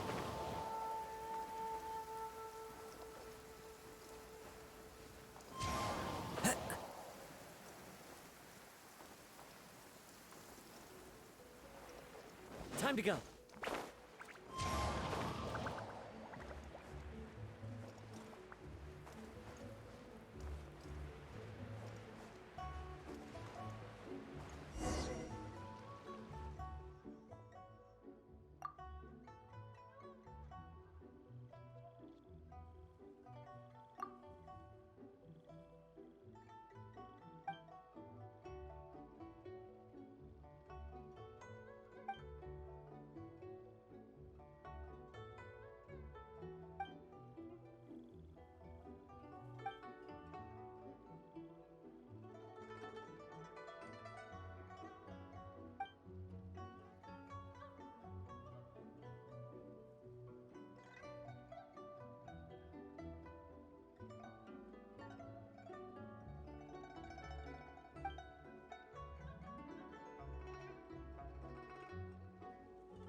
The name's Gaming.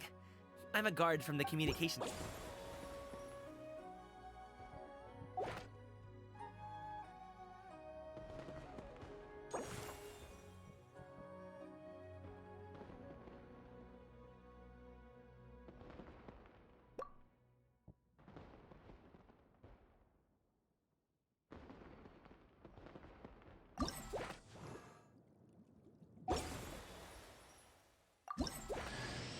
The hero's valor ripples through his robes.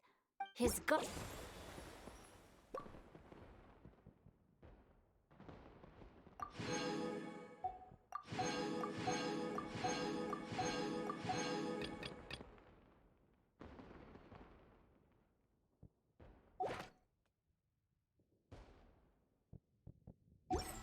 There are leaves around, and I know just the tune to accompany them, if you wish to hear it.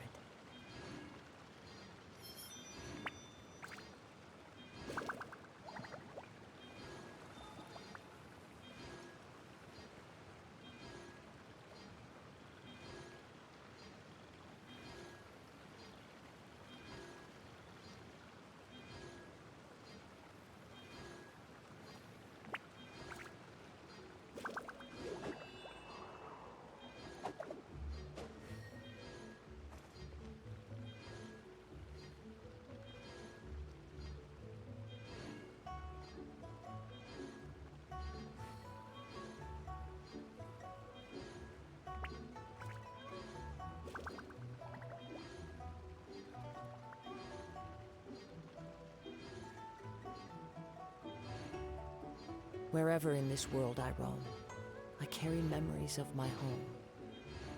This blade, it is the last link I have to the land of my birth.